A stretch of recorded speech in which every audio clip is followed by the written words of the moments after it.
Chris Gentile, Dr. Alejandro Grajal, and Peggy Sloan. These three outstanding members of the AZA Board of Directors are leaving us better than they found us. I would like to acknowledge just some of the special gifts and talents that they brought to the board. For all three, their passion and their humanity. They have brought much more to the board than just their experience as aquarium or zoo directors. Their demeanor reflects a constant commitment to kindness and inclusion. First, Chris Gentile. Chris, like your favorite rock star, gave the board an encore performance for the last few months. Though he had just rolled off the board last year, when a spot was vacated, the board instantly turned to Chris as someone who had the experience and knowledge to hit the ground running. True to form, he graciously agreed to return and devote even more time to serving on the board, for which we are grateful. His experience and wisdom, particularly as an advocate for smaller facilities and professional development, was always value added. Next, Dr. Alejandro Grajal. Alejandro is a talented artist, and we could start an AZA gallery with his notepad doodles from board meetings. But he also has a talent for seeing the big picture, and he has served as one of the board's great strategic thinkers, often offering perspectives that challenge the board to consider issues through a different and wider lens. He's been a dedicated advocate for non-US members, and we hope he will continue to work with us as we develop our global strategy. And as Woodland Park Zoo was at the epicenter of the pandemic when it first started, his warnings and information sharing eased the burden for so many of our members. Thank you both for your service. You can be confident that we will continue to call on you in the future.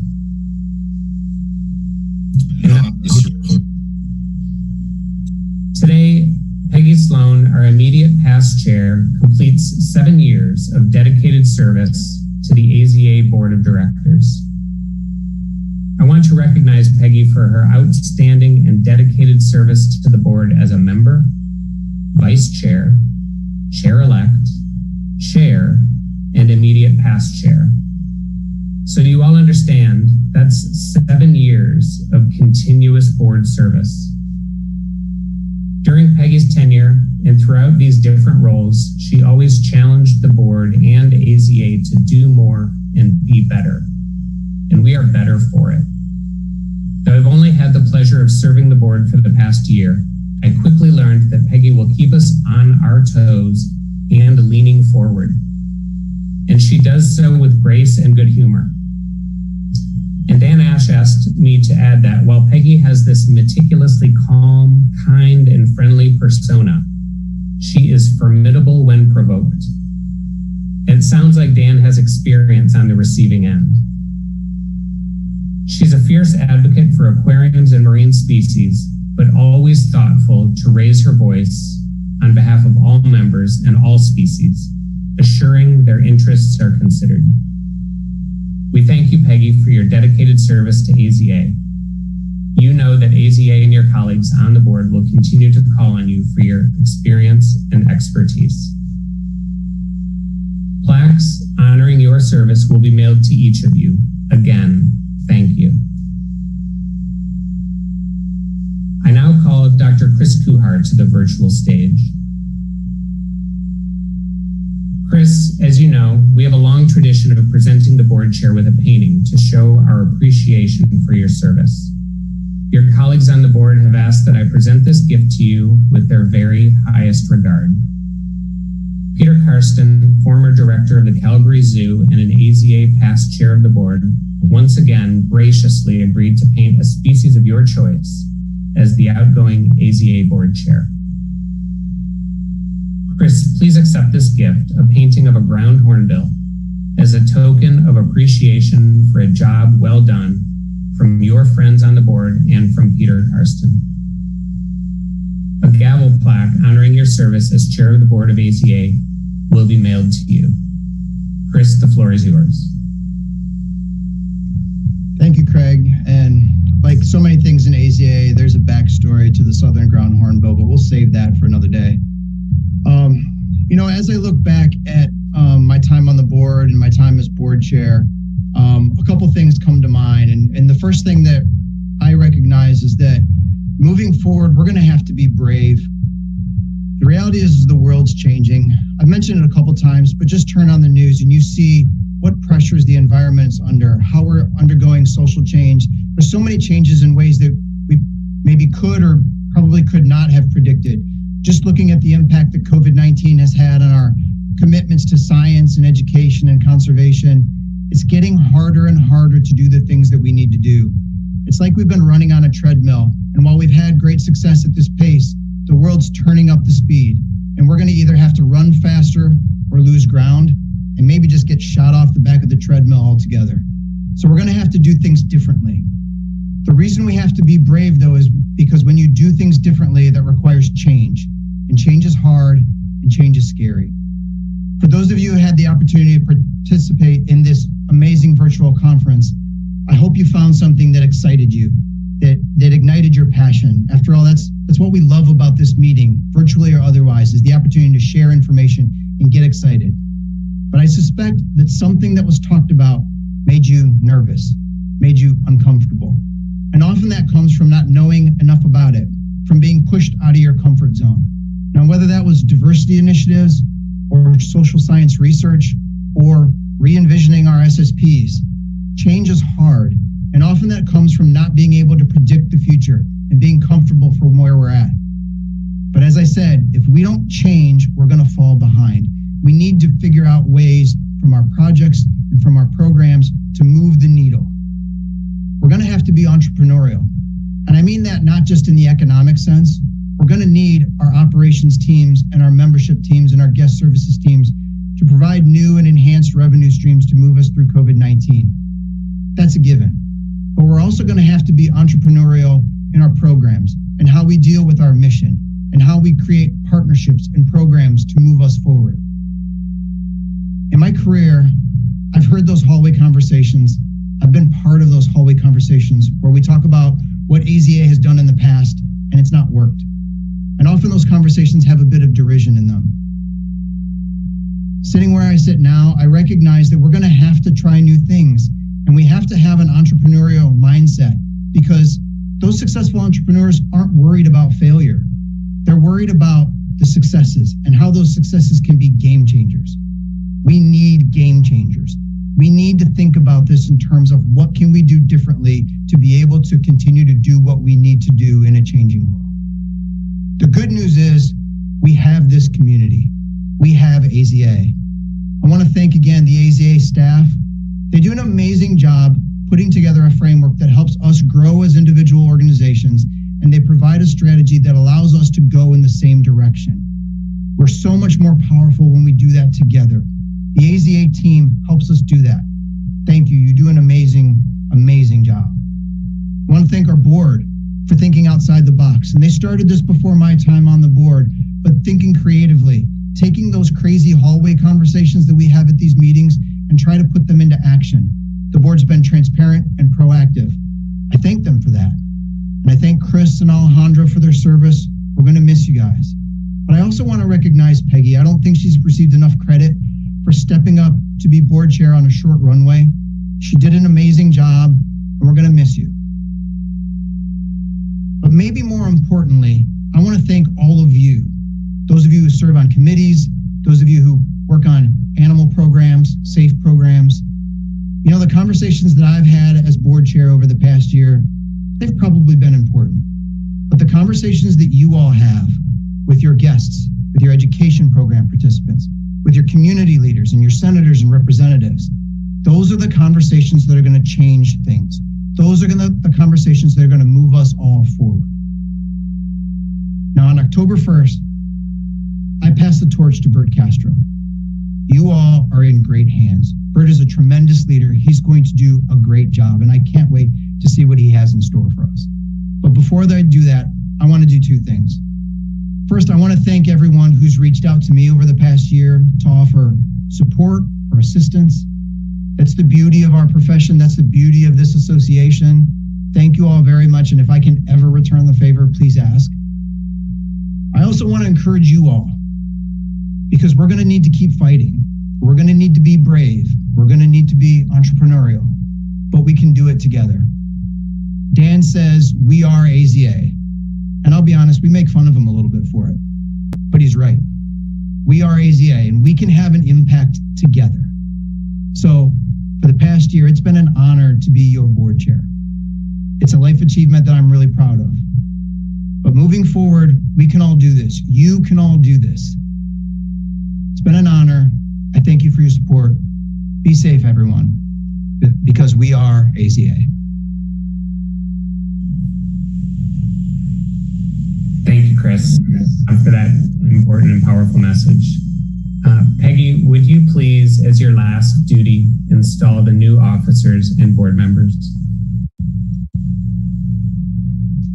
Please welcome Vice Chair-elect Adrian Rowland, Directors-elect Rich Block, Margot McKnight, and Cynthia Vernon.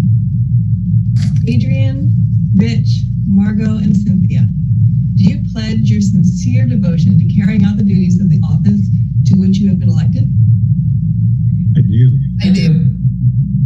Do you accept this responsibility with full knowledge of and dedication to the purposes of the Association of Zoos and Aquariums? I do. I do. You are hereby installed as officers and directors. Congratulations. May your terms be successful, gratifying, and fun. Thank you. Thank you. You. Now, it is my pleasure to welcome Chair-elect Bert Castro. Bert, you are assuming an office that places a tremendous responsibility upon you. This is the highest role in the association and carries with it the need for careful decisions and understanding. Chairing the AZA Board of Directors is not an easy task. Are you mindful of the honor and trust the members have bestowed upon you, and do you accept the challenge? I do. Bert, my friend, you are now installed as the 96th chair of the Board of the Association of Zoos and Aquariums. Congratulations. I would like to present this virtual gavel to you.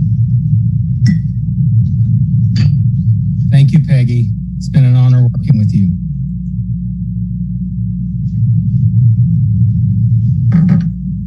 Hello, everyone. Thanks for being part of this year's AZA conference. I never thought I'd be giving this speech in my office, but then again, this has been a very unusual time. I want to take a moment to thank my kids, Cassie, Kyle, Caitlin, and Cameron, for all of their support. I also want to thank my wife, Janice, for all her sacrifices that she's made for our family. I feel very blessed to have her and my kids in my life. You know, last year I listened to Dr. Kuhar's inspiring speech, wondering what I could talk about that could possibly come close. Chris talked about the importance of recognizing that our industry and our guests have changed and how people are now expecting more from us. He also talked about the psychology of why people care about conservation and how all of us matter and make a difference. It was lofty stuff. I thought to myself, what can I bring to this platform next year? What could possibly happen in 2020 that would change our industry even more? Of course, the world did change in 2020, and even though the events were fluid and it was hard to keep the facts straight regarding the source of COVID-19, it made a worldwide audience aware of wet markets and the fact that animals sold there not only endured tragic and cruel conditions, but were also a potential source of a virus that had jumped species. Let's talk about that for a bit. The 1918 influenza pandemic that infected about 500 million and killed around 50 million people worldwide had an avian origin. In 1 year, the average life expectancy in the U.S. dropped by 12 years. In 2009, the swine flu infected an estimate of 61 million people, killing hundreds of thousands worldwide. It was called the swine flu because it was most closely related to viruses known in swine. Between 2014 and 2019, West Africa experienced two of the largest Ebola outbreaks since that virus was discovered in 1976. Scientists believe that people were initially exposed to Ebola through the contact with infected wild animals in what is now known as a spillover event. In the outbreaks that have occurred since 1976, Ebola has shown mortality rates ranging from 22 to 88%. And then, of course, there's HIV. West African primates were identified as the source of HIV infection in humans. The virus most likely transmitted and mutated to HIV after humans hunting primates and meat came into contact with their infected blood. Over decades, the virus spread across Africa and then to other parts of the world. More than 35 million people have died from this virus, and millions more live every day infected with HIV. It seems that when one of these viruses emerges, a link is often traced back to wildlife. According to the Congressional Research Service, most emerging infectious diseases originate in animals and spill over after interactions between wildlife, livestock, and people. This year, the entire world stopped and learned that, as in the past, the origin of COVID-19 was possibly a species of wild animal. Markets selling live wild animals for human consumption were potential reservoirs for not only this new virus, but for who knows what else. As people began to question wet markets, the World Health Organization called for stricter safety standards. They called on governments to enforce bans on illegal trade of wildlife for food. Trade in wildlife, both legal and illegal, and the demand for products often exceed the legal supply. Without a doubt, poorly regulated but legal trade brings humans into contact with wild animals and can be a reservoir for potential future spillover events, increasing human exposure to zoonotic diseases. At the same time, the World Health Organization also stated that these markets are an important source of food and jobs. Others called the movement to ban these markets a knee-jerk reaction and said that a more appropriate response would be improving regulations of wildlife markets, especially those involving live animals. You know, in June, Dan Ash co-authored an article stating that CITES might be the most effective organization to take on the wildlife trade. CITES decisions are enforceable in its 183 member countries. They have a proven track record of protecting wildlife species and a history of holding individuals and countries accountable for violations. I agree with Dan. We have to use our collective voices to call for clear measures to stop the next pandemic before it begins. Others argue that wet markets are important cultural traditions. We must respect traditions, but we must also acknowledge that some traditions evolve and that long accepted practices might no longer be acceptable. The continuation of wet markets because they are cultural traditions provides the opportunity for new diseases that could possibly kill millions of people and destroy economies worldwide. We know that some people hunt bushmeat for basic survival. It's easy to say we should ban the practice, but we need to recognize the reality of life for many people. The model used by the Dian Fossey Gorilla Fund International is, I believe, one of the best examples of successful conservation that reduces illegal wildlife trade by improving the lives of people. The Fossey Fund has virtually ended the poaching of mountain gorillas under their protection by providing education, medical care, clean water, and jobs to people living near gorillas. Investment in these communities is key. Mountain gorillas are more valuable to the people of Rwanda alive than dead, and that's a success story. Several of our SAFE programs have community programs that focus on the people living near wildlife. You know, after watching the events of 2020 unfold, it seems there couldn't be another event that would focus the entire country on a wildlife-centered issue this year. Well, remember when we were all sheltering at home watching the Tiger King? Wow, that show was a train wreck. As a product of Oklahoma, I can tell you that this was not our proudest moment. When that show aired, a different wildlife issue dominated social media. People not typically engaged with wildlife issues were talking about the cub petting industry. They saw the difference between roadside collections of animals bred to generate quick cash and AZA-accredited zoos and aquariums. People that were paying attention to the Tiger King saw that some of those working in those roadside menageries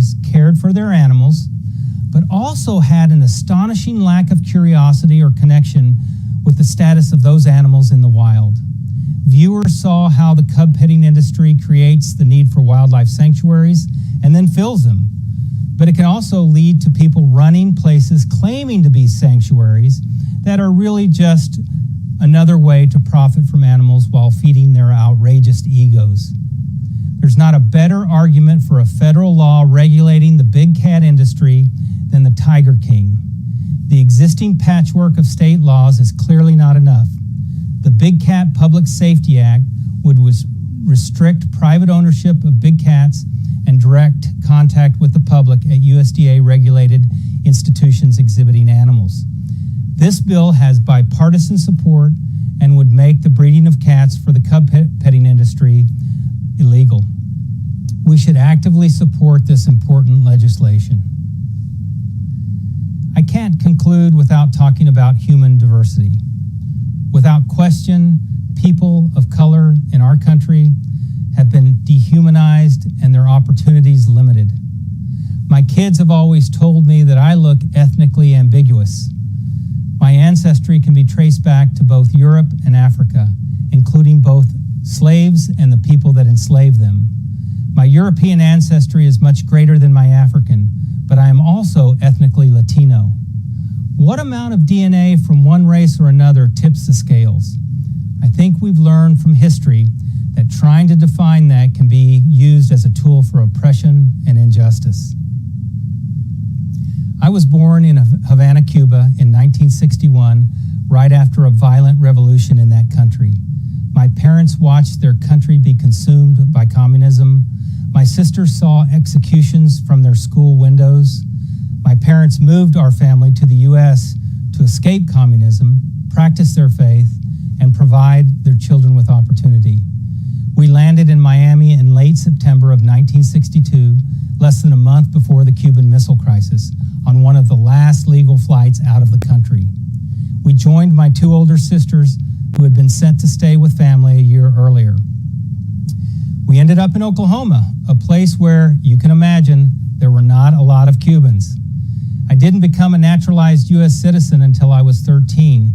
English was not my first language, and I entered kindergarten as the only kid that spoke only Spanish. I struggled in school and was routinely beaten up in my neighborhood. As I got older and began to defend myself, the beating stopped, but I continued to feel different, out of place. I participated in sports and had great friends, but many of my high school friends lived in a different part of town, drove much nicer cars, lived in much nicer homes. By the time I was in high school, I wanted no part of speaking Spanish. I'll never forget my parents shaking their heads over the D I got in Spanish. But I didn't want to speak Spanish because it emphasized my difference, and I did not want to be different. For years, I worked hard at just being like everyone around me instead of embracing who I was and the importance of my own family history and culture. I really regret that now. There have been times in my adult life that I've experienced bias. Even my own Midwestern in-laws were skeptical when my future wife brought me home. I won them over eventually, but it took some time.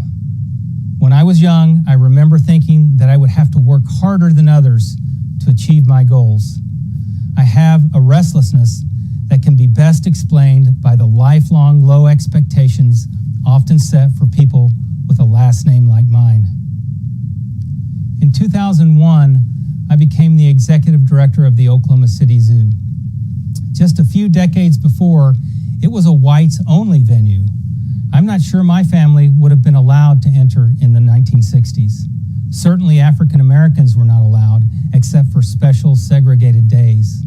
I've worked in this field for 35 years now and have seen firsthand how opportunities have started to open for people of color and women in our industry.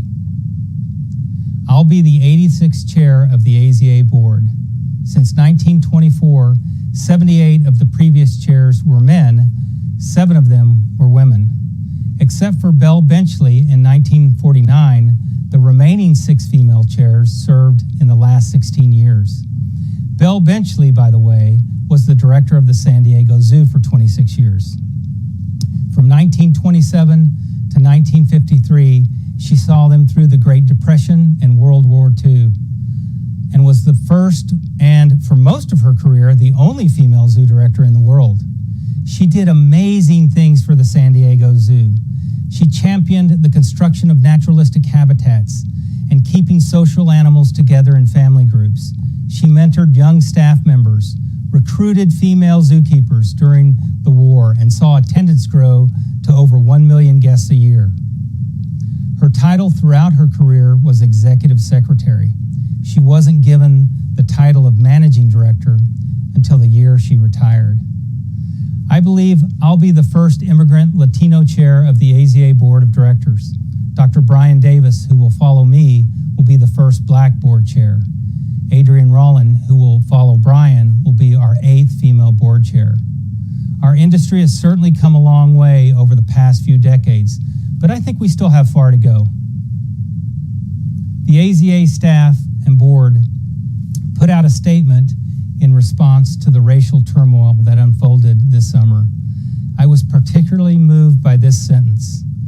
We recommit to eliminating all aspects of brutality, racism, and injustice that persist in our world, our nations, our communities, and our profession, to listening, to learning, to celebrating, supporting, and protecting human diversity as passionately as we do the diversity in nature. Supporting and protecting human diversity as passionately as we do the diversity in nature. You know, when you think about it, when you think about humans from a purely biological perspective, and then think about them in terms of ecosystems, it's clear that just as in most successful ecosystems, diversity is the key. Ecosystems that have key elements removed or suppressed suffer. Our society is the same. We flourish when we are diverse, when all points of view are heard, respected, and considered. When we recognize that people of different backgrounds, skin colors, religions, genders, orientations, and abilities all bring something to the table that should be valued and respected, and that we as a society all benefit from that diversity. From a purely biological perspective, we're all just humans composed of the same DNA. With that, I just want to say how honored I am today to become the 86th AZA board chair. Many years ago, when I was a keeper, I attended AZA Management School, back when Robert Wagner was the executive director of the AZA. On a tour of the AZA offices, I, of course, snuck into Robert's office and sat at his desk. I remember thinking someday I might just have the slightest chance of becoming part of the AZA leadership. I'm humbled to be here, a little daunted at the tasks ahead, but so very excited for the future of AZA. Take good care, everyone. I hope to see you all in person soon. Please stay safe, and thank you all for everything you do for the conservation of wildlife and for the AZA.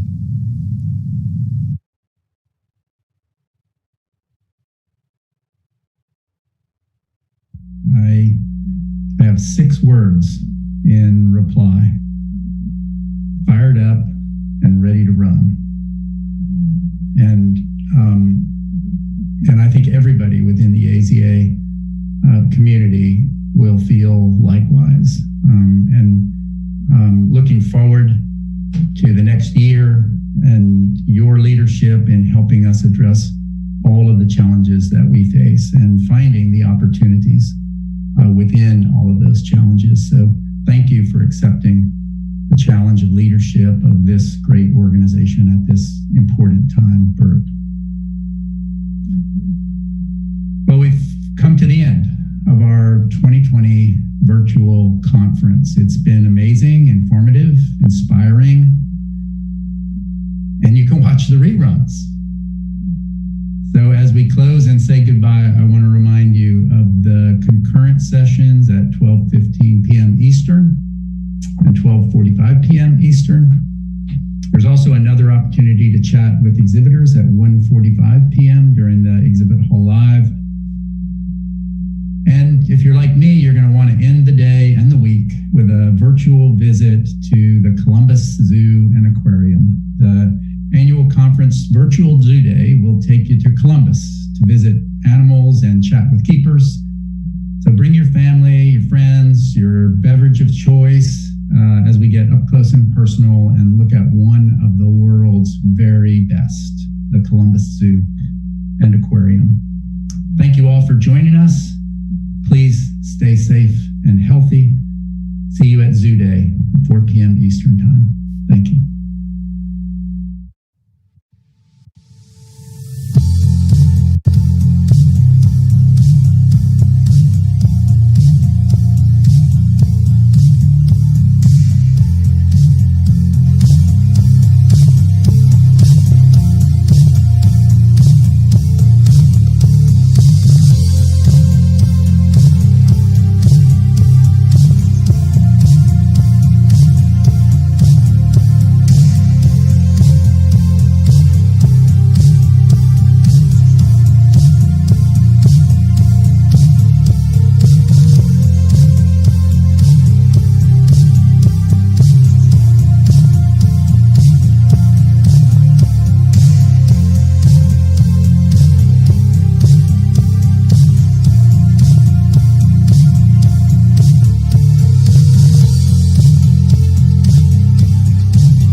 I'm going to introduce Rebecca. Let me stop sharing my screen here for a second. So Rebecca Hughes is the Education Volunteer Supervisor at the Florida Aquarium.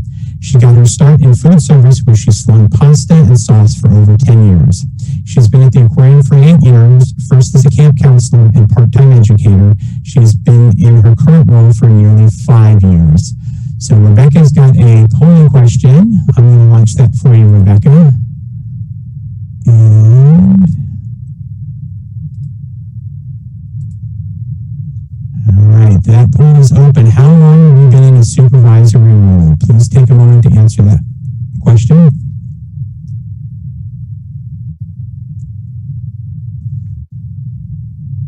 Sorry, what is your supervisory level? That's the question.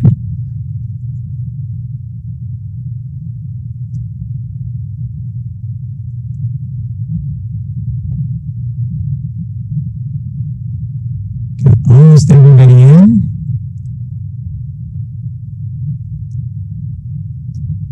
All right, wonderful. I'm going to end that poll, share the results. Everybody's got a chance to see that.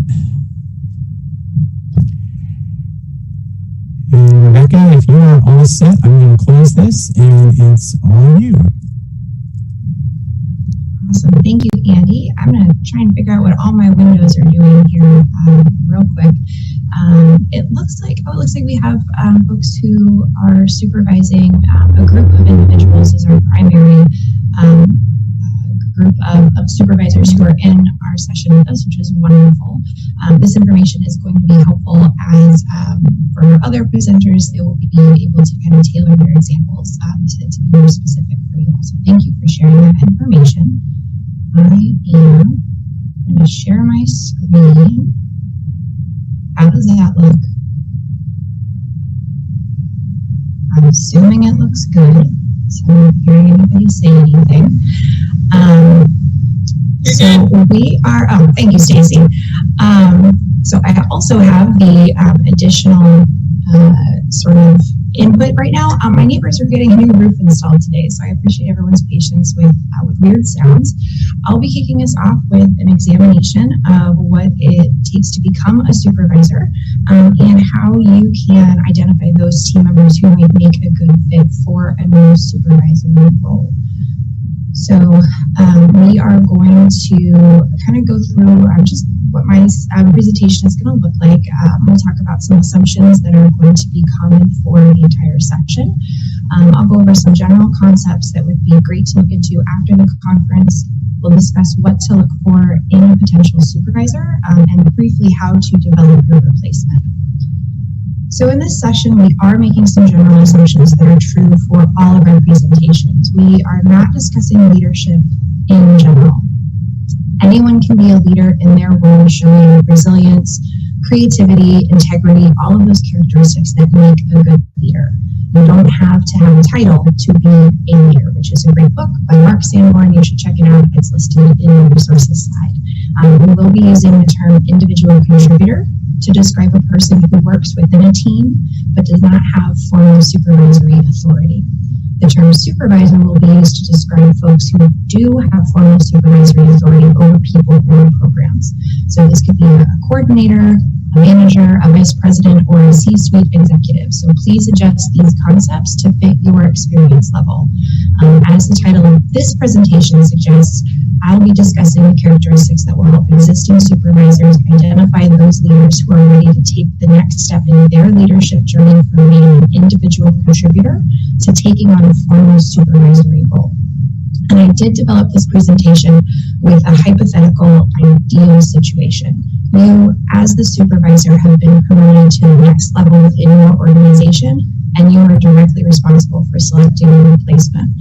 It's always nice when those kinds of things align, although it doesn't happen all the time. There is one more note for those of you who are present who are individual contributors, or if you're a supervisor who's aspiring to that next level for yourself.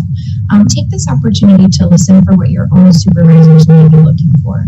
The world is in a time of unimaginable change right now, and this is a wonderful chance to perform a self-assessment and determine where your strengths are, as well as looking for opportunities for improvement or growth. So if someone in the session says something like, a supervisor should look for a person who demonstrates consistency in good judgment and decision making, after the conference is over, take a minute to think about your track record with decisions at work.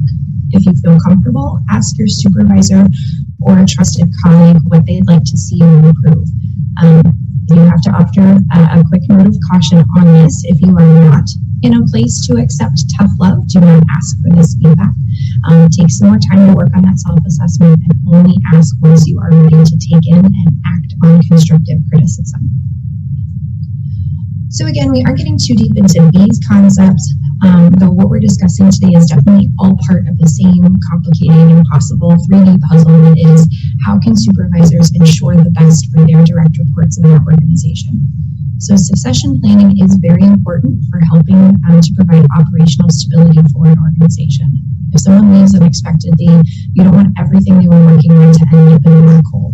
And with leadership training, it's important to make sure that the concepts your team learns in training are reinforced and supported outside the classroom. It does no one any good to know 6 different theories of conflict resolution if they aren't practicing those skills in the work environment. I do have some links and resources slide that dive deeper into these concepts, but a quick Google search will bring you good results as well. So as you are evaluating your team of individual contributors, looking for folks who might be a good fit for a future supervisory role, you're going to be looking for a few key characteristics. You're also going to be observing your team over time. You aren't just going to watch each new hire for their first 90 days and make the decision about whether or not they have supervisory potential. The folks on your team will adapt and learn and grow just like you will, and someone who comes in super green, unsure of their role, terrible at communication, they may develop into a confident, well-spoken, well-respected leader under your guidance. Also, notice that supervisors in this heading is plural. We should be so lucky as to have multiple strong internal candidates for open supervisory positions. So please don't assume that you only have one potential supervisor on your team. And keep in mind, this is not a comprehensive list, but it's a good place to start. So you want your potential supervisors to have subject matter comprehension. This is not to say that they need to be subject matter experts. I will use the example provided by Misha Bodhi during Wednesday's communication and coaching session. Misha was promoted to Director of Husbandry over a collection that was primarily aquatic, even though she was not familiar with the nitrogen cycle. So the critical piece to note here is that she knew who to talk to about the nitrogen cycle, and she understood the importance of it as it relates to the health and well-being of the animals in her care. So if your new supervisor is going to be overseeing interpreters, they may not need to be a certified interpretive trainer themselves, but they should understand the basics of interpretation theory and know that there is more for them to learn. So generally, they should understand the core function and purpose of their current role, show enthusiasm to learn more within their field, and not be afraid to admit they don't know something. So being proactive is another great characteristic for a supervisor to have. This person would anticipate problems that would pop up, and they would take steps to minimize that impact on the team. If they're talking about challenges, they're also suggesting solutions, and they are able and willing to assist colleagues without being asked. Now, you do have to be careful with this one. It can be easy for a proactive person to overstep sometimes.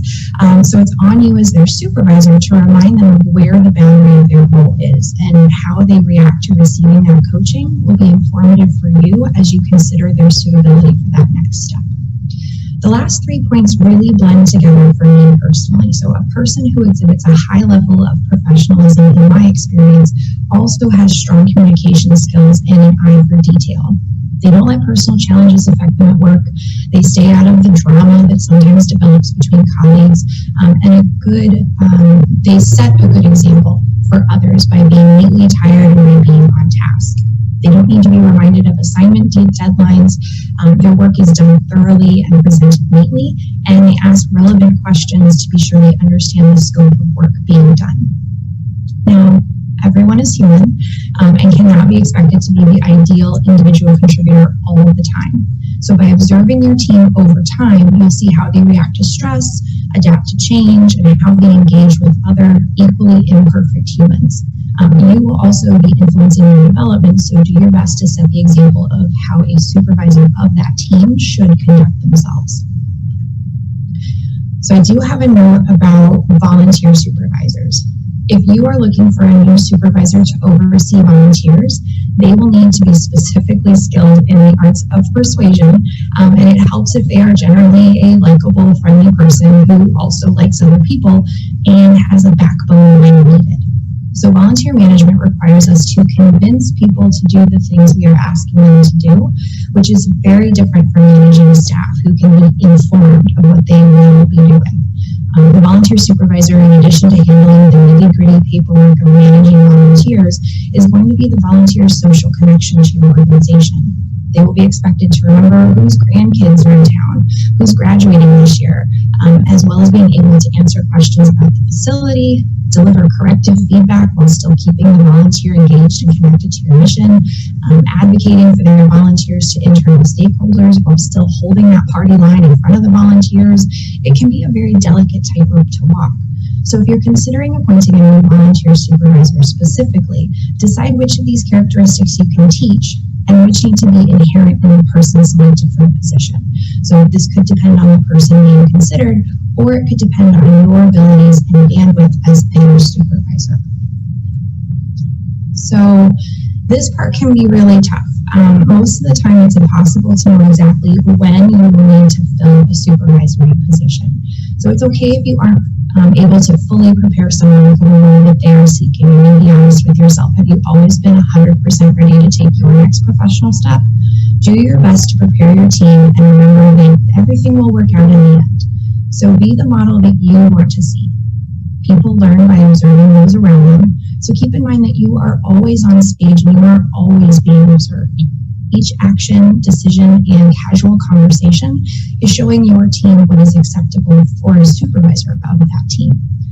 And don't develop only one person on your team. First of all, that's playing favorites, and that's not fair to your directs or to the organization. You're going to have to meet them where they are, which means that some on your team might need a little more development or focus than others in specific areas. You want to set them up for success by making sure that they have the tools and the resources they need to accomplish the goals that they have. So your directs, especially if they're individual contributors who are just getting started in the field, they may have no idea what you actually do. Well, she just sits at her desk all day or is in meetings. I have no idea what she's working on. So if you for example, if you make reports for your supervisor or for the organization, share those with your team, especially if it relates to the work that they're doing. If you're going into a meeting to discuss new signage in a habitat, ask them for their input before you go in. Hey everyone, we're looking at redoing the signs by the binturongs. What are some key elements you'd like to see included and why? You could even make this into a formal assignment for someone. Just keep in mind the scale of what you're asking. So for this, I like the metaphor of tennis balls versus basketballs.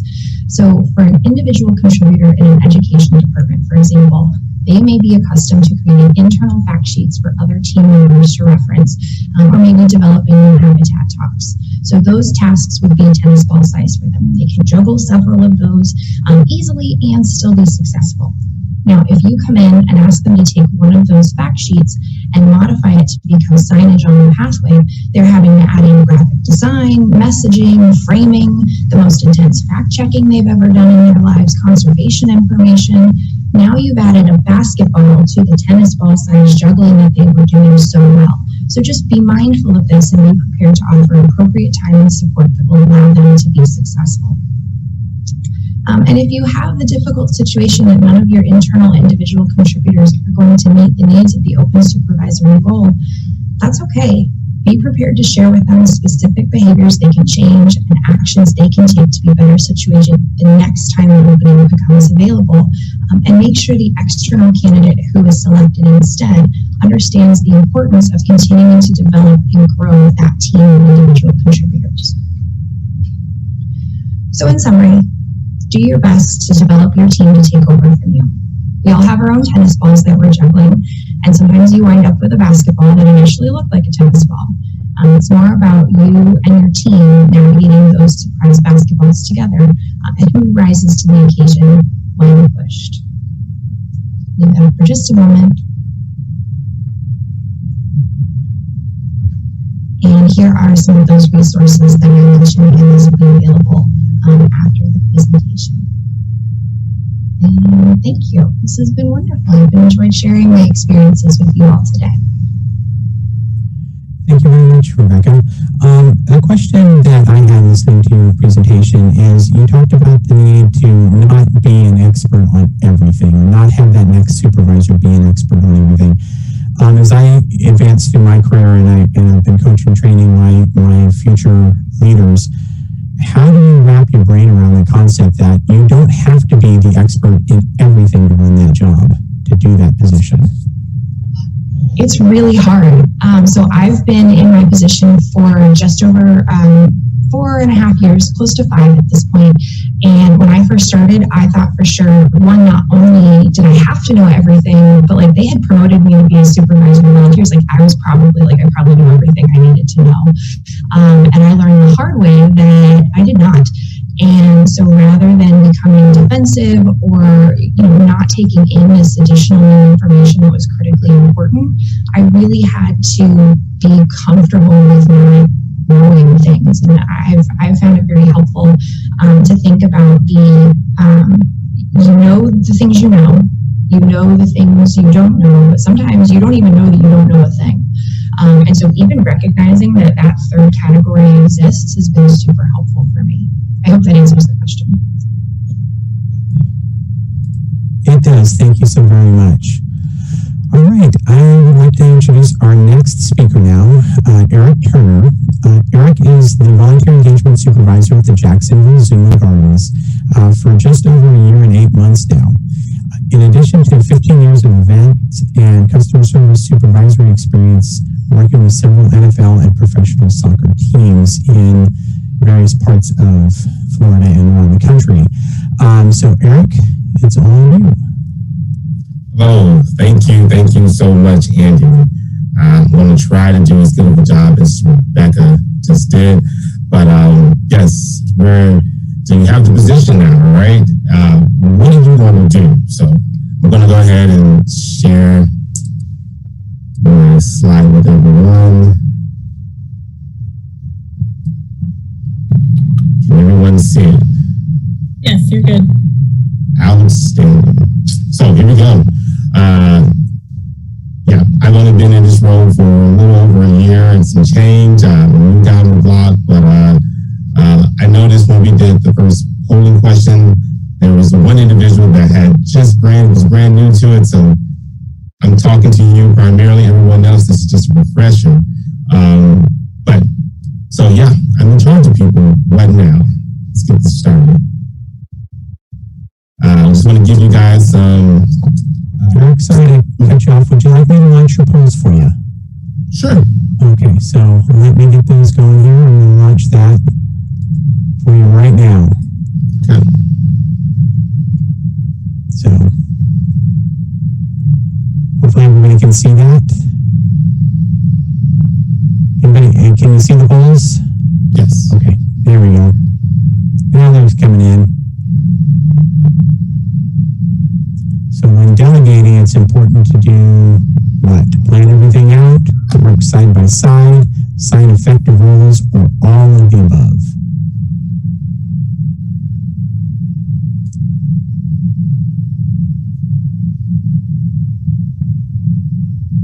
Just a couple more seconds here as we're getting the answers still coming in. All right, I'm going to end this. And here's the results. Nice. Okay, so with that, I'm going to stop showing this one. And let's launch your other one, Eric. This one is on communication.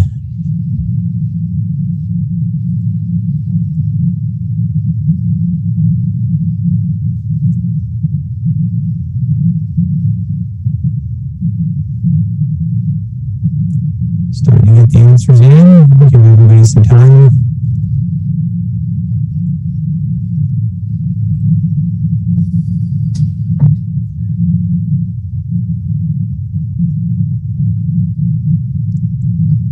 Couple more people.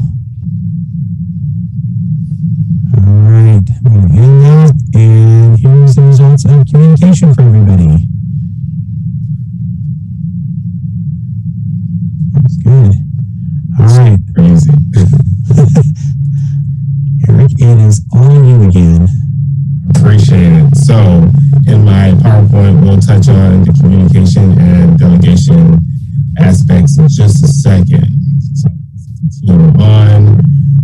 First time stepping into a supervisor role. I just have some initial helpful tips that I found to be useful for me and some of my peers that I've been around here at the Jacksonville Zoo Gardens. So first thing first would be remembering that it's a marathon, not a sprint. So for me, that just entails researching everything from the start to the middle to the end, planning everything out effectively, whether it's just your day-to-day activities, whether it's for a big event you have, like Spectacular we have here coming up. It's going to be completely different versus prior years. Training your volunteers accordingly, training your coordinators, if you're so lucky to have those individuals working with you. You can never do enough training. I refer back to training with, I have two boys, teaching them how to tie their shoes. It wasn't just one day, it was like 1,000 days and then another 1,000 days. So you can never have enough training with your staff and your volunteers on a daily basis.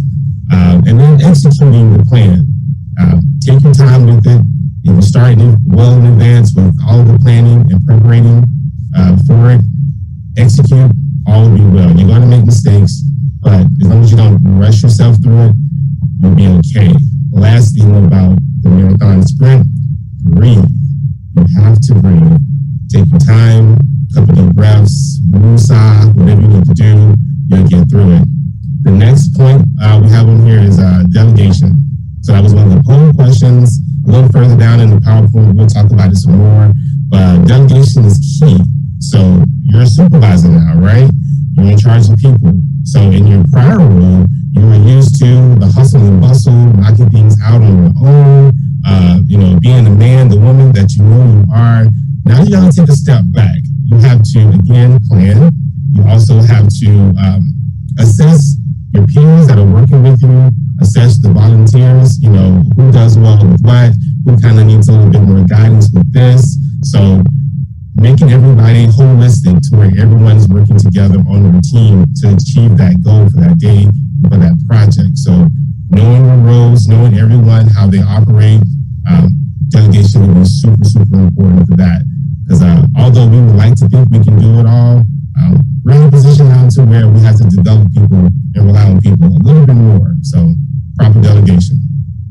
Moving on to, no one likes to be micromanaged. So I'm not going to go in depth with that, but we all know what that means. So definitely focus on the areas that you really want to showcase that when you're coming up the ranks, you realize, I really like the way Eric did that. I like the way Sho did that. I want to be that kind of leader. So just remember how you want to be treated and the supervisors and other peer members that treated you appropriately. And then just reiterate that to your staff, your volunteers, and micromanagement will not be a part of who you are. One of the most important ones for me, keep coaching and thanking them. My background, you can never thank someone enough. I don't care if it's as simple as, you walk in the line and they pick up a piece of paper right beside you. If you had an assignment set and you laid out all the groundwork for them to do, still thank them for doing that assignment. The coaching aspect, so you're a supervisor now, and you're in leadership. Make sure that you're doing continuous AZA events for your volunteers, talking with your peers on different formats to where it can help develop your volunteers for the next level. If you have coordinators, constantly having training set up for them, doing one-on-one training with everyone is crucial. It just helps increase the potential for everyone to grow in their field as a volunteer. And then if you have coordinators, help them potentially meet their expectations or your expectations for the next level once you boom, become a new director, whoever. Boom, it's an easy process. Last tip, have fun. You're in a zoo. You're in an aquarium. You're not out there on the hustle and bustle, doing other things. You're in a zoo aquarium. There's no need to get anxious. We all do, but kind of, hold it in. Realize I'm in a good spot. I walk around and hear lions. I see whatever you have at your zoo. Whale sharks, all those wonderful things. Have fun. If you're ever in doubt, if anything's ever really bothering you, you have peers around you. Reach out to the AZA network, reach out to other zoos, aquariums, ask for clarification on ideas you have, things you may have done in your prior jobs, trying to bring those over. My panel I have here right now has been super helpful with me, so lean on your peers for all kinds of things. It'll be fine. Again, going back to marathon sprint, breathe. All right, let's keep rolling. So now, what do your supervisors need to be successful? I had a lot of words on here. I broke it down. So we're going to go back to the communication. When we did the poll, I was really hoping that everyone answered all of the above. Because yes, everything is important that listed there. I don't really feel that there's one more important than the other. So with your communication, set the standard from the very beginning. You're in this new supervisor's role, management role. If there were prior obligations that were set for that particular position, try to keep them. Meet with everyone on your team, meaning your peers, your coordinators, your volunteers, on a day-to-day basis. Have one-on-one breakout sessions with them. Plan quarterly meetings to where everyone feels like the information that you already know is being communicated back to them effectively. And then if you want to just talk about your coordinators, if you have those, ask for verbal or written communication that they understand exactly what you said to them, the plan for moving forward, everything. That way, there's no gray area and, I thought this was the case. Get that confirmation from them on a day-to-day basis. Set up one-on-ones if you can, walking around your zoo, your aquarium, your institution, talking with your volunteers, reminding them of upcoming events, things you can relate. Obviously, there's some sensitive information, but communicating effectively, it goes a long way. You'll receive emails from, volunteers that may have been in your institution for years saying, man, I really appreciate the way you handled that. At first, I wasn't feeling like I was in the loop, but you broke everything down. You asked me that I understand, and I appreciate that. I can't tell you how many emails my coordinators get on a day-to-day basis from volunteers saying, thank you for the extra communication. We have different platforms we use, whether it be social media, send out newsletters. Old-fashioned, just pick up the phone and talk. So keep that communication open. Ask for clarification. I think that's a good start for success. The next one would be prioritization. I like to work with the thought of know your ABCs or your 1, 2, 3s. Rome wasn't built in a day, right? So you have to prioritize daily. Think of 3 things you want to accomplish in that day. So we have something first thing in the morning. I want to get everybody out, get them in their position, start the day off strong. Second, okay, I got to tackle these emails. I have to make sure that my coordinators are meeting with these individuals. Third, wrap up my evening, communicating with my volunteers, making sure that my coordinators and my peers are on the same page with me for whatever activity we have coming up. Handle those 3. If you can tackle those 3, you've had a successful day. Anything after that, icing on the cake.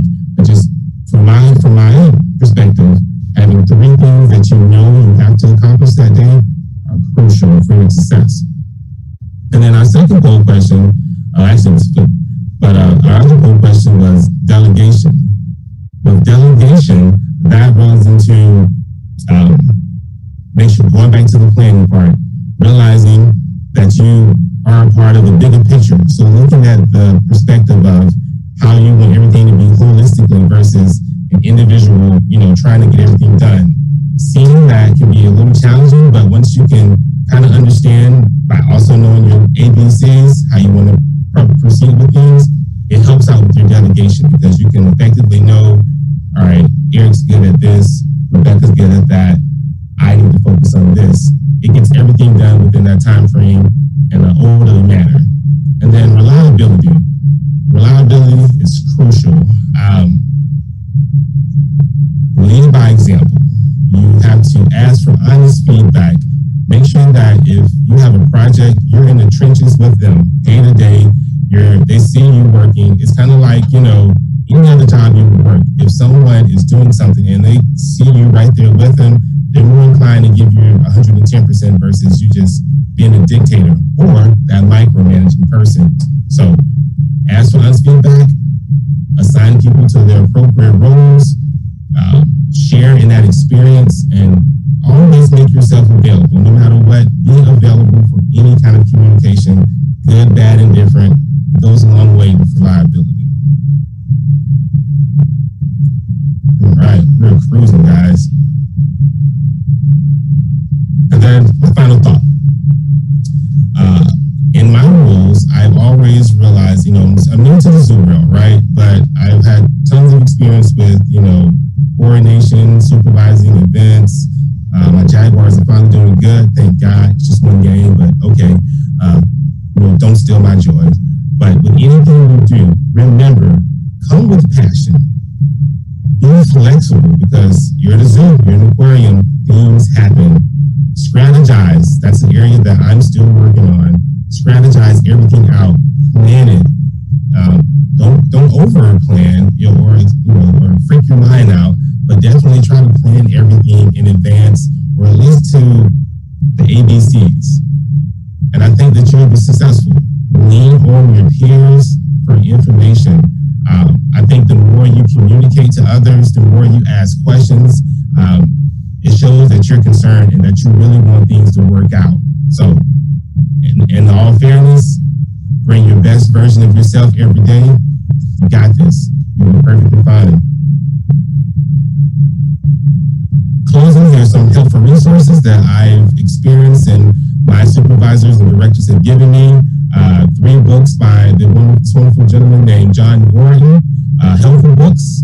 These will probably be at the end. You can re-scroll through them as well. Take a look at those books.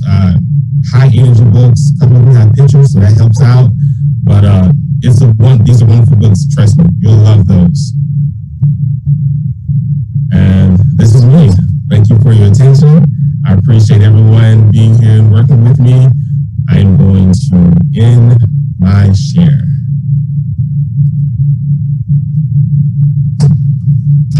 Thanks, Eric. We did get one question coming in for you. So for those of us volunteer coordinators who are perfectionists, Eric, how do you be the best version of yourself while also giving yourself some leeway breathing time? It's very good. So I will tell you, if you're a perfectionist, you're in for a rude awakening because things are going to happen that you just cannot control and you have no input on the outcome. So, but I think if you're a perfectionist, but you're being a realist, you'll understand that you've done the best you could. You put everybody in the best position to succeed. So you've done your part. Whatever happens from then, it's okay. You'll get through it. Things are going to happen. I remember in my prior role working at Old Navy, we would fix our fixtures for months and months and months and get everything lined up, and then we'd get a call from corporate saying, okay, no, change that. Mind blown. But you know what? You have to deal with it. You did the best you could do. So from that point, just move forward. Get over it. Go in your office, pick up your manatee, throw it around a couple times, go back out there and continue. All will be well. Thank you very much. All right, our next presenter today is Stacy Lurie. Stacy's been the Volunteer Services Coordinator at the Point Defiance Zoo and Aquarium for 20 years. In addition to 20 years in her current role, Stacy has 30 years in Girl Scouts as a troop leader, supervisor of troop leaders, and facilitator of learning. Stacy, it's all you.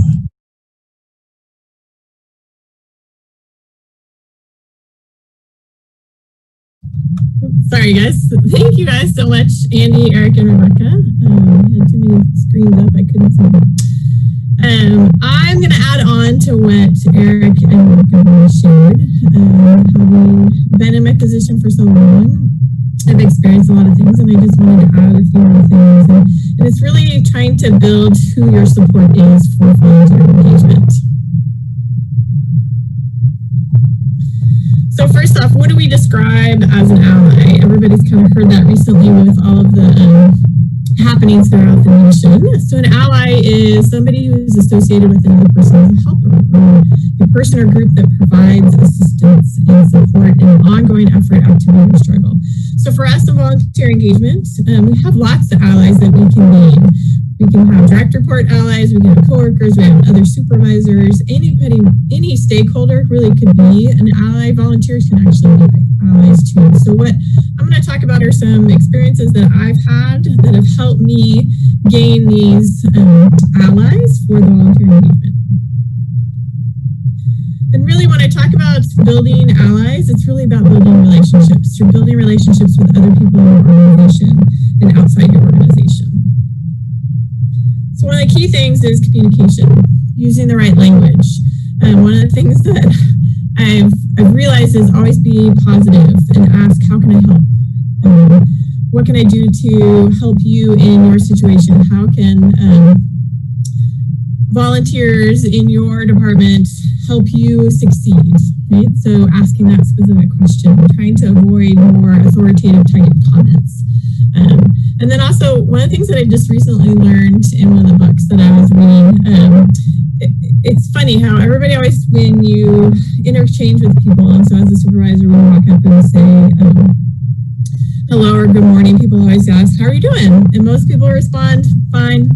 Well, you never really know with, what does that mean? Like, are they even listening, or what are they even doing in their mind, right? And so this gentleman had talked about in his book about, well, don't answer as fine, answer as fantastic, because people are going to go, what? She just said fantastic. Wait, why was it so fantastic? So they're going to be engaged with you.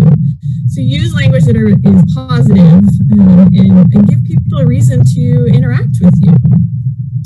When you're a supervisor, you also want to share authentic praise. So you want to share good things about what your direct reports are doing, people that are working with you. As you share those positive things, and share it often. A lot of times I drop people a note that just says, thanks for doing this. And when you share praise, you want to be specific about it. Right? I appreciate that you helped me create this video for AZA, which is what I am going to do for my coworker, who they helped me do yesterday. Excuse me. So then also make time to communicate. Make time for your allies that you're building, right? Communication for us is really hard right now because it's virtual. And we're always looking on screens, and we don't get that emotional connection. So do as much as you can face to face, and go and communicate and spend time with the people that work with you. I love this quote out of the book called The Art of People. You can understand your professional strategy with one quick look at your weekly calendar. If your calendar is completely full of meetings, you're not going to be able to get out there and connect with all the people that you work with. And they're going to think, where is this person? Values and ethics. So something to think about. We learned about this in our volunteer management committee meeting in the boot camp 201. Katie Campbell talked about the ethical backpack, right? So there's ethics and values that everybody carries themselves. That's who we are. There's those organizational ones and those professional ones. And I've listed the core values for volunteer engagement. But when you're interacting with people and building those allies, you have to keep these in mind. Respect that person. Trust them that they're going to do what you've asked them to do, right? That accountability, that fairness. And remember that your allies and those that you work with are people. They're not a tool. They're not something that you just go and do.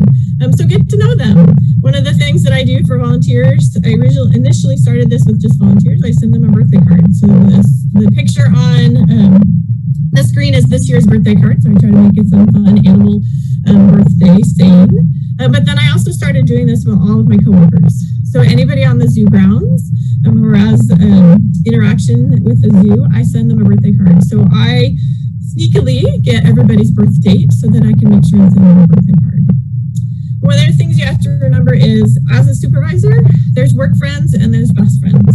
So you can be friends with those that you work with and those that you supervise. But remember, there's always that fine line between being too much of a friend and being, I'm your supervisor, right? So you can be friendship. So an example of something that I would probably go do versus not do as a supervisor is if recently we had a request that we're doing some cleanups in the area, and the team, somebody suggested from a group, hey, why don't we get a team together to go do this cleanup?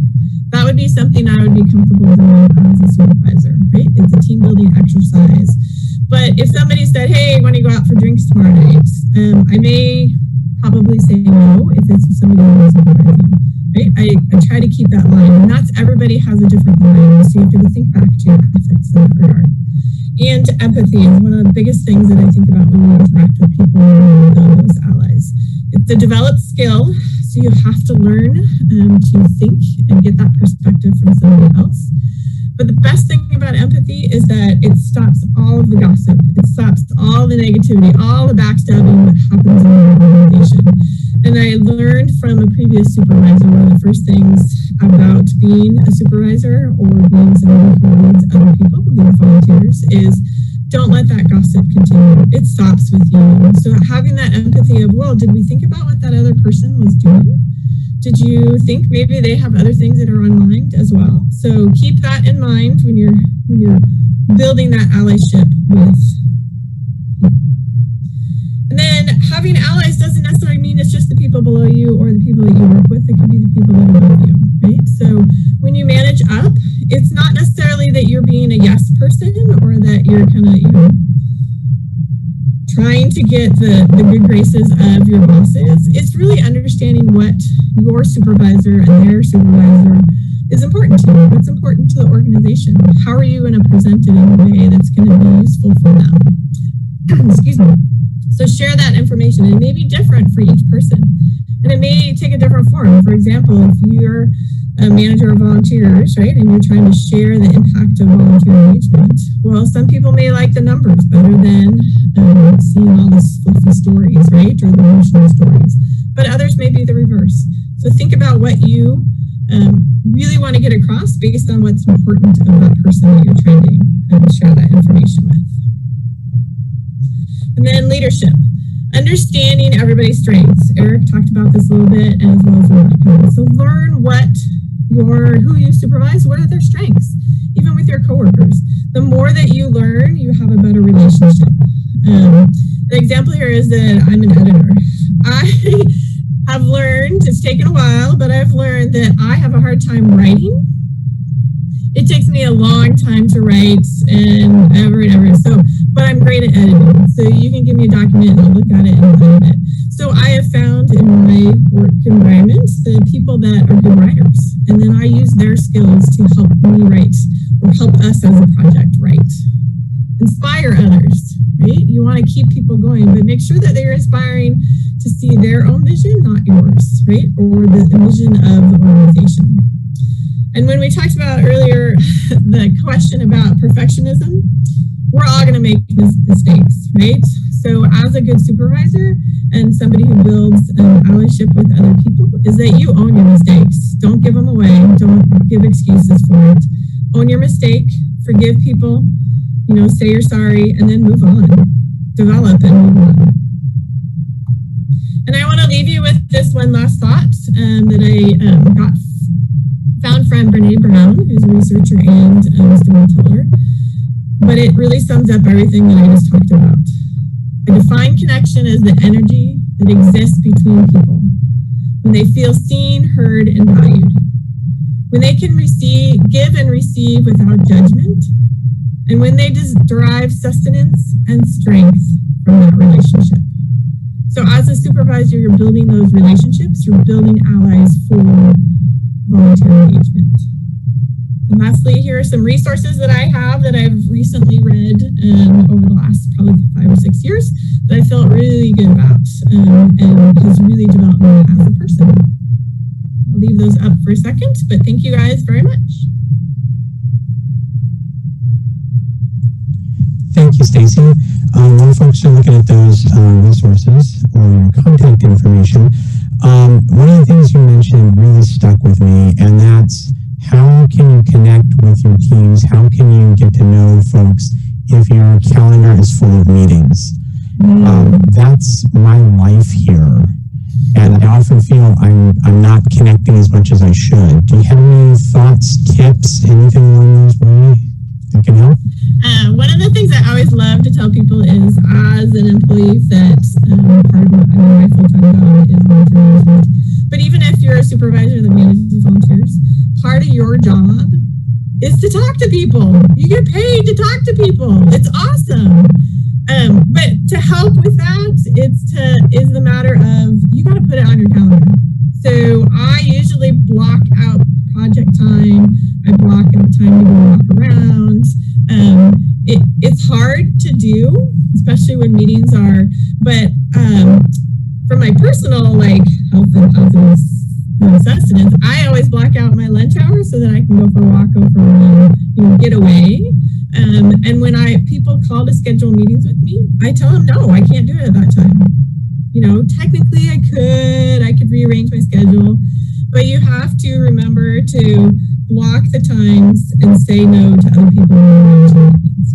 And particularly now when it's virtual and you have all of those, everybody looks at everybody else's calendars, put in a block that says, you have a meeting, and then they'll say, no, she can't go at that time, right? So if it's on your calendar, then you'll have that time to walk around. Fantastic tip. Thank you so much, Stacy. I need to do that. All right. Next up is Kim Fox Middleton. Kim has been with the Oregon Zoo for 3 years and is currently serves as the interim education director. Her experiences range from community relations with the school district to chief of visitor services within the national parks. And sprinkled in there is 30 plus years of supervisory, coaching, and training experience. So I'd like to welcome Kim in. And Kim, you have a couple of polls we're going to start off with. Let me pull those up for everybody. Okay, thanks. Yep.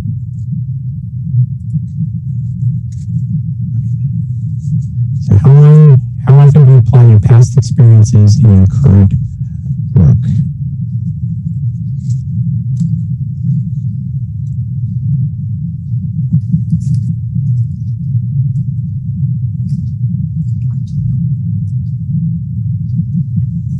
I think we got most everybody in. I'm going to end the polling and share the results.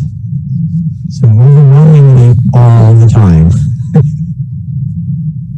Awesome. Okay. Stop that share. One more poll for everybody. What experience do you pull from your role as a supervisor?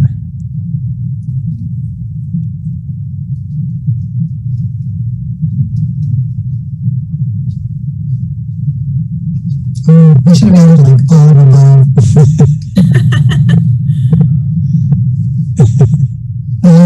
That's a good one.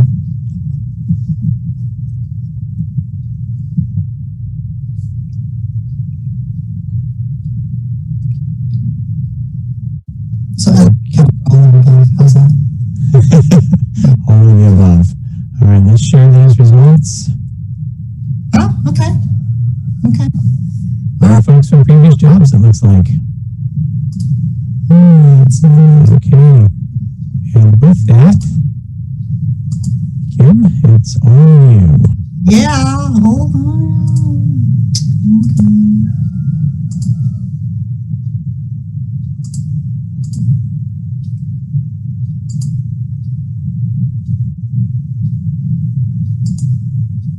Okay. Does everyone have what I'm looking at? Yes. Good. You're good. Excellent. Actually, this is great because I just learned something and I'm loving it. I love when I get to learn something. So thanks so much, Amy. Great to hear from Stacy, Eric, and Rebecca and Michelle coming up, Shamari coming up. Again, Kim Fox Middleton with the Oregon Zoo. And when we were preparing for this session, we were I had this framework in my mind that I wanted to share. And when I was hearing what Eric had to say, what Stacy was saying, what Rebecca was saying, I was like, you all fit in my supervisor continuum. So that is what I'm going to do, sort of reflecting on a little bit of what they said and then just applying what we can do in the future in terms of the continuum. All right, now there we go. So what I call the continuum framework or the supervisor continuum. And this framework, quite frankly, can be applied to just about everything. And I've asked Stacy to kind of focus because sometimes I apply it to other things and it's very easy to do. And part of your supervisor, you are drawing on past experiences. And it may have something directly to do with work. It may have to do with interaction with a family member or a volunteer role that you have, or an experience going to a fair or something. So just remembering that it's just because it says supervisor, there are other areas that you can draw our experience. So the framework starts off with exposure, and I don't think anyone's on the phone, so I don't necessarily have to read it, but we have exposure, awareness, exploration, and preparation. And exposure is that opportunity to have experiences or think about the experiences that you've had. And I literally just had it just now and it's like, oh, good idea, or exposed to something or an idea, and put it in your, as Stacy calls it, your knapsack, So it's being open to reflecting on your experiences and having experiences. So just gathering experiences. And this can, and something that can be an example that I think of is where I had worked at, and I was giving a tour with some folks internationally, and I made this comment about, actually it has to do with Florida, there are no other Everglades, and someone from overseas says, yes there is, there's a flowing river of grass in India, and I'm like, okay, I didn't know that. I realized that my worldview was very narrow, and at that point I said, I need to experience something completely different, and I actually took a pivot and did something else. And that experience I draw from in my role as a supervisor because I experienced multiple cultures and people. So basically gathering experience, thinking about the experience you have. And then awareness is being aware of those experiences. And someone, I think it was Stacy who said, or Eric, you have something, you may not even be aware, it was actually Rebecca, you may not even be aware of it. So knowing that there are things that you've been exposed to that you weren't even aware of it. So taking a moment to just think about the experiences you've had or maybe that you need to have. And then exploration is to learn from them, taking pause and just learning from them. And then the preparation is applying that. So let's go a little bit further on some of each of those. I actually have a definition, and I love the Merriam dictionary that Stacy had. And exposure, the condition of being presented to view or being known. And basically, it's that opportunity to think about what you've done. In this case, Rebecca's was an educator. She had the exposure of being an educator before she was a volunteer supervisor.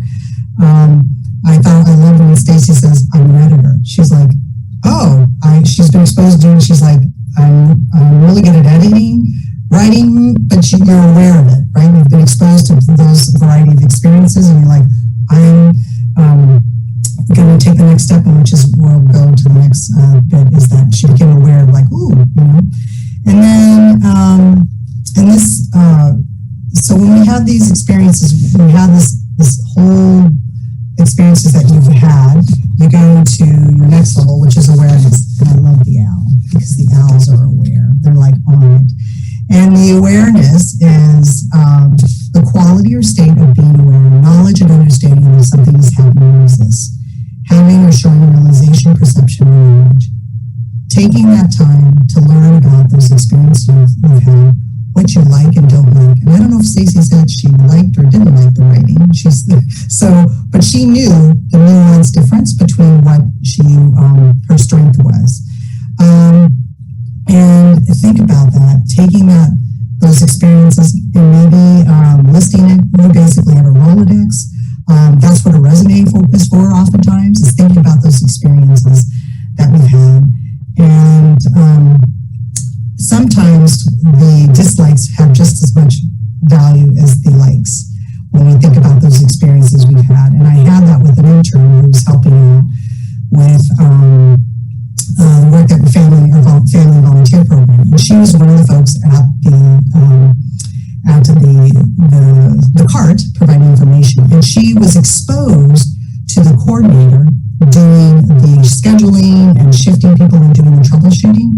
And it was afterwards she stopped at that experience and said, I do not like this. And I said, you know what?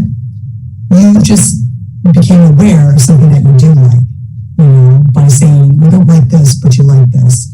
And so that changed her perception about that experience that she had. She changed it from a complete, like, I am never going to go back to the zoo again. I'm never going to do this again, to actually, she came back 2 years later, or 2 years in a row. I was like, oh my gosh, I'm surprised, because she recognized the value of that experience and applied it to, and became aware of what it is that she liked about it. And then what she did next was, did that exploration. That next year that I had her, because her aspiration was to be a supervisor, was to explore it. So I provided her opportunities to learn more. So at that exploration stage, you are learning about those experiences and becoming aware of what you like and dislike, or just learn what it is you've experienced. And you start exploring those, delving deeper into learning more of those interests.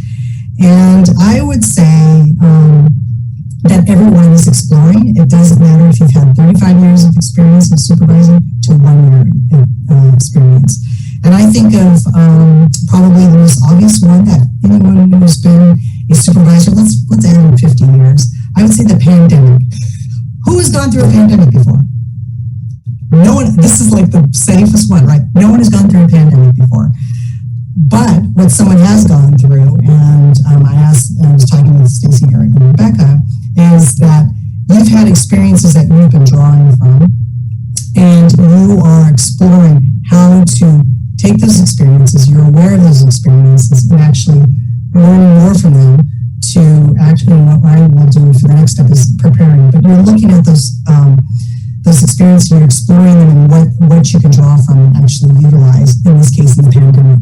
So Stacey said that she's always, as a coordinator, been frugal in terms of budgets. It wasn't during the pandemic she was frugal, but she had that sense of frugality and how to operate with limited funds or maybe limited people, and how to support, in this case, the zoo's operation.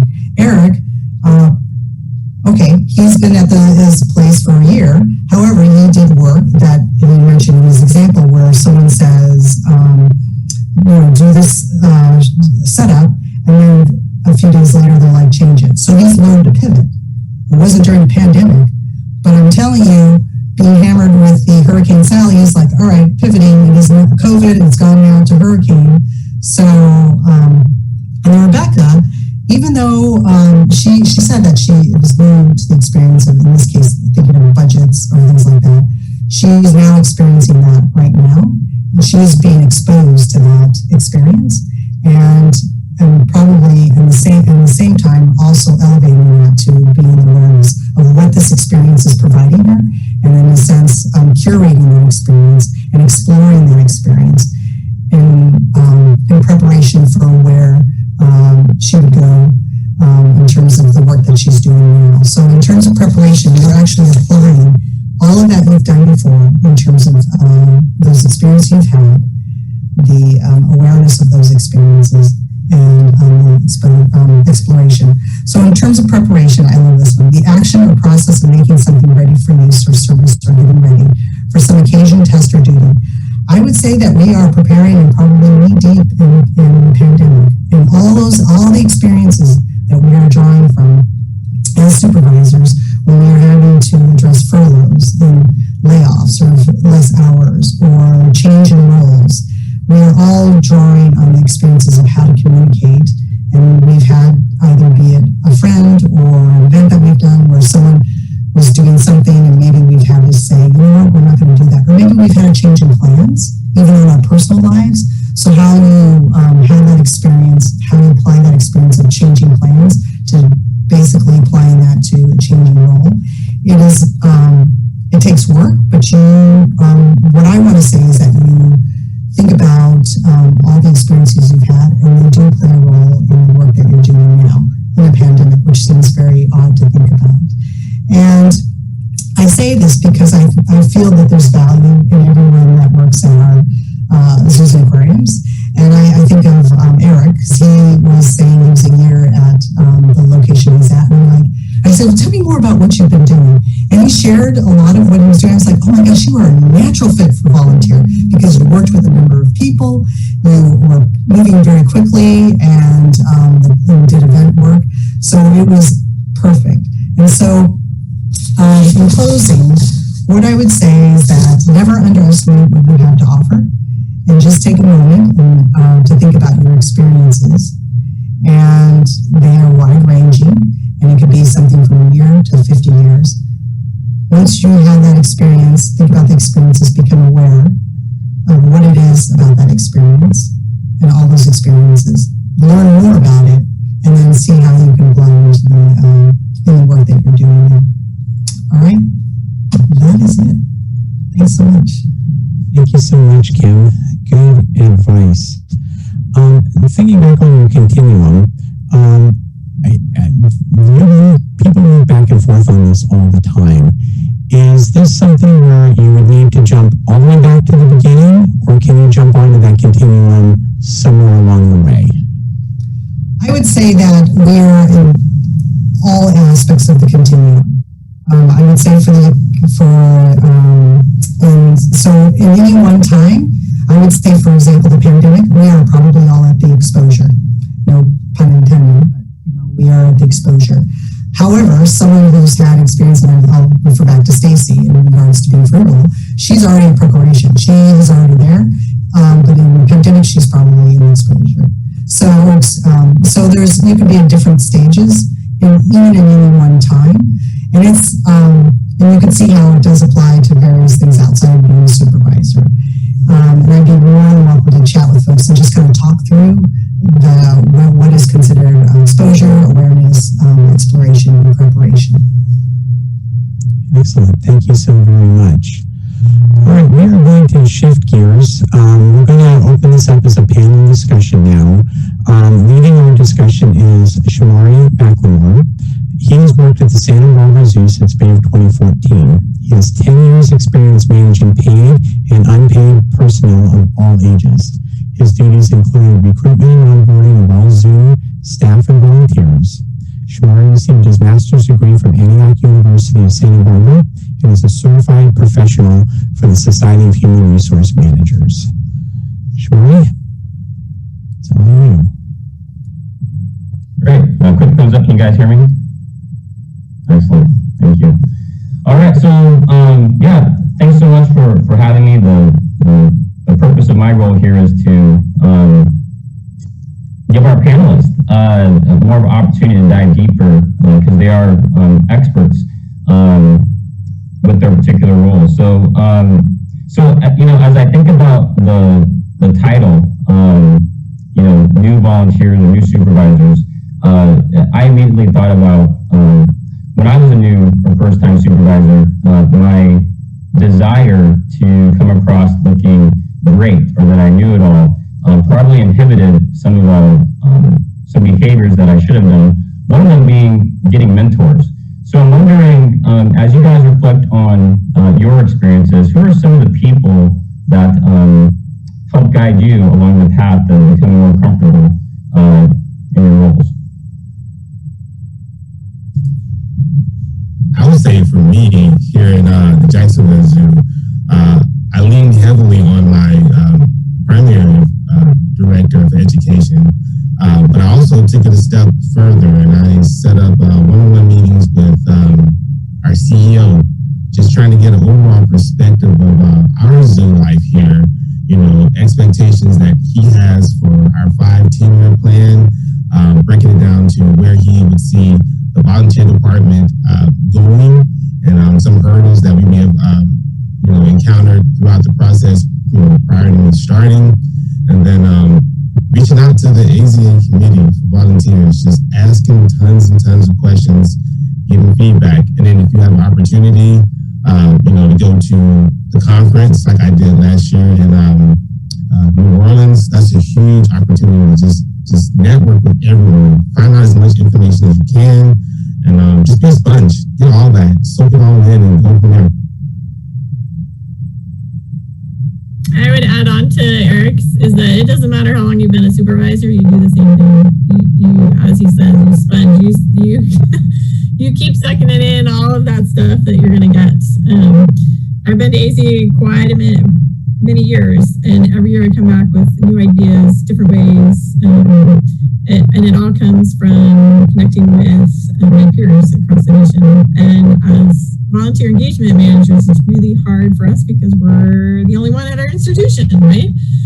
So another aspect that I look at is that, as noted in my bio, was I have a very big Girl Scout world. So there's people that are similar roles in my Girl Scout world. So I connect up with other networks outside of my work environment that have helped me be a better supervisor or be a better manager here at the zoo.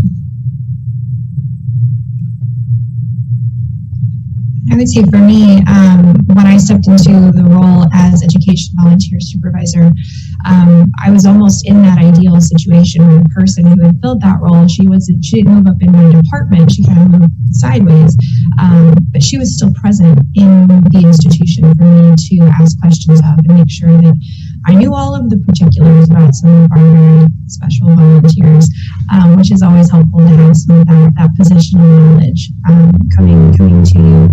And I've been fortunate she's since left our organization, but we are still very connected. And so that's something that I would encourage as well, is just because a person may leave, that doesn't mean that they're no longer a resource for you, especially today. Maintaining those connections is super, super important.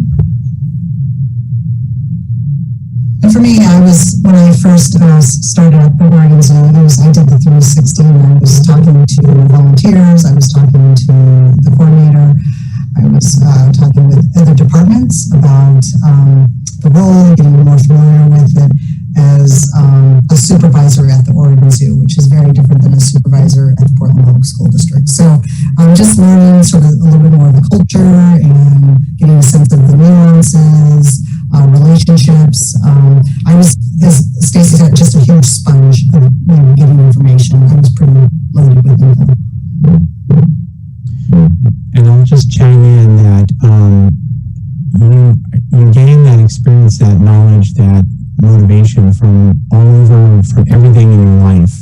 In my case, I grew up in a military family, so I was around lots of military leaders during all my impressionable years, and that's really set the foundation of who I wanted to be as I saw down the road being a leader. And then as I moved through my various career aspects of my career, I gravitated to those people who I saw demonstrating those skills. Excellent. So being mindful of our resources, taking the initiative to reach out and also maintain both inside and outside the AZA community. Sounds like there's a theme there. Hey, as I reflect on the title here, effective personnel management for reticent. I didn't know what that word meant till I followed your guys' lead. I looked at the dictionary, and there's it's about shy, someone who's bashful and doesn't speak out a lot. So my question for you is, I think there's a narrative that folks who are leaders are outgoing, gregarious. Is that a prerequisite in order to be an effective leader, or do you think someone can be reticent and be effective?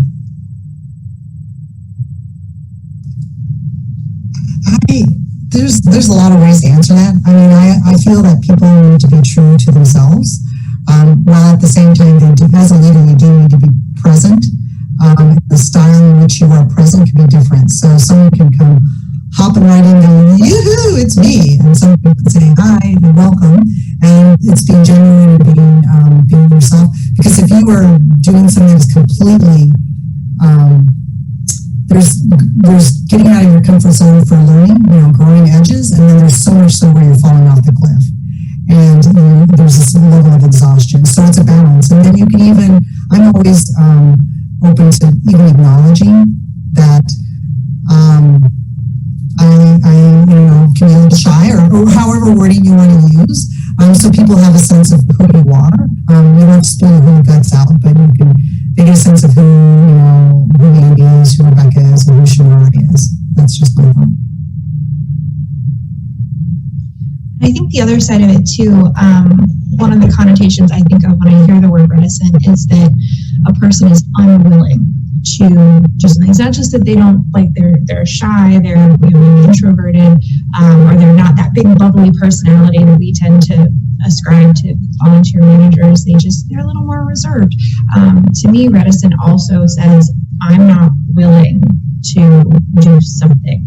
And I think that is where you start to get into possibly needing additional coaching from your own supervisor. If you are a supervisor who is not willing to do the things that a supervisor should do, and that starts to get more into your own performance management rather than it being a moment of authenticity, because you can be a quiet person and still be an effective supervisor, but you cannot be an unwilling person and be effective, in my opinion.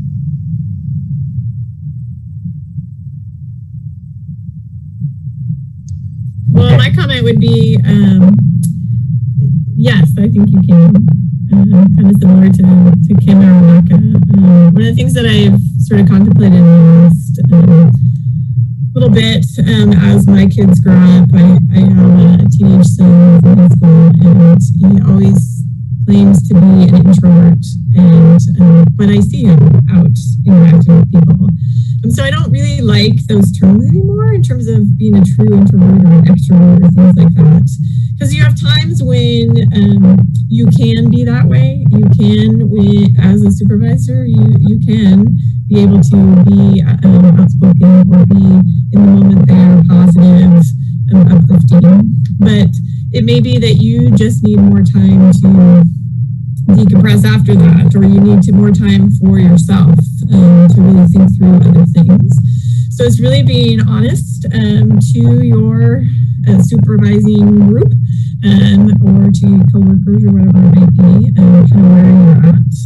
And one of the things that I think really helps is to be vulnerable, right? And that's not as a negative thing. It's vulnerability actually is a positive thing. Because if you're open and being willing to share where you're at, will allow lots of things to just blossom in your life.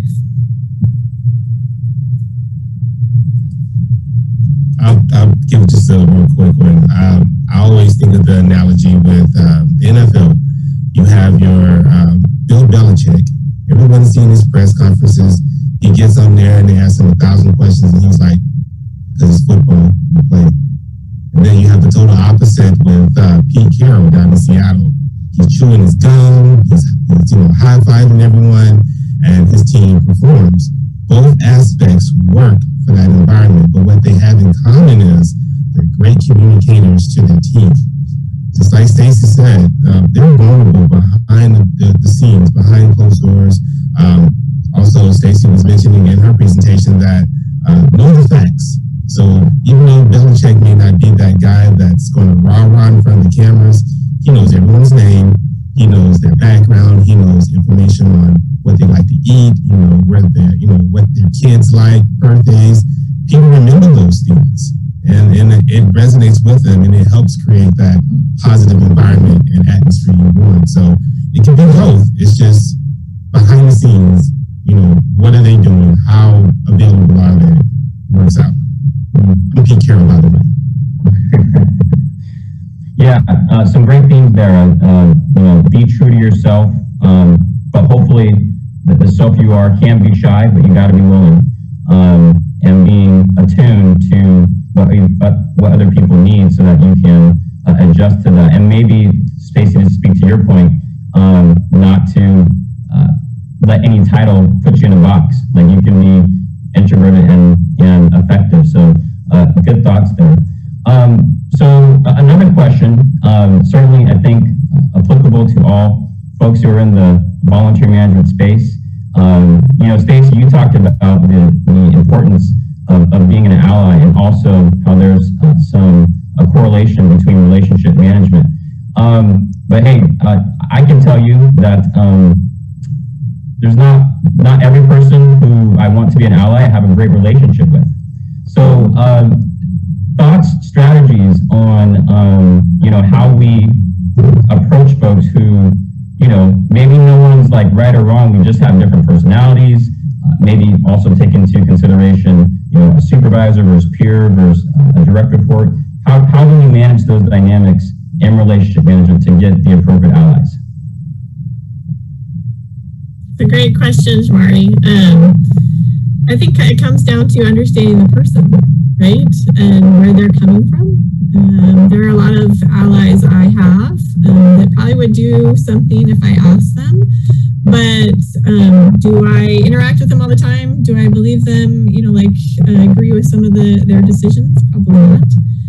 But that's what life is. Everybody's different. And everybody has different perspectives. That's the whole values and ethics in our ethical backpack. So what I would suggest is kind of learn what's important to them in terms of gaining that allyship and important to what they're trying to accomplish.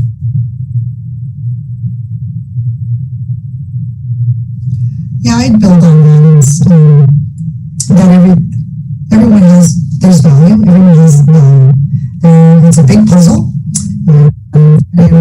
What project, program, or activity you're doing, it could be that person has the corner piece or someone has the middle piece. And that gets into, just Stacey said in regards to relationships, something you may discover as you're communicating is that there's an experience they've had that you can draw on that maybe they're not the corner piece, that they can actually be something that's a little bit more front and center depending on what you're trying to do. So I do feel that folks, people, we all have added value. It's just knowing that those experiences and past knowledge, as we say, knowledge, skills, and abilities that they have in what we're doing. And I kind of flip back to what I said in my presentation in terms of the sort of that work friend, best friend type thing. Because your allies, they can be a friend in the work environment in terms of you are compatible with them, in terms of you communicate well, you are able to work with them, but you may not be the best friend material that you're going to go hang out with later. So you have to keep that in mind when you're looking at how to build those allyships. And I think, Stacey, that's a really important piece for me as a new supervisor. There were people within the department when I first started, we did not get along. And organizationally speaking, I needed them to be on my side for the volunteers. And I did not realize it at the time, but our personal relationship actually impacted the volunteer program. And so being able to learn from those difficult relationships and realizing that you kind of have to just suck it up and be a grown-up, that can be tough and it's not fun. And it's hard too when you have to go and say, I have not handled this relationship well. How can I help to repair it? That is a very difficult learning opportunity, but it's one that was very important. And getting over it really did help me to position the volunteer program in a way that was better for the volunteers and the organization. Sounds like a continuum to me. Okay. So yeah, I'm noticing we have about, we're coming down our last 5 minutes here. So I want to give you all a chance to sort of have the last word. So as you reflect on a lot of information, there's not enough time to get everything in, but what are the one or two takeaways that you want our listeners to walk away with from something you've already shared or something that maybe just came up in our discussion? I would say be true to who you are. Come into your new role, your new position. Get lots of rest. Don't try to change who you are. You were given this opportunity because of your unique qualities that you brought to the table. So remember that. Come, bring your best self forward. Always seek knowledge, information, lean on your peers. like everyone just said, when you're facing adversity, suck it up. You don't always have to apologize, but reach out to that person you're struggling with and try to understand their perspective. You can never communicate enough to your volunteers and your peers. And have fun. Have fun. Smile. Just smile. Goes a long way.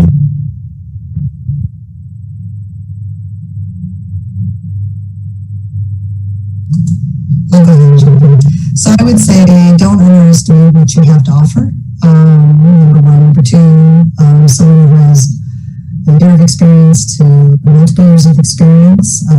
Just remember that everyone is learning. And number three, just value what you have to offer. Don't be overconfident. There's some being a little humble, and just balance those two. But remember, you have something to offer. Everyone does.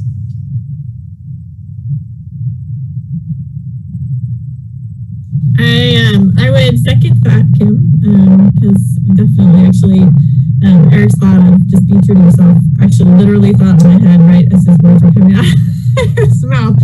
So I had that same thought. So be yourself, and be willing to be vulnerable. I have just really embraced that concept recently, and be willing to take a chance and risk with, as Kim said, with the people that you are either supervising or that you're working with, because they all have value and they all have strengths, and learn their strengths and use that to embrace what you're doing as an organization so that you can flourish. So everybody took all of my answers. No, I think the biggest things for me is that you may not realize how much you're going to grow when you take that next step. So just be aware that, hey, that's coming. But also don't be afraid to ask questions of people who have been where you've been, who have experiences that are similar to yours. And if you don't like them, make sure that you are reaching out to the experts who are in your organization. If you're in an organization for several years, don't hold grudges. That's not helpful. You get ulcers. It's like bad. So no grudges. And also remember, everybody else is learning too. So just because a person that you spoke to last year on a topic didn't know a whole lot, maybe they've learned something new last year. They may be an excellent resource now that they've had time to kind of go through the continuum that Kim has mentioned on whatever that topic is. So just being open in general, I have found to be very helpful. Sure. Do you want to add any thoughts to that? Yeah, I'll add two things, and then I'll hand it back over to you, Andy. I agree with everything that everyone said. Be yourself. Have that level of personal integrity. I have found it's hard for me to be myself until I know who I am. Journal writing, quality time away, asking feedback, not from everyone, but from the people who actually know me. That helps me to know who I am and therefore can be myself. So want to reiterate that point. The last thing is, I think everyone has kind of said this indirectly, but I want to be very clear on this. Volunteer management is essential. It's important. And particularly to folks out there who are in this volunteer management space, you're going to have to know yourself, know how to manage relationships, to manage up all these applications, to advocate appropriately for volunteers. And so I want to encourage you to network with everyone and ask for help. We're here for that. And just want to thank you all for tuning in. With that, Andy, I'll give it back to you. All right. Thank you so very much, Shari. I want to just take a moment to thank all of our panelists today, Rebecca, Eric, Stacy, Kim, and Shari. It took a lot of work to put this session together, thinking about coaching and strategizing and how do you develop yourself into a leader, how do you develop those who are going to follow along behind you into leaders. And I hope you all took something away from this, and feel free to reach out. You should have all of our contact information. please reach out. And with that, I thank you all very much and wish you the best of the rest of your conference. Thank you. Bye.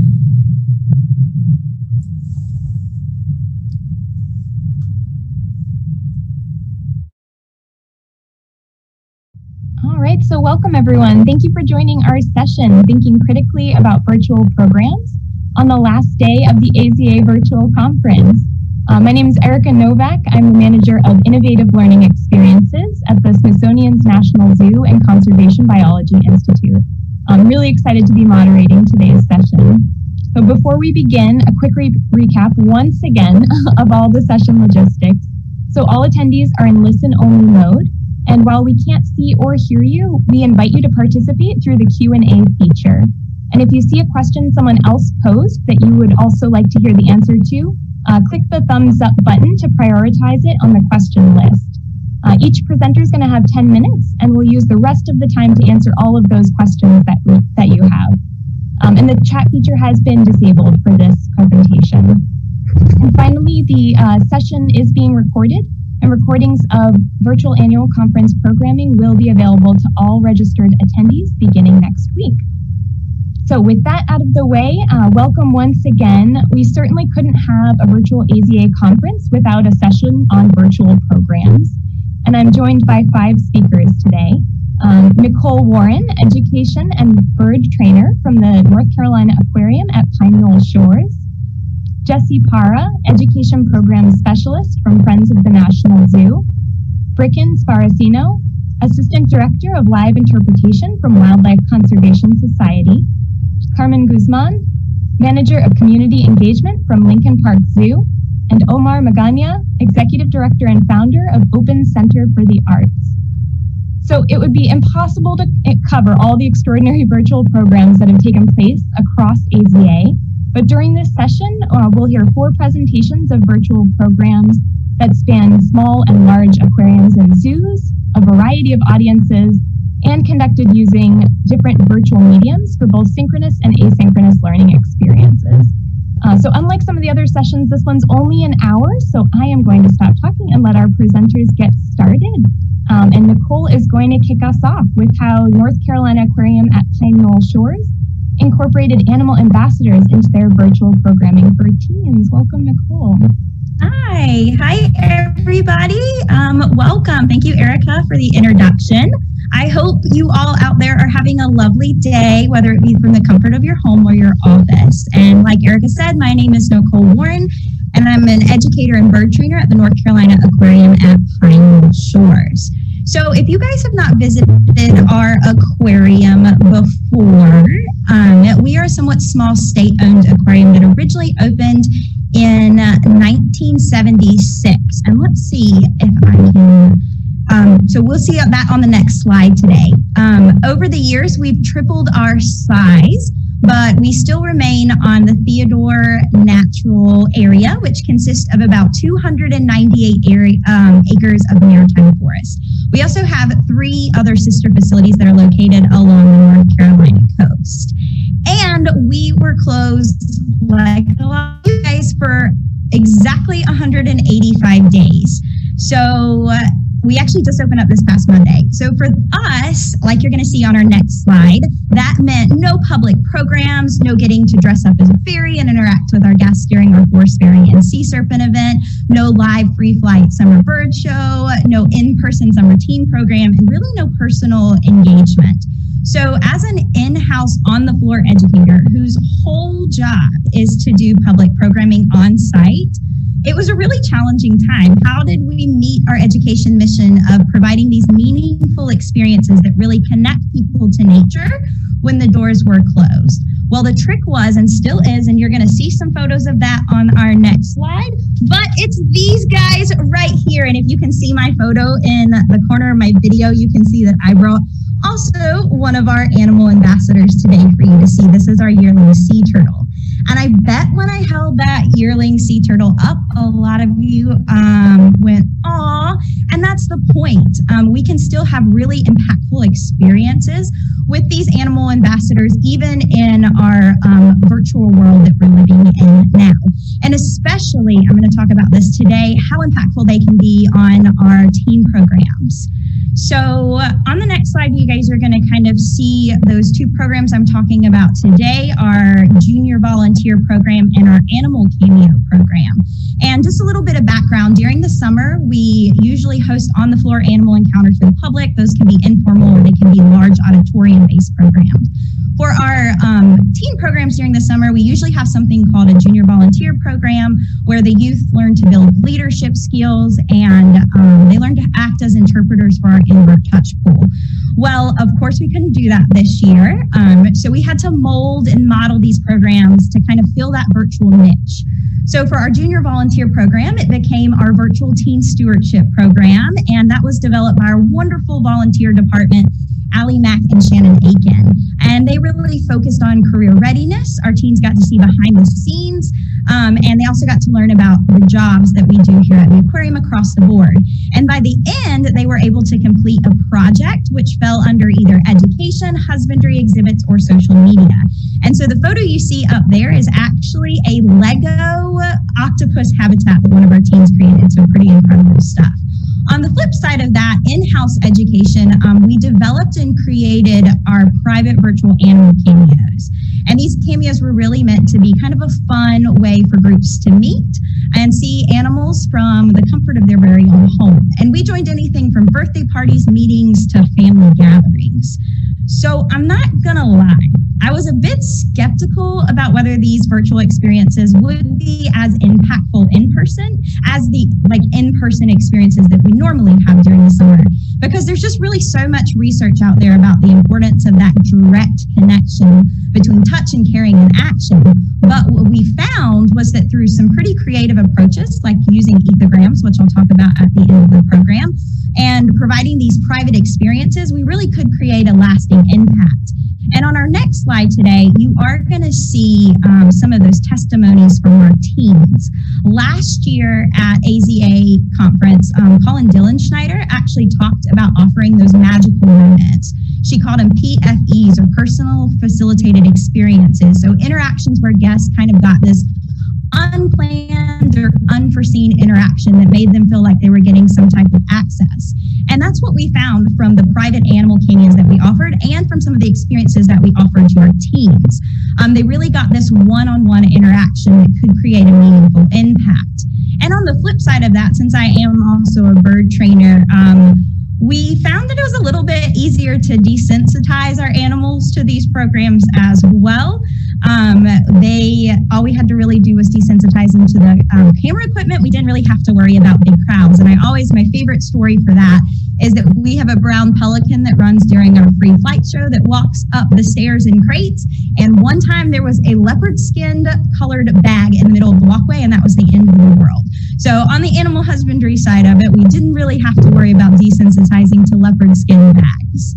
And from a personal level, I've also gotten more personalized thank you emails than I've ever gotten in the past, which is super uplifting. And that's a lot of anecdotal kind of data, but we also always, with our teen programs, take pre and post surveys. And we found that our teen program survey results were very similar. Our virtual one was very similar to the ones that we do in person. And you can see one of those results at the end. We usually have a little less pre-survey results that agree with statements like you can see there on the screen. That increases after those encounters and those interactions. And it wasn't much of a big impact, but we connected with that one teen and changed that one teen's mind, and that's really what matters in the long run. So on the next slide, you guys are going to see some of those testimonies and pictures from our animal encounters. And again, we were really providing those virtual private encounters that have a really big impact.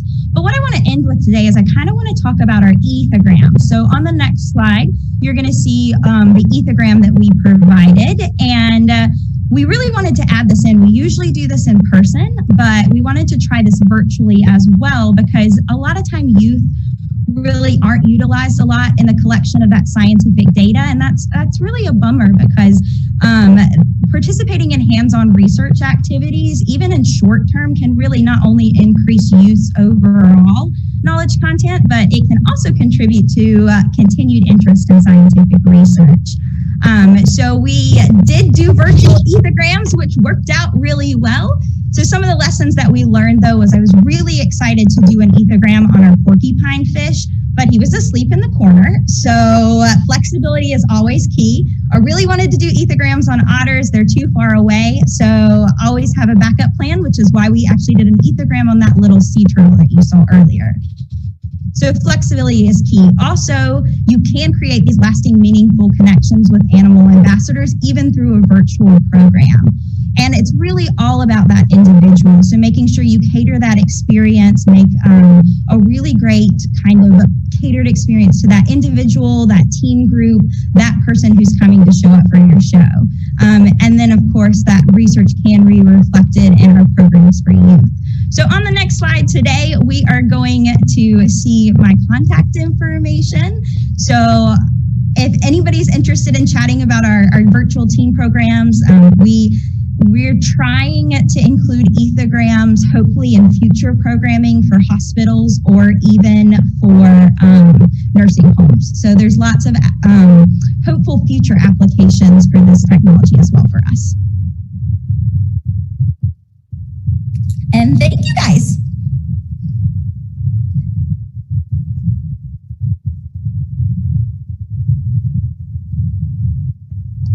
Wonderful. Thank you so much, Nicole. We're going to switch over to Jessie Para.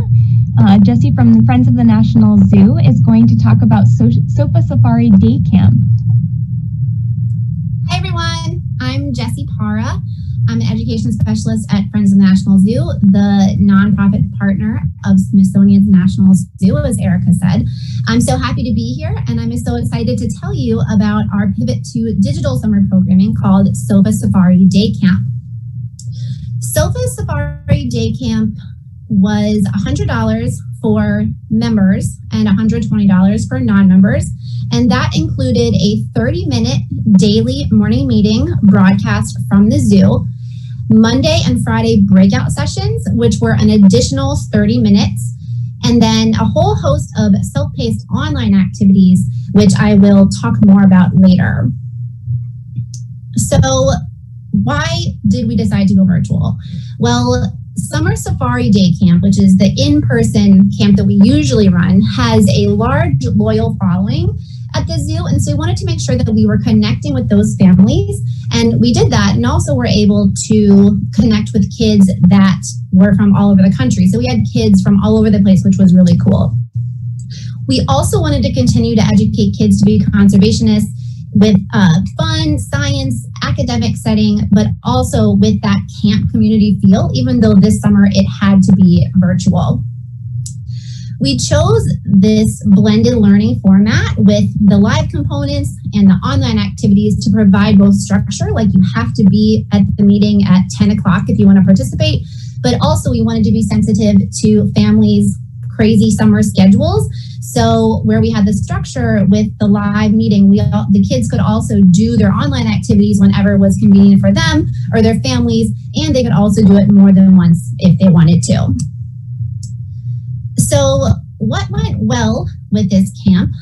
One of the things that went great is that we used Moodle, which is a customizable learning management system, to house everything.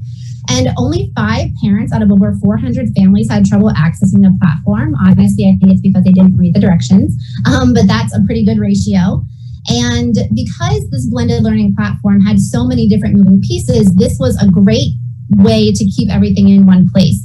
As you can see, there was a section that had tips and info for parents. There was a whole section that had all the activity printouts for the week. There was the link to the morning meeting every day. And then all the online activities lived below those blue bars at the bottom of the screen so the kids could access them very easily.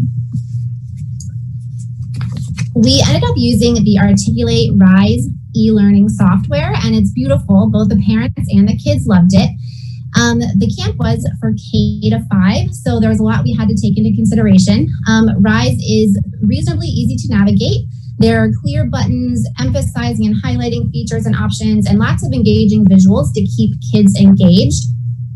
There's interactive features that you can use, like these flip cards that review giraffe characteristics, and there's like photo carousels that are great, sorting games, label graphics where you can embed videos.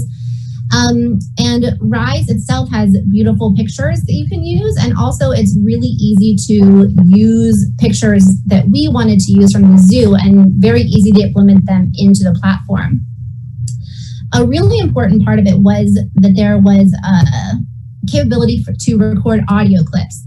And since our camp was from kindergarten to 5th grade, it was really important for those young learners that might not be able to be a great reader, or that they were not great readers yet, so that they could easily access and understand all of the info that we were giving them. And you can imagine that me and my team did not love reading the material over and over and then hearing ourselves on the playback, but it was worth it to bridge that gap. And then, so also Rise had a very easy way to include videos. So we made a lot of homemade physical challenge videos, crafts, read alouds, STEAM project walkthroughs that the kids really enjoyed. And it was also easy to implement professional, really cool science videos as well. And having the live Zoom sessions and the online activities, we were able to really leverage our zoo resources as well. So we were able to show the kids lots of biofacts. You can see in this picture me holding up an orangutan hand model. We used pelts, skulls, claws the kids really enjoyed. We conducted really cool interviews with lots of zoo staff. Here I am interviewing Craig Sappho, the curator of Great Cats, and honestly, I learned just as much during these interviews as the kids did, so those were amazing. We did a lot of meet a reptile, amphibian, or mammal sessions, so the kids got up close and personal with some of those animals, and they were able to ask educators and experts all the questions that they wanted. Obviously, those were a huge hit. We had other animal experience as well, which weren't necessarily up close, but being able to bring the kids into the zoo and visit the animals at a time when the zoo was closed to the public was really, really special. And also we were able to really drive home facts, stories, and conservation efforts specific to our zoo that we wanted the kids to know about, like Carl, the Abyssinian ground hornbill here, who has a 3D printed beak. So obviously this didn't go completely without a hitch, and there was, frustrations and troubles. So I want to just touch on what didn't go well. The spotty internet wasn't great out in the zoo. If we went too deep into an enclosure, or if the hotspot got too hot, or if we as the host moved too fast and the quality lagged, parents and kids definitely let us know. Parents consistently wanted more breakout sessions, but with our limited staffing, that just wasn't an option, unfortunately, for the summer. Rise is awesome, and we loved it, but it's not necessarily made for school-age kids. So figuring out how to meld the platform as it is, plus make engagement, was tough. And speaking of that, writing the curriculum for such a broad age range was also quite challenging, because we wanted it to be instructional or independent so the kids could do it themselves, but also be interesting and engaging for their grade level. So having kindergartners and 5th graders made it an ongoing challenge. As many virtual communities are having this year, we had some issues in the chat. We got off pretty easy, actually, all things considered, but we did have some we had to address. Obviously, we had limitations on what media we could and couldn't use, and also thinking about how to make it kid-friendly and really cool and fun was also challenging. And then we had the usual, regular old camp worries, like once the zoo opened, dealing with crowds, the animals not being out, and obviously we're always concerned about the weather. But I will say that we had 7 weeks of camp, so we needed 35 days of good weather, and well, it was 35 days, and we had 34 days that we were able to broadcast outside in sun at the zoo, which is amazing. And the only day that wasn't sunny was the hurricane day, so the zoo was closed. So we made out well there. But all in all, we really quickly learned what we can and cannot control, and really just tried to roll with the punches. So what was really unique about our program, I think, was the blended learning option. Having that live online component with the online self-paced activities really was able to adapt to different ages, learning styles, and schedules of families. And we were able to spend a lot of time on specific conservation issues and give kids specific actions that they could take for conservation that they could do alone or with their families. Another cool thing is that the curriculum, they have access to the curriculum for 1 whole year. So families told us that they were going to use it for home and virtual school, which was a huge compliment, and asked us to provide more, which is amazing. And we were also really lucky to have a super supportive marketing team that made us 4 to 5 amazing resources every week that really took the quality of the camp to another whole engagement awesome level. So these are more examples of the crafts that were just awesome. So for the future, we are looking to repackage the online lessons for the homeschool and virtual population at the parents' request, which again was just such a huge compliment. We are potentially looking to have some online lessons that are available in like teacher guide format for science content for schools, teachers, and again, for those families, even if it's not for homeschool, just for fun. And we are looking into more live programs as well, but with our staffing, it's a little bit difficult right now. So we're still noodling through the logistics and details of what that might look like.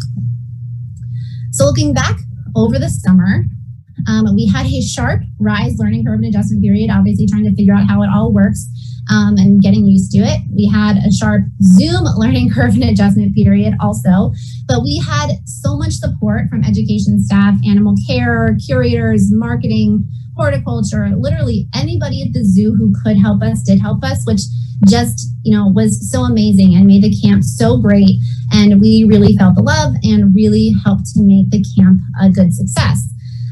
This is a letter that we got from one of the kids. It says, "Dear Jesse and Molly," Molly is my other co-host, "I loved the animals and the activities. I liked the seals and orangutan." So this is just one example of, how much is meant to this kid and how much that, in turn meant to us. And we just feel so lucky that we got to have an impact like this on the kids this summer.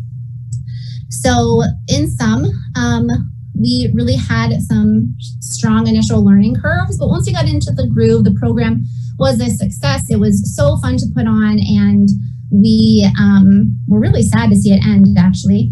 The blended learning model was great for staff, campers, and parents. We loved the blended learning model, and we highly recommend that to meet those learning styles and schedules, as well as Moodle, Rise, and Zoom to deliver the program.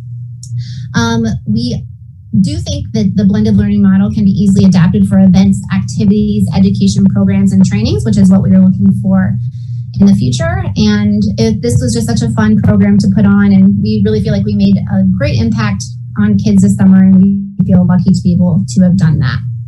So again, my name is Jessie Parra. Thanks so much for your time, and if you have any questions, feel free to email me at that email address. Thanks.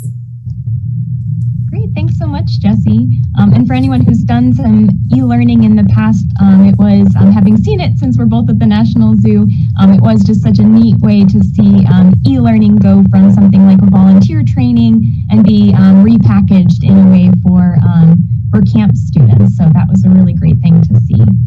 All right, next up we have Bricken, and Bricken's going to talk about the journey of taking an in-person nature play program and turning it into a virtual experience. And Bricken, I am going to give you control. All right. I love being in control. Just kidding. Hi, everyone. I'm Bricken. I'm the Assistant Director of Live Interpretation for the Wildlife Conservation Society Education Department. And I'm lucky enough to work at all 5 of our parks, the Bronx, Central Park, Queens, Prospect Park Zoos, and the New York Aquarium. And I'm going to talk to you about what happened in March when we received the stay-at-home order. All right. So we all know that we received that difficult news in March, and you probably know that New York City was particularly grim at this time. Unlike some of you, we didn't get to be in our facility at all until mid-June. So we went home in mid-March and did not come back to our parks until mid-June. So we were asked to develop education programming virtually from our apartments with no supplies and no animals and just our wits. I am in charge of live interpretation. Our parks are closed. We tried not to panic. I was asked to figure out how to turn what we do with theater and quests and exhibit interpretations into something virtual. And after a fast and furious planning meeting, we were lucky that the larger WCS Bronx Zoo social media channels could handle the larger picture. And so we could turn our attention to our education fans, the families, the teachers, the summer campers. And so what could we do to keep connected? And how could we reimagine what we do and turn it into magic? And so we chose Instagram as our virtual interpretation voice and picked some of our programs that we typically run in person and turned them into Instagram live shows. And we would do this from our homes with our phone cameras and without going to the parks and without access to live animals, and what I like to call Scotch tape and a dream. We looked at our audience and we thought that there were 3 great programs that we could participate, that we could bring to us. Sorry, my slide just jumped ahead. So let's see if I can fix that problem. Oop, okay, there we go. So we picked 3 programs that we thought would be excellent for Instagram. We had our theatrical show, William and Elsie's Adventures in Art and Science, where William and Elsie go under the sea to discover the art of animals that no one had ever seen before. And for this, our educator Paige from Central Park and our educator Mike from the New York Aquarium performed live on Instagram from their living rooms. And Mike sometimes would go under the sea, and by that he just took his camera and went behind his personal aquarium, as you can see in this photo, and that transported us magically deep under the sea. My favorite part of that show, other than the great involvement that the audience had because they got to draw along with Mike, is Paige was describing all the cool animals that she was seeing. Mike would come up with these theatrical backgrounds, and one day he couldn't get the background to stay up, so his mom had to hold the background up for him. And during the show, you actually saw her hands shaking. You could see the backdrop shaking, and by the end of the show, you just saw Mike's mom peering over his head by the end of the show. This was some of the fun we had with live shows on Instagram. The other live show was our stroller safari, which had Edna and Jessica from our Prospect Park Zoo and our New York Aquarium. And the cool thing about that, in addition to reaching our toddler audience, Edna had her daughter with her, so Clarice became one of the stars of the show, a little benefit towards working out of our very own apartments. And Clarice never stuck to the script, and she always had something special to say and would give people inspirational thoughts about how they should stay safe and keep their masks on. Then we thought about our audience who would love our nature play. We have Nature Club at both the Bronx and Queens Zoo, and those audiences were going to be desperate for nature. We were all stuck inside. We really shouldn't go outside. And so we thought we would create Instagram TV show just for our Nature Club audiences. And so I'm going to dive in a little deeper to our Nature Club program. Okay, so for Nature Club, we didn't really have anything but our phones and whatever we had for us. I had maybe a box of cotton swabs and some coloring pens and some flour, and that's what we were going to have to create the show with. We thought with Nature Play it would be better to do a recorded show rather than a live show, and the Instagram TV became the best way to distribute that. Only half of my staff was able to leave their house to film for the Nature Club show. The rest of us could only film from our apartments. But what we realized was we represented the viewers, our fans and our education lovers. They also were stuck inside. And so we tried to find activities and things that we could do in our own home, and also for those lucky enough maybe to go out in the park. So we tried to reach both audiences with this. We tried to turn these disadvantages of not having anything, of being stuck in the apartment, to our advantage and turn them into creativity. So we came up with things we could do with eggs, and I had a whole bit about the cardinal that I could see out my window, and we encouraged people to draw along with us and build birdhouses with us. We used all our old lesson plans and crafts and experiments and adapted them to be done right in our homes. And we gave people an opportunity of a peek of nature because Lily actually lived near a park, so she could film outside. So we tried to package all of these things into 10 to 15 minutes on Instagram. The learning curve, there was a learning curve. I'm not going to lie.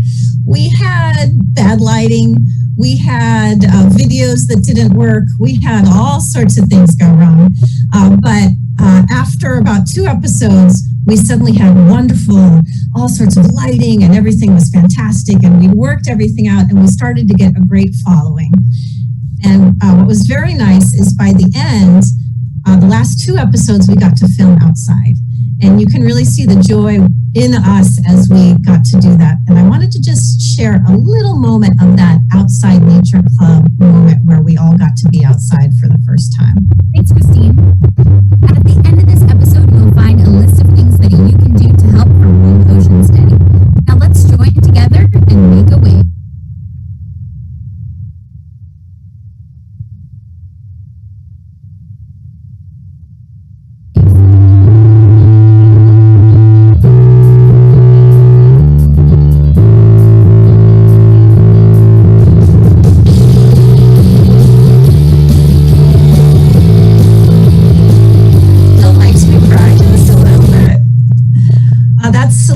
Who was our hostess at the beginning and end of that. Thank you. And sorry about the technical difficulties here. Okay, so the good news is in efforts to reuse and reduce, our show was able to be turned into episodes for PBS's Camp TV. So we did a whole series on Instagram, and we were able to connect that series with our local PBS channel. And in true zoo fashion, we reused and reduced. And we were really excited to see our little Instagram TV show be viewed by New York City school children all over New York on actual TV. Did I know at the beginning of this I would become a TV show producer? No. Was I kind of happy with what we did? Yeah. Was it awful? Yes. But we were really glad with how it turned out. Another wonderful component of this was all of our educators also spoke Spanish, so we were able to film all of these in both English and Spanish, widening our audience. And a little impact for you, Nature Club on Instagram received over 4,600 views. It doubled the number of our followers on Instagram. It became part of Camp TV on PBS. We discovered that we had a global audience. We had people all over participating in it, and we heard that and were able to take that success and some of the things we did wrong, and it helped our virtual summer camp start off on the right foot. I'm glad we got to do it. I kind of wish we could do it again, but on our own terms next time. Thank you, everybody. Great, thank you so much, Bridget. I'm going to take control back.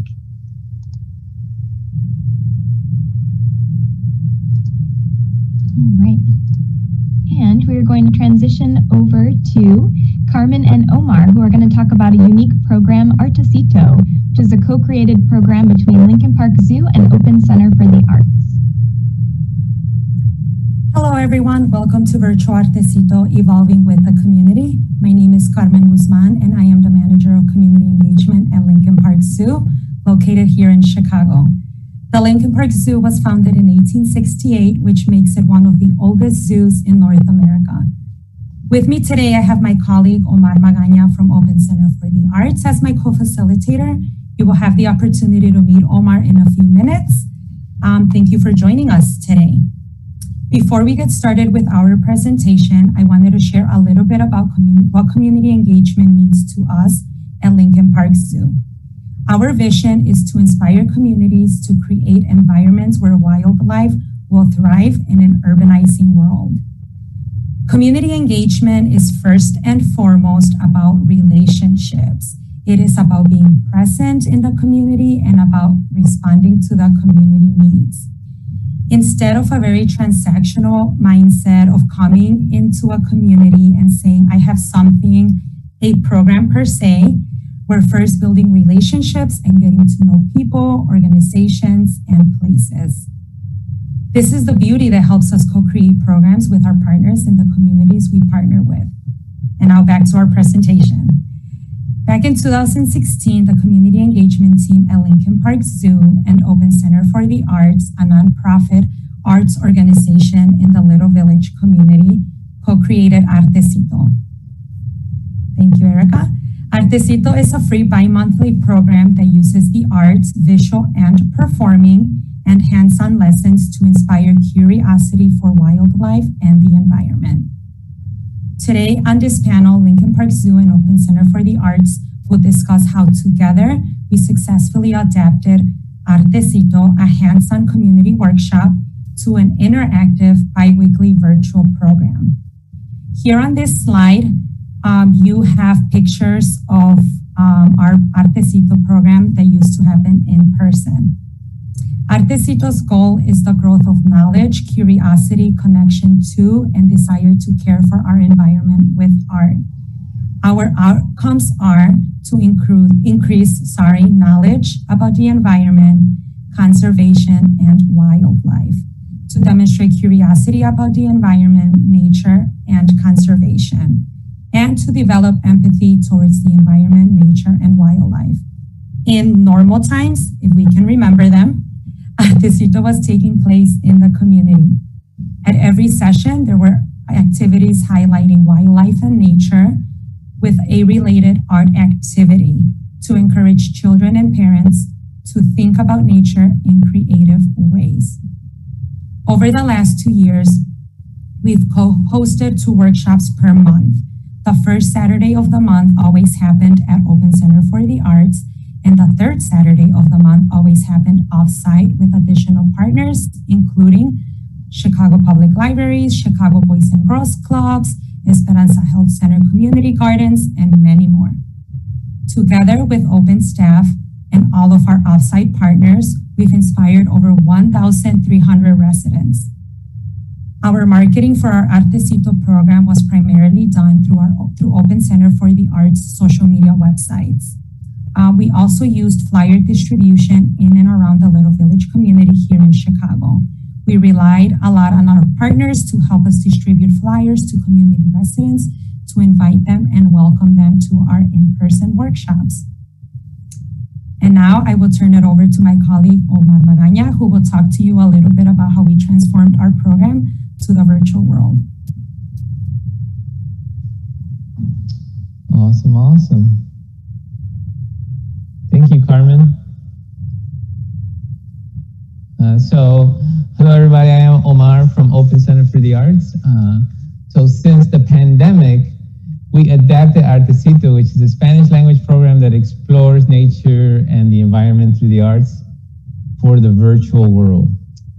Wow, it was quite an experience. Artecito Virtual continues to inspire community members and it is now hosted every other Thursday through live Zoom sessions. The Lincoln Park Zoo Community Engagement Team and Open Center for the Artists did a pilot virtual Artecito with a small group of pre-selected community members. The purpose of this pilot was to receive feedback by going live and presenting the series widely to our Little Village community, partner schools, and churches. Once we piloted the program and received the feedback, the goal was to host a virtual Artecito every other Thursday evening. Since the pilot, the team is proud to share that we continue to serve the same number of participants at each workshop as we did in our in-person Artecitos, which has been amazing. Virtual Artecito is marketed via our Facebook, Instagram, and our email distribution list here at Open Center for the Arts.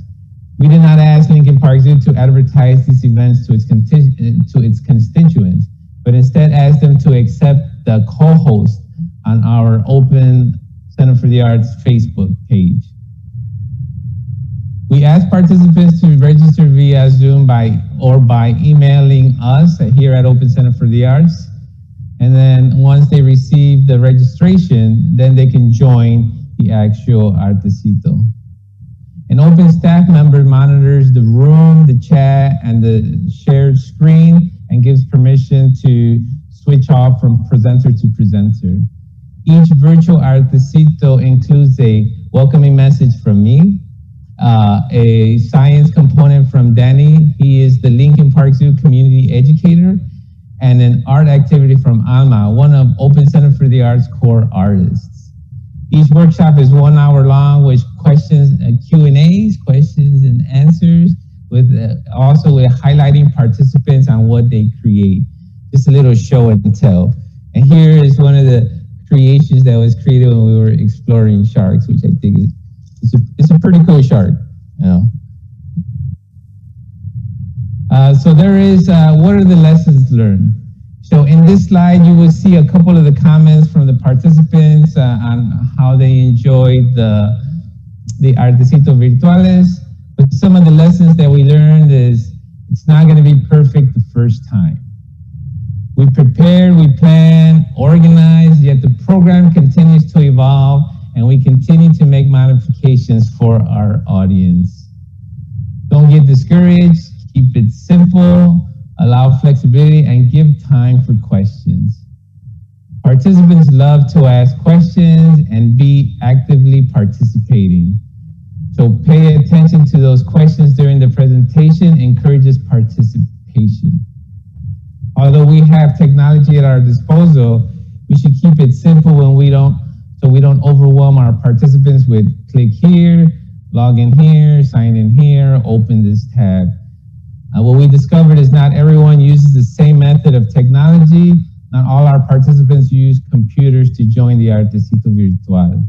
There is an array of technology being used, from phones to tablets to the brands, and not all devices show the same visual platform. We learned that zooming into pictures gives participants a better view of what it is that we're describing or exploring. Most important, listen to the community needs, ask participants for feedback, and be open to continue to grow. Next slide, please.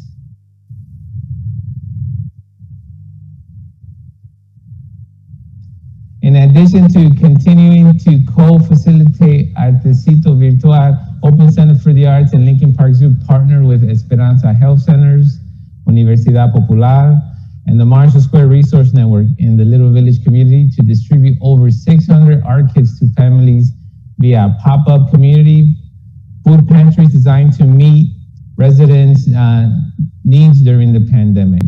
The art kits also provided families with necessary materials and information to participate in our Artecito Virtual workshops. At some of the same pop-up pantries, Lincoln Park Zoo supported the Marshall Square Resource Network by replacing over 2,000 single-use plastic bags with zoo totes that are being used for fresh produce giveaways. We are grateful for the ability to continue listening and being present to our community residents and partners during the pandemic in ways that further the zoo's mission. This slide shows a picture of me hooking up some art kits, Carmen getting ready to pass them out at the pop-up food pantry, and Universidad Popular setting up a distribution of their art kits to community residents. Next slide, please. This slide shows pictures of Artecito activities and a sample flyer. are available for any questions you may have. Thank you for joining us today. We would also like to thank Nicole, Jesse, and Bricken for the information that they shared, and Erica and for hosting, and Matthew for hooking up the technology. Great, thank you so much, and thank you for the shout out for everyone, and for Matthew for helping us with the tech support. So I'm going to stop sharing so that we can see everyone and we can go over to the questions. As a reminder, we've got a couple in here, but if there's anything you would like us to address specifically about these programs or about at large about kind of how we went about choosing some of these virtual programs that you heard about today, please throw that in there. All right, so I think the first one, which I think we can have everyone go around and answer. There was a question about going into more detail on how the virtual programs were marketed. So what was your cap on program attendance, and did you sell out your programs, and how was it marketed? So Nicole, do you want to start? Sure, I can start with that. So I'll address both. We are a relatively small aquarium, so both of our teen and our animal cameos were fee-based, but they were relatively inexpensive compared to some of the other animal cameos and teen programs that you see through some of the larger zoos. We don't really cap our for animal cameos. Anybody can join that they want within that private group. So somebody has to set it up. And we've had anywhere from just one person who just wants to do that one-on-one experience up to a class who's had about 25, 30 people.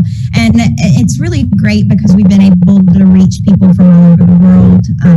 So it's really expanded our reach a lot as well. For our teen program, we had 2 sessions, and they capped that as well. Great, thank you. Jesse, would you like to take that one? Again, how the programs were marketed, the cap, and how did you sell out? Sure. So like I had said in my presentation, we had a really large, loyal following of people who usually came to camp. And so a lot of the families that we had were those families, and through word of mouth. We sent it out on our e-newsletter that we sent out to all camp families to let them know that programming was still happening. And we had a really small marketing budget that wasn't necessarily for Soba Safari Day Camp, but it was just kind of like, hey, this is in this magazine that runs in the area, and we are still programming. Come look at our website. And then it was on the website. We really lucked out though with the loyal following, and so that was really helpful. We sold out most weeks. Our cap was at 100 campers per week, and we sold 689 spots out of 700. I really wish we had gotten those last 11, but that's fine. Great, thank you. Bricken. Sure. So the Instagram shows were free and open to anyone. We received about 200 views per episode that we aired. You can still find them on WCS Education Instagram handle, so you can watch them. Click on the Instagram TV icon to find them. We marketed them. We did an email out to our big member list, so for all 5 parks. And then we also emailed our education list of families, teachers, and campers, so that people who had ever taken any of our education program, we let them know that we were offering these virtual programs for free. Thank you. And Carmen and Omar, I know you talked about marketing a little bit, but I'll turn it over to you. Yeah, so for us, marketing, Open Center for the Arts 100% supported that endeavor. They were publicizing in their social media, and they also sent out a blast email to community residents that are a part of that. We also have relied a lot on our other partners in the community to help us blast out in their social media, in their email list serves. So for us, we see a constant returning participant week after week. For us, our programs are 100% free of cost. Lincoln Park Zoo has a funder that supports all of our community engagement work. It is a priority for us that all of our community programs are free, that we support our community partners like Open Center for the Arts, who are dedicating their time and resources to co-creating the programs with us. Yes, yes. Great, thank you. And the next one that is getting more and more likes now as well. So how do you reach lower income communities, particularly for those nature adventure programs? Whoever wants to start with this one. So for our Nature Club, we had a built-in audience from our Nature Club program that we did in person. And that program was at the Bronx Zoo and at the Queens Zoo. And we actually originally got funding through AZA, through the Nature Play initiatives. And part of the development of those programs was reaching out to people who could walk to the zoo from their homes. So it targeted all the people who live around the Bronx Zoo and Queens Zoo, so that we built that Nature Play audience with the help of some generous funding. Thank you, PCA. And we're able to reach out to the local community, and they were part of the people that we were able to reach out to through our emails to let them know that we were doing this now on Instagram instead of in person. So we really just, it was a luck that we had already had those audiences in place. Great, thank you. All right. And then transitioning over to another question, what are you willing to do, or what are you going to do now that things are opening up? So all of these programs are ones that were in person at one point and were transitioned into a virtual format. So now that things are opening up a little bit, what is the plan? Are you doing the same program, what are you adapting? For us at Lincoln Park Zoo and Open Center for the Arts, we are continuing with our virtual Artecito. We work on what we like to call a quarter system, so we plan 3 months out. So for now, we're planned through the end of this year, so through the end of December to be 100% virtual. We continue to listen to the community, we continue to listen to our partners and all of our participants, and that is what the community is asking, and that is what we're seeing here in Chicago. So staying 100% virtual until further notice. Yeah, and might continue being virtual with some in person. As what we have also discovered is with the virtual is the people that can make it or that are not from the area have an opportunity to learn about the amazing stuff that is being created. So always keeping that open also. Great. And Nicole, did you want to say something too? Yeah, I was just going to say that we are continuing our animal cameo programs. They're relatively inexpensive, so we're trying to continue engaging not just our local community, but our global community as well. And for our teen program this fall, we weren't sure when we were going to open back up because we just opened back up on Monday. So we will be doing the first part of our teen program in the fall virtual and then the second part in person. We may be able to transition some of that, but some of that comes with restrictions. We're primarily an indoor facility, so we're kind of limited in what we can do. Our virtual Instagram shows may not happen again. I hold out hope that they will. We are focusing on virtual programming that matches some of the more paid programming models. The success we had with summer camp, we're transitioning into now virtual birthday parties and virtual school programs.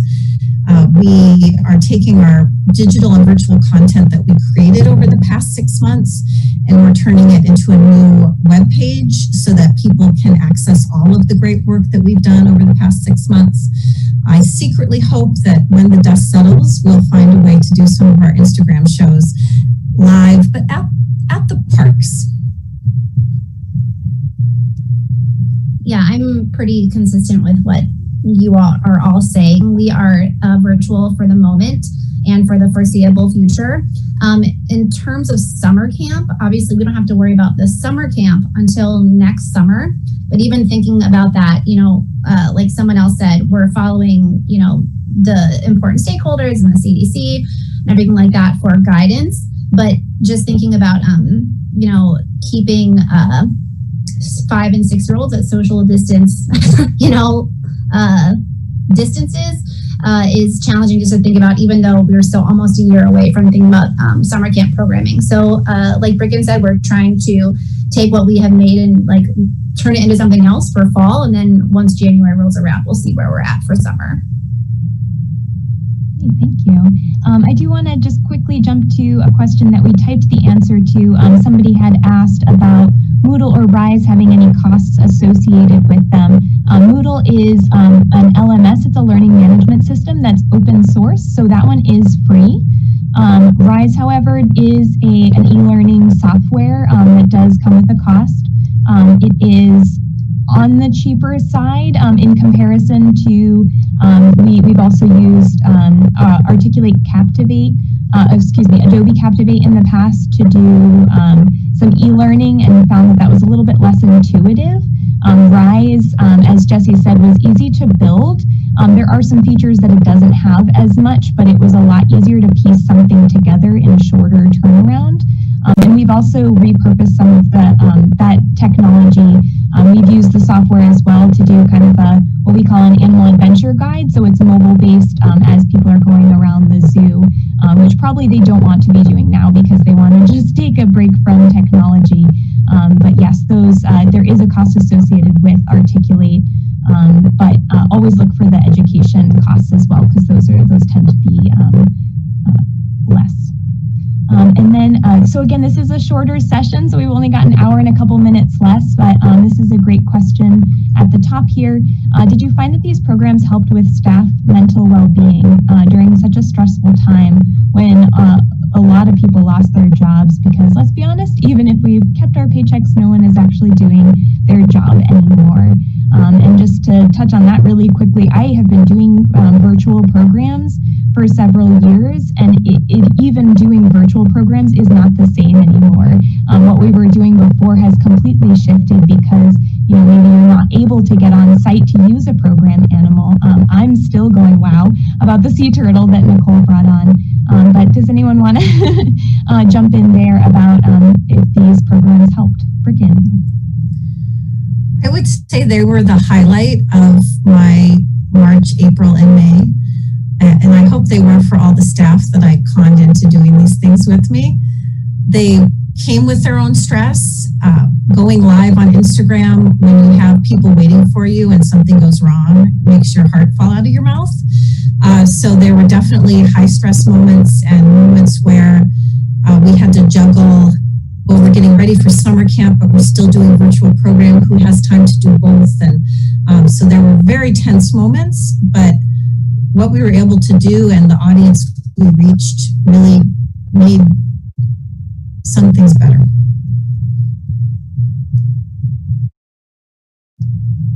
I will second that. And unfortunately, we are at the end of our time here. So thank you so much. Whether you feel like you've tried it all over the past 6 months or are thinking about how to repurpose one of your programs that you're creating while schools and organizations start to reopen, or maybe just looking for some new ideas. I hope you enjoyed the session. Please stay connected with us. The AZA Community Network has been really wonderful during this time. If you haven't been involved in that, definitely take a look, open up discussion questions, and keep connecting with us. We'd love to talk more. I'm sorry we didn't get to all the questions about what has been tried, and truly during this time, I think it's just shown that every educator is truly, and beyond, is truly a chameleon in doing everything from education to then being videographers and just everything else in between. So thank you so much. My favorite thing that we do now is wave at the end of a program. You never do that in a meeting in person, but everybody waves now at the end of a meeting, so we can all wave. Thank you so much for joining, and have fun at Virtual Zoo Day.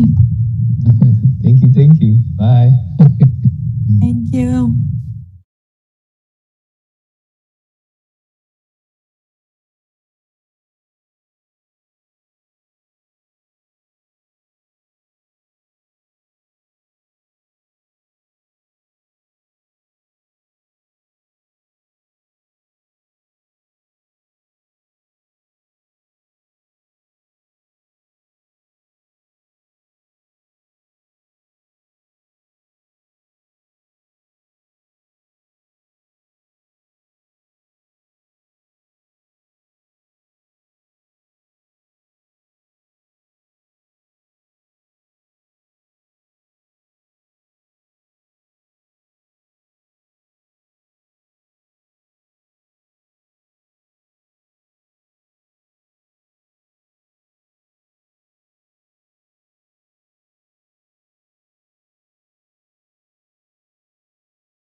Welcome back, Dan Ash. We made it. The end of day 5 and the close of the 2020 AZA virtual annual conference. Zoo Day is always a treat after a packed and productive week of learning, sharing, and connecting.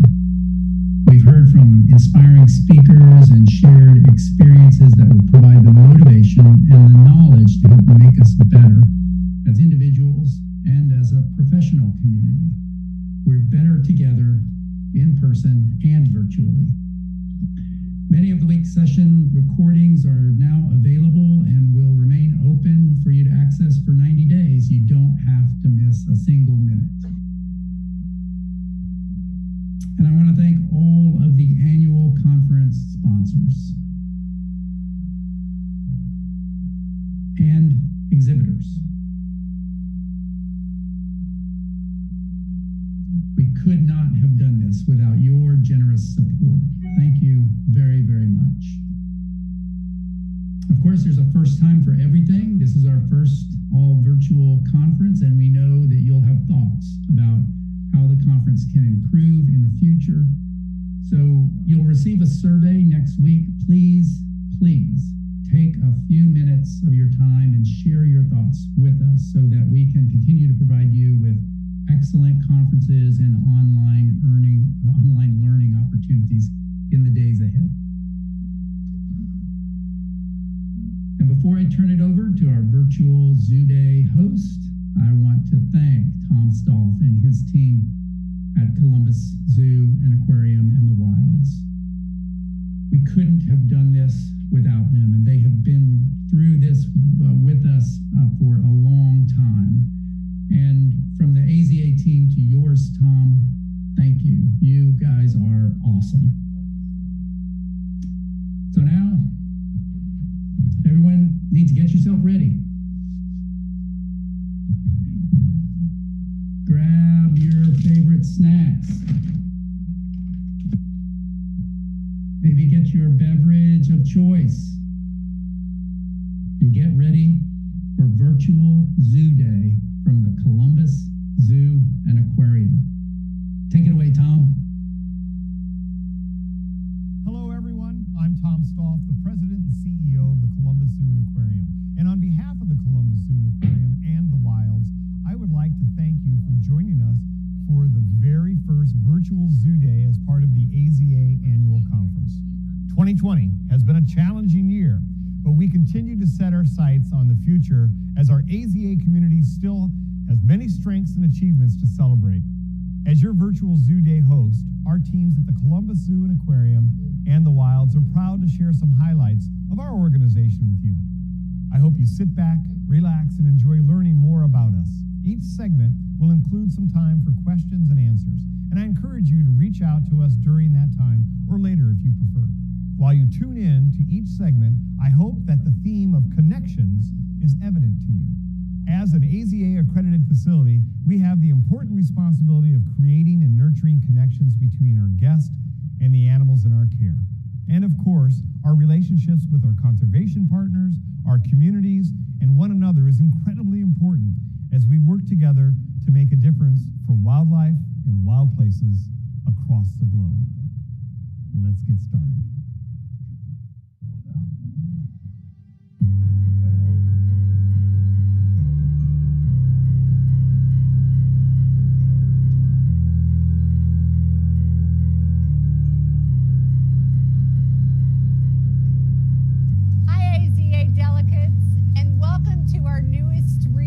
At the Columbus Zoo and Aquarium, you are looking at Adventure Cove. Adventure Cove has been about 5 years in the making, and we are so excited that we have opened it up to our guests this year. And this is what you're looking at right now. It's a whole entire region, but you're looking at the sea lion harbor seal exhibit. This is 375,000 gallons of pure salt water. We have 12 animals here. We have 7 male sea lions and 5 females. And we're so excited that shortly after we got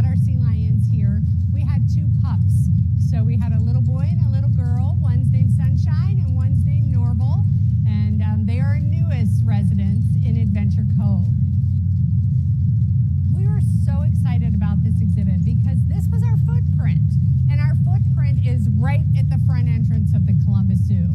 And if you look around, we were kind of struggling with being at the front entrance, but we're also right next to our rides in our water park.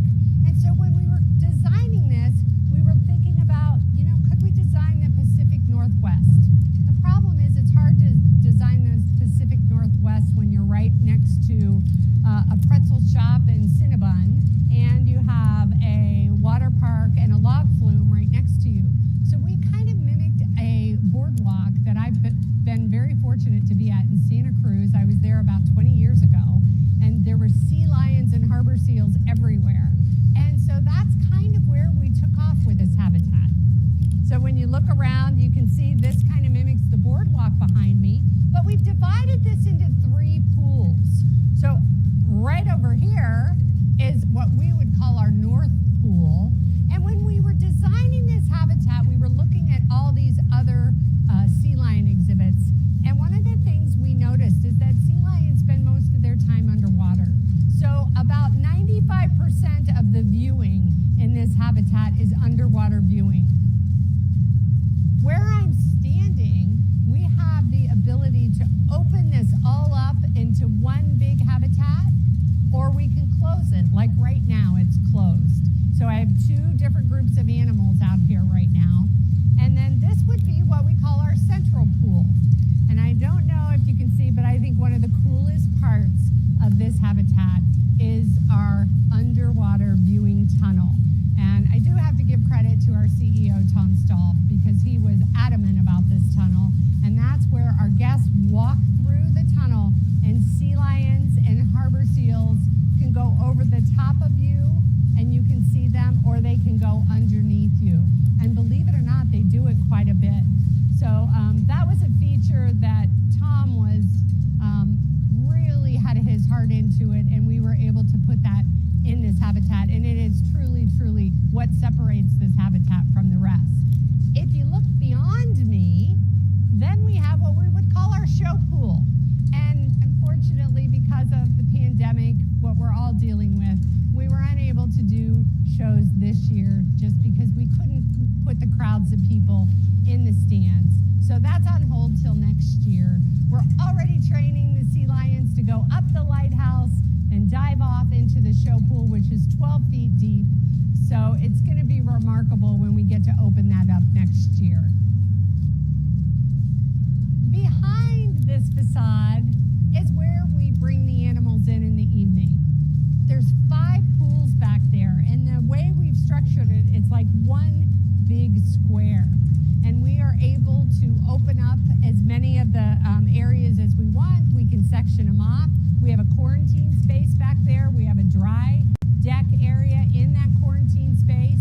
For every pool that we have a dry deck area next to that pool. So if for some reason we have a sea lion that has to have eye surgery or something, we can dry deck them safely and comfortably, and other animals still can enjoy the pools. So we're very, very excited. I think we really did it right. A lot of people don't realize when they come to Adventure Cove that it's not just a sea lion and a harbor seal habitat. On the other side of this habitat, there's a whole nother area called Jack Hanna's Animal Encounters Village. And to tell you a little more about it, here's Sean Brehab, Director of Animal Programs. Welcome to Animal Encounters Village. When we designed this region, we had to find a way to connect guests with animals, but do it in a fun atmosphere. And so what better way than to highlight our Animal Ambassador program here at the Columbus Zoo, one of the largest programs within the country. These animals here at Animal Encounters Village talk to us about connecting people with animals. We look for ways to talk about small action steps that guests can have and a unique experience here at the Columbus Zoo. As guests enter the Animal Encounters Village, the outside area shows different habitats for different animals, but it's a unique way. We're not talking about natural habitats that these animals live in. We're showing it as a small fishing village, looking for a way to connect sea lions to Animal Encounters Village, along with Zambezi Bay and Jungle Jack's Landing. We created this village to truly talk about our connection with animals. Throughout this habitat in this region, when you look through here, you'll look at a wide range of animals. all of these habitats are rotating. So not only are these animals ambassadors, but they're also rotating, going on outreach programs, doing community events. So it's truly a way to connect guests with our animals. And what better way than in the morning, right off the bat, we have our cappies coming. So capybara walk in the morning as the guests are coming to the Columbus Zoo. They get to experience some of the animals out of their habitat. We're looking for unique ways to connect guests with animals. And right there, we're breaking the mold. We're taking away barriers. We're getting guests face to face with animals. Here at the Columbus Zoo, we believe in our mission. We believe to connect people with wildlife. We're looking for ways to show that guest experience and bring them closer to animals. Throughout that time period, when we're connecting people with animals, we know that we can touch their heart and teach their mind. Right now, let's go inside to Vada Soulard and learn a little bit more about what's going on the inside part of Animal Encounters Village. Well, welcome to the indoors of Animal Encounters Village. This is a really cool aspect. Like Sean said, this is where the building comes alive. Like Sid the Sloth here. He just came out of his habitat back here and he crawled through this really cool tree behind me. There's a door in it, and so any animal that's in there can come out and actually come close to the animals. We have a prehensile toed porcupine that does it. Sid the Sloth comes out. People get a really close personal encounter, can take a slothy, can feed the sloth, always with a trainer there. This exhibit is designed with all these areas that have a little ledge that an animal can walk over, or one of these ropes that an animal can hang on or use. So it's really cool to see these animals do natural behaviors in their habitats and outside of them. We're really trying to connect our animals with our audience that is here. One of the other ways we do it is on our tour rooms. We have got these two really cool tour rooms. They're a little different than most tour rooms. We're not walking animals out anymore, holding on to them. Actually, these animals walk out on their own. They're trained to come to their trainer and perform their natural behaviors on cue, which is really cool because now we can bring this really close to our tour guests and they get a really up-close experience with these animals, because we're really focusing in this building on getting kids and adults close to animals, to really touch the heart, to teach the mind. I hope you all have enjoyed our virtual tour of our newest habitat at the Columbus Zoo, Adventure Cove. If any of you are ever in the area, please stop by and come and see this amazing habitat. I promise you, you won't regret it.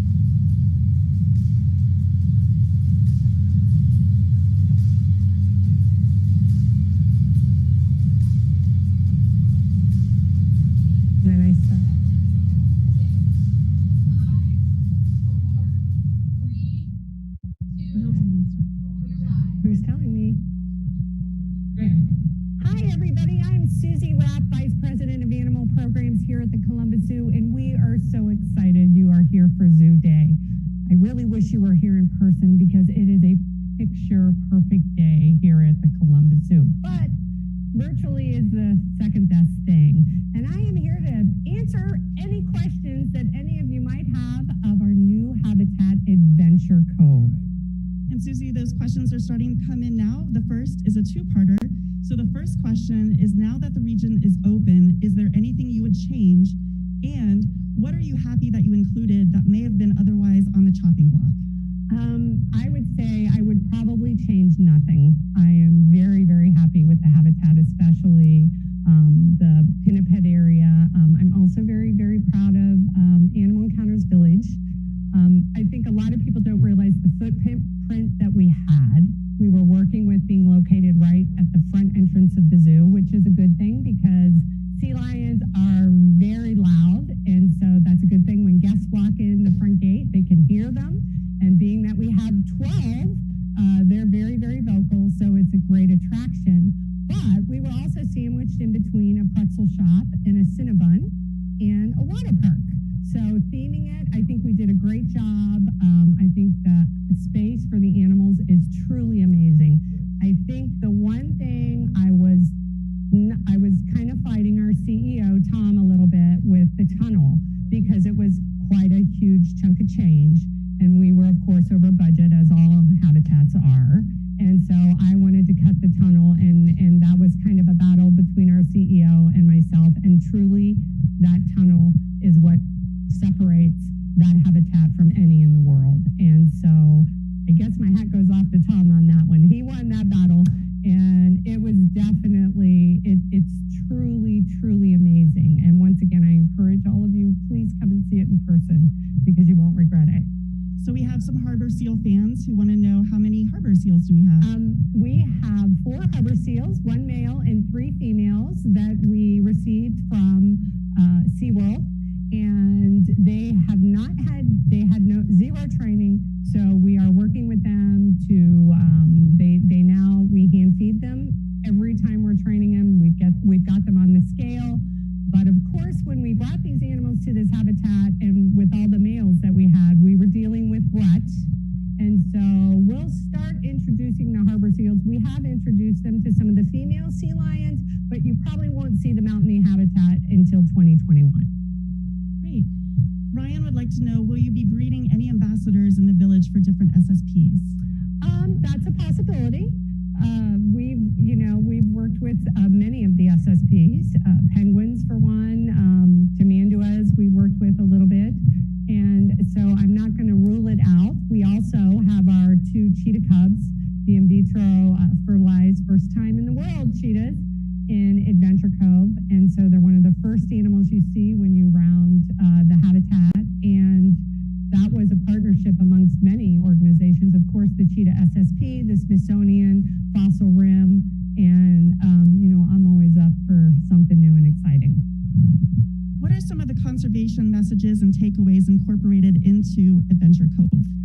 I think just about every habitat we build has a huge conservation message. Obviously, we're talking about the climate, we're talking about pollution, and when you get to the Jack Hanna's Animal Encounters Village, there's multiple things, because one of the things we wanted to do with this habitat, these are the same ambassador animals that we're going out and doing our school programming, doing a lot of our outreaches, but we want to be able to incorporate them and talk more about them with the general public. We've done an amazing job. I mean, we'll do over 3,000 outreaches a year, and so it's kind of nice to be able to bring those animals back to the zoo and the conservation messaging. I mean, it changes all the time. And I think the coolest thing is when you walk through that habitat, you may walk through it first thing in the morning when we open, and you're going to see a prehensile tail porcupine, swift fox, you might, and the lemurs. And then you'll come back through it later on that day, and it's going to be a whole different group of animals. So, and a whole different conservation message. So we have great opportunities. Obviously, the intent when we designed the habitat was have a lot of guest engagement where our trainers would be out there interacting with the guests. But unfortunately, during the pandemic, we're unable to do that at this time. We have to encourage social distancing, and we don't want crowds. So we've kind of had to take that piece out. But hopefully someday, when you do come and see it in person, you're going to get to see that interaction with the trainers. I want to thank you all for joining us. Stay tuned for the next segment. And if you have more questions, I could stand here all day, but I'm really not allowed to. But please email us at zooday@columbuszoo.org.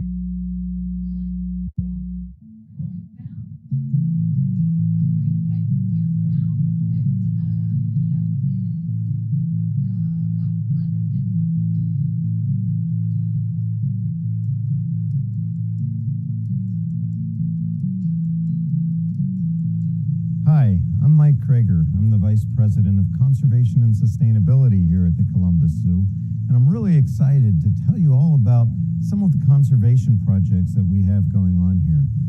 Every year, the Columbus Zoo spends more than $4 million in conservation, and these funds go to a very blended program that reaches from the state of Ohio to the farthest corners of the earth. Internationally, just in the past year, we've supported projects in 37 countries. And these are projects that are not just the science of conservation biology, but conservation involves people. And so they're projects that involve capacitation of people who are learning new skills, whether it's to be involved in anti-poaching efforts or to provide education to people in local communities. We support projects that provide alternate livelihoods for those who live with wildlife so we can reduce human-wildlife conflict and support human-wildlife coexistence.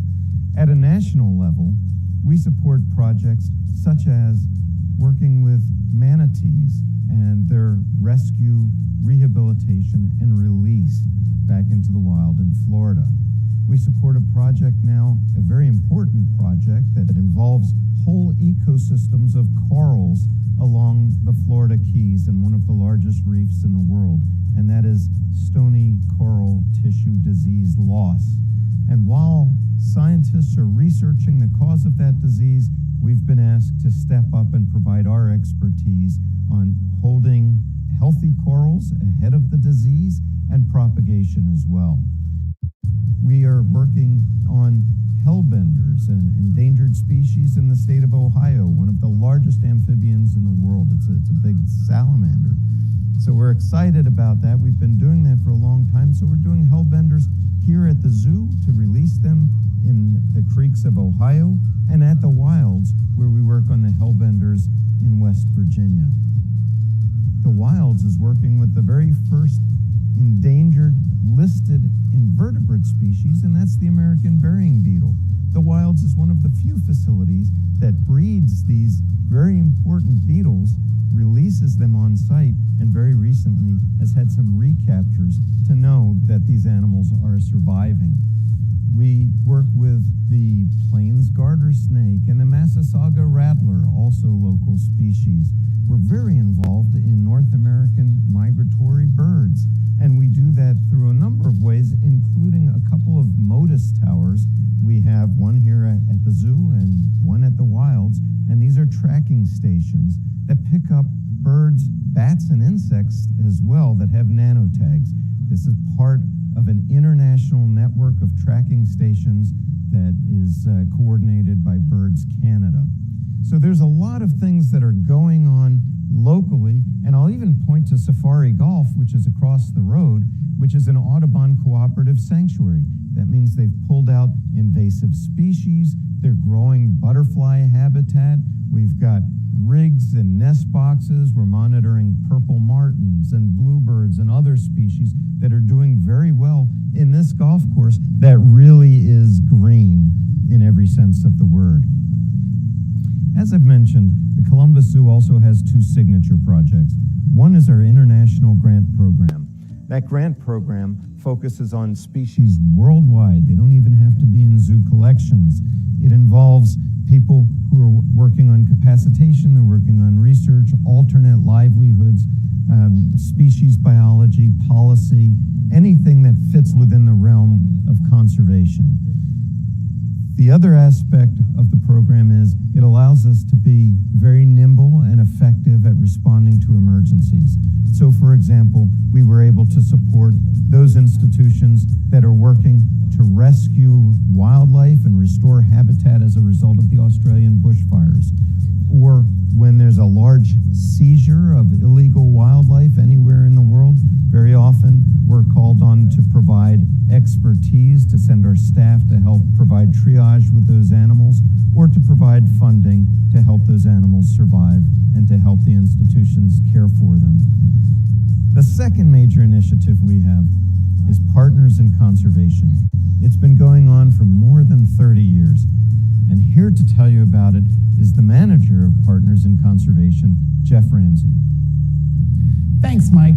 Partners in Conservation was founded at the Columbus Zoo and Aquarium in 1991. Our goals are to initiate and present educational programs to increase public awareness of people, cultures, and gorillas of Rwanda and the Democratic Republic of Congo, and to raise money to benefit both conservation and humanitarian programs. We believe conservation must focus on the ecosystem and cannot ignore the needs of local people. Our focus is on the two subspecies of eastern gorillas, the mountain gorilla and the Grauer's gorilla. For the past 50 years, intense conservation has taken place for the mountain gorilla, and their population has increased from a low of 250 to today's 1,063, the only species of great ape whose numbers are increasing. Growers gorillas, on the other hand, have seen their population fall an estimated 80% over the last 20 years. Estimates say that there are fewer than 3,800 Growers gorillas left. Partners in Conservation's projects focus on three key pillars. The first is gorilla conservation and health by funding mountain gorilla tracker salaries and anti-poaching patrols and salaries for veterinarians to provide care for injured and ill gorillas. The second is education and sustainable livelihoods, providing school supplies for children attending schools next to the national parks. We also support the Abumai Community Center, a center for people with disabilities to learn a trade. The third is habitat conservation and protection. At the end of 2019, almost 1.5 million trees have been planted and are growing at Cahuzabiega National Park. We're also working with beekeepers to help them move their hives out of the national park into the buffer zone and then provide them with training and tools to increase the honey production from their hives. PIC also works with 23 artisan groups. Following fair trade standards, we're able to purchase local crafts and ship them to Columbus. No rainforest materials are used in any of the crafts that we purchase. Using proceeds from the sales of these crafts, artisans are able to satisfy the needs of their household in the local markets and no longer need to go into the forest to get resources. Items are sold at the Columbus Zoo gift shop, at different zoo events, such as Partners in Conservation's fundraiser called the Rwandan Fete, at lectures, and to other zoos. We believe that everyone can participate in conservation. By partnering with other NGOs and other zoos, animals and people in East Central Africa are benefiting from our work. Many of our guests ask us, what can they do for wildlife and wildlife habitat? And we tell them to use green practices at home, sustainability practices. And we can only tell them that if we model it. And here at the Columbus Zoo, at the Wilds, at Safari Golf and Zambezi Bay, we really are walking the talk. We want to be a model for the community. And we do this in a number of ways. Just last year, we composted over 1,500 tons of animal waste, bedding, and food scraps. And all of that is composted and turned into a product called Zoo Brew. We have a geothermal facility that improves our energy use in the waters of our polar region. We have solar energy on top of our new education building. We have electronic charging stations for electric vehicles, both for visitors and in the parking lot of staff. We spearheaded the plastic-free eco-challenge that many of you participated in over the last 3 years to try and get us to reduce, if not eliminate, single-use plastics whenever possible. Additionally, we have 3 restaurants that are considered green restaurants, certified by the Green Restaurant Association. We're very proud of these accomplishments, and we have something else, something that's going on right now, and here to tell you about this latest sustainability project is our Senior Vice President for Operations, Jen Ryan. Thanks, Mike. I'm excited today to get to share with you one of the newest sustainability initiatives at the zoo. This is a microgrid demonstration project developed by AEP Ohio. Our microgrid includes a solar array, a battery energy storage system, and a control system. It works much like an emergency backup generator, providing power when there's an interruption from the utility service. In this instance, the backup power comes from solar energy that's stored in the battery system.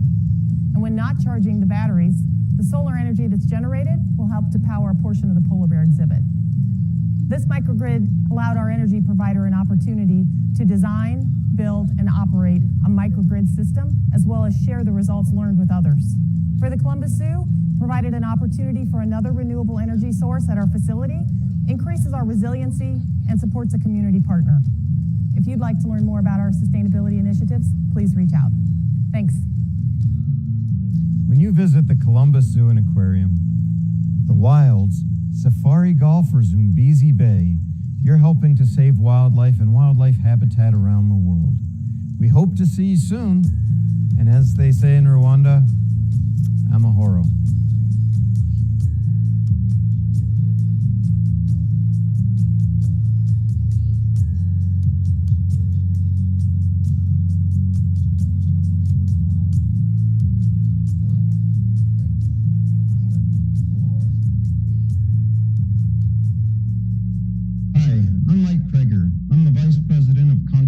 and sustainability here at the zoo. Thanks for enjoying what I hope is something new to you in terms of our conservation and sustainability efforts, and I'm ready to take your questions. Okay, Mike, 2020 has certainly been a challenging year, and we have a lot of people asking, how has the pandemic affected conservation and sustainability activities at the zoo? So like many of your zoos and aquariums, we were hit hard by the pandemic, but conservation is still a major focus, indeed the mission of our zoo. And so we're doing as much as we can under the circumstances. We've had to scale back, but this is a good time to be involved in messaging, working on our local projects, working on our national projects, and working on the projects we have with partners. We're also engaged in about 8 different SAFE programs. So these are things that we can continue to do. Unfortunately, the grant program that we were fairly well known for has been put on hold. A couple of things that we're trying to do to rebuild our revenue for conservation is we're doing, for the first time, our 2 major conservation fundraisers are going to be virtual. One is the Rwandan Fete, and the other one is called Wine for Wildlife. And the grant program and Partners in Conservation really rely on the revenue that come from these. So hopefully we'll do very well with that. Another thing we've instituted for the very first time is a conservation support fee, which will be $1 that non-members will pay when they come to the zoo. So that's hopefully going to rebuild the finances we need to do the global conservation we've always done. Thanks, Mike. The next question is for Jeff Ramsey. Jeff, you said that Partners in Conservation has been operating for more than 30 years. How do you measure success, and what would you like to see 30 years from now? Hi, everybody. I'm Jeff Ramsey. I'm the manager of the Partners in Conservation program here at the Columbus Zoo.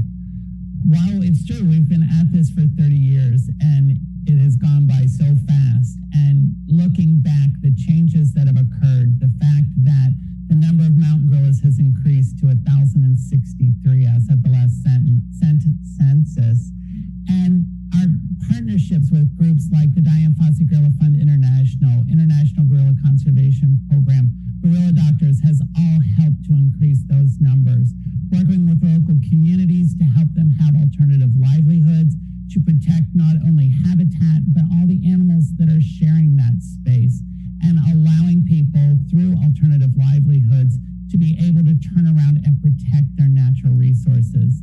In the next 30 years, I hope the changes continue at the pace they have, and that we can have people from those countries protecting the natural resources there, and we can continue to improve the lives and livelihoods of not only the animals, but the people. One more question for Mike. Mike, do you expect 2021 to be the same, better, or more challenging for conservation? I think 2021 will be challenging. We're still going to, we'll have to see how things go as the virus goes and as resources come. But this is giving us an opportunity to re-examine our conservation and sustainability program. Right now, we're working on a new strategy that we expect to be very nimble, will be able to be very responsive, and that we can carry on for the next decades to come. So there are some opportunities, I think, but there are some challenges certainly for 2020 and 2021. So anyway, let's be optimistic about conservation and sustainability. I want to thank you for watching. Thank you for joining us. Come see us. We'd love to show you around. And I hope that you'll be on grounds with us in 2023. Please enjoy the next segment. If you have any more questions, you can email us at zooday@columbuszoo.org. Thanks.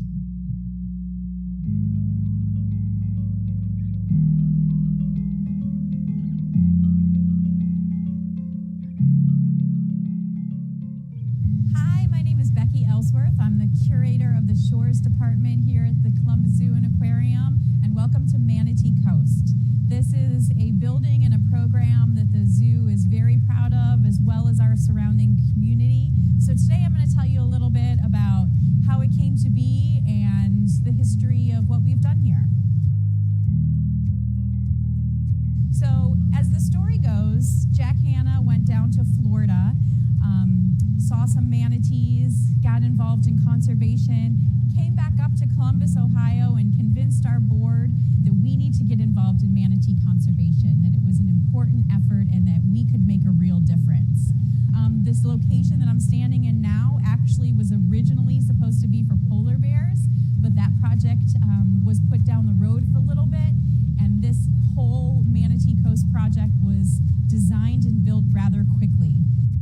1997, the design for this building was started, and the whole project was completed by 1998.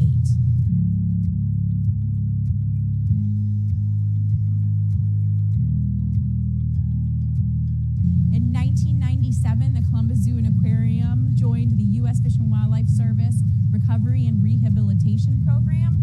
And this program is a group of partners from scientists, people in universities, zoos, aquariums, state and federal agencies, all working to conserve the manatees. The building was open to the public in April of 1999. Our first manatees arrived in 1999. We had Hurricane, Jean, Dundee, and Comet. Those were our first 4 manatees that arrived here in Columbus. Comet was sent back down to Florida a year later. Hurricane went down in 2004, and Jean and Dundee were sent down to Florida in 2005 for eventual release. In 1997, manatees in Homosassa Springs were found to have a manatee-specific papillomavirus. In 2005, the Columbus Zoo and Aquarium agreed to move from a rehabilitation facility to a research-based facility to focus on this virus. So for the next couple of years, we were focused on medical husbandry and getting all of the research needs down to the scientists so that we can focus on the papillomavirus. The result of this research allowed scientists to determine that the manatee papillomavirus was evident in wild manatees. This allowed us to return to a rehabilitation and release program.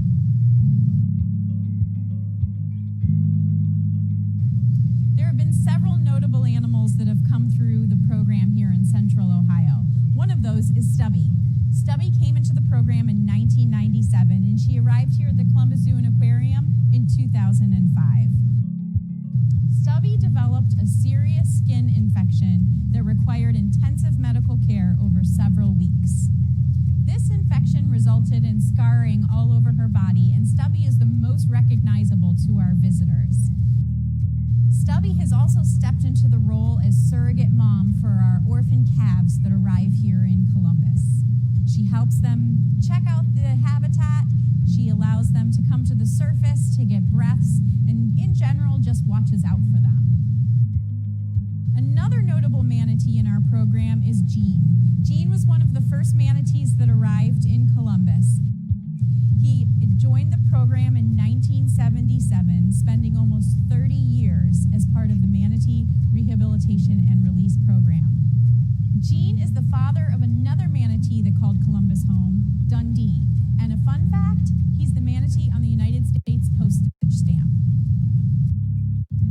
And finally, Millennium and Falcon. Twins are very rare in the manatee world. We were happy to have Millennium and Falcon here in Columbus for rehabilitation after their mother was killed.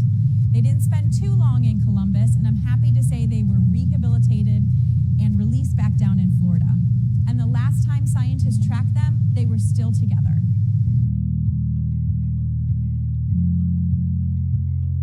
As you can imagine, moving a manatee from Columbus to Florida takes a lot of moving parts. And over the years, we've had the opportunity to really refine these logistics.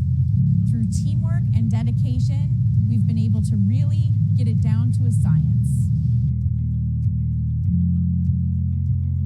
Employees working with the manatees have also had the opportunity to come along on a lot of manatee transports. Some have even had the opportunity to witness releases back into the wild. This is invaluable for the keepers to draw a connection to conservation for animals that they work with every single day.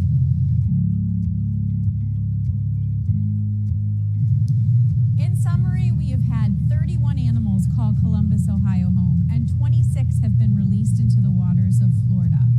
This is one of the most popular habitats at the Columbus Zoo and Aquarium, and it is so great to see the community embracing an animal that they may have never heard about had they not come here. We are so proud to be telling their story and a part of this manatee program.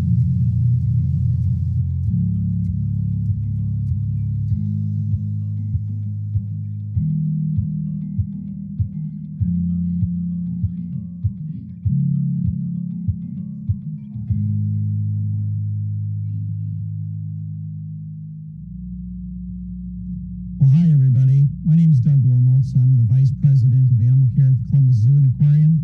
I hope you enjoyed the Manatee Coast story. And Becky's feeling a little under the weather today, so I agreed to step in and take your questions.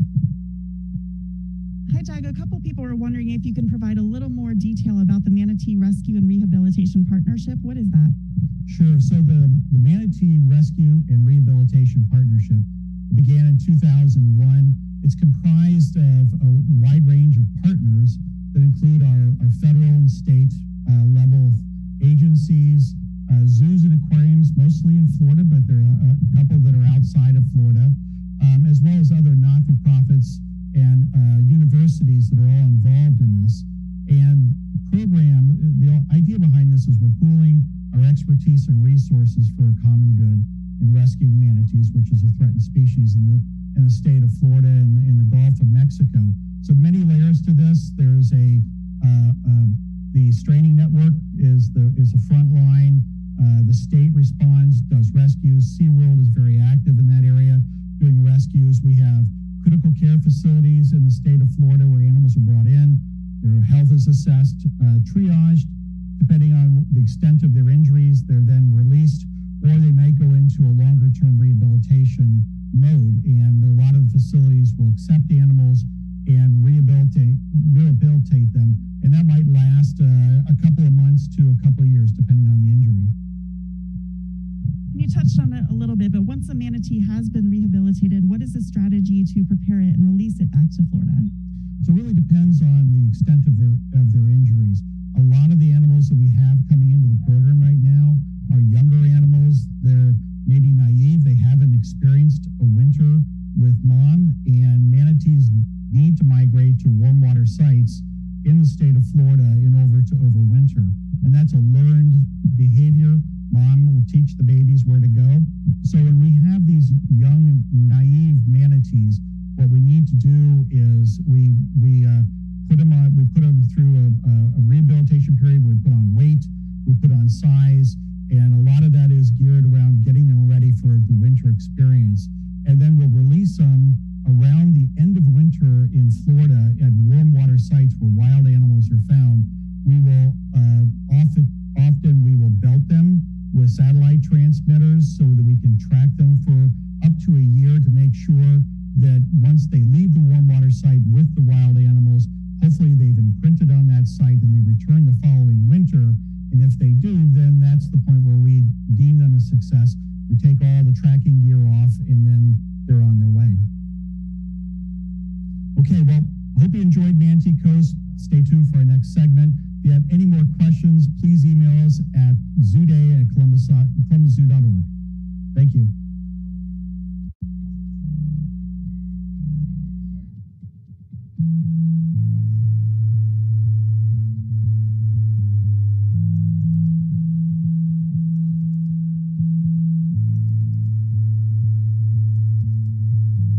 Hi everyone, I'm Adam Feltz. I'm a curator here at the Columbus Zoo and Aquarium. We want to highlight one of our favorite regions here at the Columbus Zoo, which is our Heart of Africa region.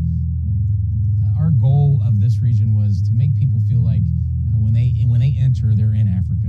The views are beautiful, the culture, everything is done to make you feel like you're in Africa. Most people in their lifetime won't get to visit Africa, and we want people when they get here, even though they're in Columbus, Ohio, they actually feel like they're part of Africa. The Heart of Africa region is comprised of several different elements. When you first walk up, you're going to walk up to our lion exhibit. One of our main goals is when you walk into the region, you see no fence lines, you see no borders, and all you see are these vast spans of land with animals in it. And when you walk up to our lion exhibit, that's exactly what you see. One of the most common questions we get is, are our lions in with the giraffe? And the answer is obviously no. But our development team did such a great job designing this exhibit that when you walk up there and you see a lion laying in on its pride rock, looking out at the giraffe and the zebra, it looks like they're in there with them. So we've done a great job with it, and it's just one of the most beautiful scenes you would see in a zoo setting. Another unique area of the Heart of Africa region is our watering hole. If you've ever been to Africa, one of the most common places that you're going to go and you're going to set up camp is you're going to set up camp around a watering hole. All animals need water, so you never know what you're going to see at that watering hole, and that's what we've designed this for. So when our visitors come, they don't know what they're going to see, and we share this exhibit with our animal programs department. Sometimes you see ostrich in there, sometimes you see zebra, sometimes you see a cheetah running. And to tell you a little bit more about that is Susie Rapp, our Vice President of Animal Programs. Thanks, Adam, and hi, all you AZA delegates. We're so excited that you're here at the Columbus Zoo. And right now, I'm in one of my favorite places, the watering hole. The cool thing when we designed this exhibit, we wanted to kind of recreate what you would see if you were on a safari in Africa. So when our guests come here, they never know what they're going to see in the watering hole. You could walk by here and you could see warthogs in here. You might see hyenas in here. You could also even see aardvarks in here. You never know what you're going to see. The only thing you can count on every day, 3 times a day, is a cheetah run. And this is where we do the cheetah run because we got the most space. It's an opportunity for us to give the conservation message that we really want to get out and talk about with cheetahs. You know, being one of the most endangered big cats in Africa, there's so much to talk about. And here at the Columbus Zoo with all of our cheetahs, it's a good opportunity to really get people involved in conservation. All of our cheetahs are not only exhibit animals, they're runners, and they're also ambassadors to their cousins in the wild. And we have felt what makes a great ambassador cheetah? Pair them up with a yellow lab. Oftentimes, if you do see a cheetah run, you might also see one of the dogs run after the cheetah. So it's been a very unique thing that we've done here at the zoo. It's very popular. It's something our guests love to see. They love to see the interaction of our cheetahs with their dogs. The cool thing right behind me, or I should say next to me, is our cheetah habitat. And that's where people can get all the cheetah conservation messaging and educational messaging that we want all of our guests to learn about and hopefully go out and do something about. As you walk through our 34-acre habitat, the next thing you'll come across is our giraffe feeding yard. This is where we really fulfill our mission of leading and inspiring by connecting people and wildlife. I mean, we have a great giraffe feeding program. We have over 14 giraffe, and they all participate in this giraffe feeding several times a week. Our guests love it, and it's a great opportunity to connect those people to wildlife. Our next exhibit is actually our vervet exhibit, and Jack Hanna is obviously an icon here at the Columbus Zoo and Aquarium, and this was designed to make you feel like you're in Africa with Jack. One of the stories he tells all the time is how vervets would raid his camps when he would be in Africa. So this exhibit is designed to make you feel like you're at the campsite with Jack, and the vervets are raiding your camp. It's a really great opportunity for us to put fun enrichment out for the vervets. It's all camping related things, and it's a very interactive and active exhibit. Absolutely very popular with our visitors. The vervet exhibit actually gives us an opportunity to talk about human-wildlife conflicts. Obviously, we don't have vervets in Columbus, but we have raccoons, and it's our opportunity to really talk about the challenges and the competition that humans have with wildlife, and it's been a great story to tell. The Heart of Africa region is a seasonal exhibit, and it's only open up during the summer times. We've invested a lot of time, a lot of energy in designing and building these fantastic holding facilities for our giraffe and our other ungulates. The giraffe barn is state-of-the-art. It's gigantic. It's one of the best giraffe barns I've seen. We have this great community room where we can have all of our giraffe in the room at the same time. It's all soft substrate, which has really been something that we're very proud of because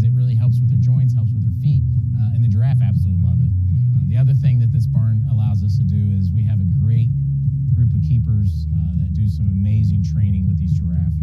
The barn design has allowed us to really be one of in the forefront of giraffe training. We have over 14 giraffe at any given time, and we manage our herd very aggressively. And I am so proud of our keepers and our staff that we can say that we can get blood on these guys, we can inject these guys, and we can manage them aggressively throughout the seasons. And it's all because of our keepers and our design of our barn.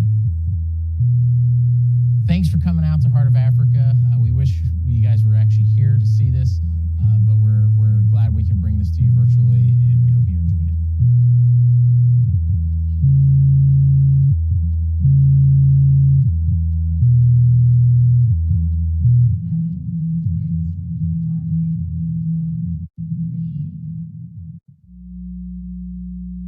Hi everyone, I'm Adam Feltz. I'm the curator of the Heart of Africa at the Columbus Zoo. We hope you're enjoying this virtual zoo day, and I can answer any questions you may have about the Heart of Africa. Great. The first one is, what differences have you had to make for husbandry for more of a larger herd setting? So Heart of Africa was designed perfectly to hold a large, several different herds out in the savannah. And what we've done is it's a seasonal exhibit, and we have been able to incorporate 12 different species out in the savannah. And how we've managed that over the years is it's been really careful. We've created safe zones for all the smaller animals, safe zones for the birds, all kinds of things to help the animals retreat if they need to retreat and to safety. We also have trained them. This is one of my favorite things that we've done is we've trained them every day to come into the barn at least once a day, whether that's in the evening or in the morning. And they're all trained with different recall sounds. And one of the most beautiful things you'll see at the Columbus Zoo in the mornings is you'll see a line of hoof stock waiting to get in the barn each morning, and it's pretty fun to watch. The next question is for Susie. What are some of the benefits of having multiple species rotate through the watering hole? Wow, that's a great question. Once again, I'm Susie Rapp, Vice President of Animal Programs. It's so nice because we can change up the habitat. One of the things when we designed Heart of Africa and the watering hole in particular, if you're ever on a safari, and I'm sure many of you have had the privilege of being on a safari in Africa, you always go to the watering hole because you never know what you're going to see. And that's something we kind of wanted to mimic. And when we originally designed the habitat, we knew we were going to do a cheetah run, but we were going to do it in the cheetah habitat. But because the watering hole was such a big space, we decided to shift things around and incorporate our cheetah run in the watering hole. So you could walk by Heart of Africa at 10 o'clock in the morning, and you might see Adam's ostrich out there, and then go by a little bit later and see warthogs or hyenas. But one of the things you can count on every day, especially during the busy season at 11 o'clock, 1 o'clock, and 3 o'clock, you're guaranteed to go around and see a cheetah run. But anytime in between, we mix it up, and it just gives people that same feeling as if they were on a safari in Africa. Susie, we have another question for you.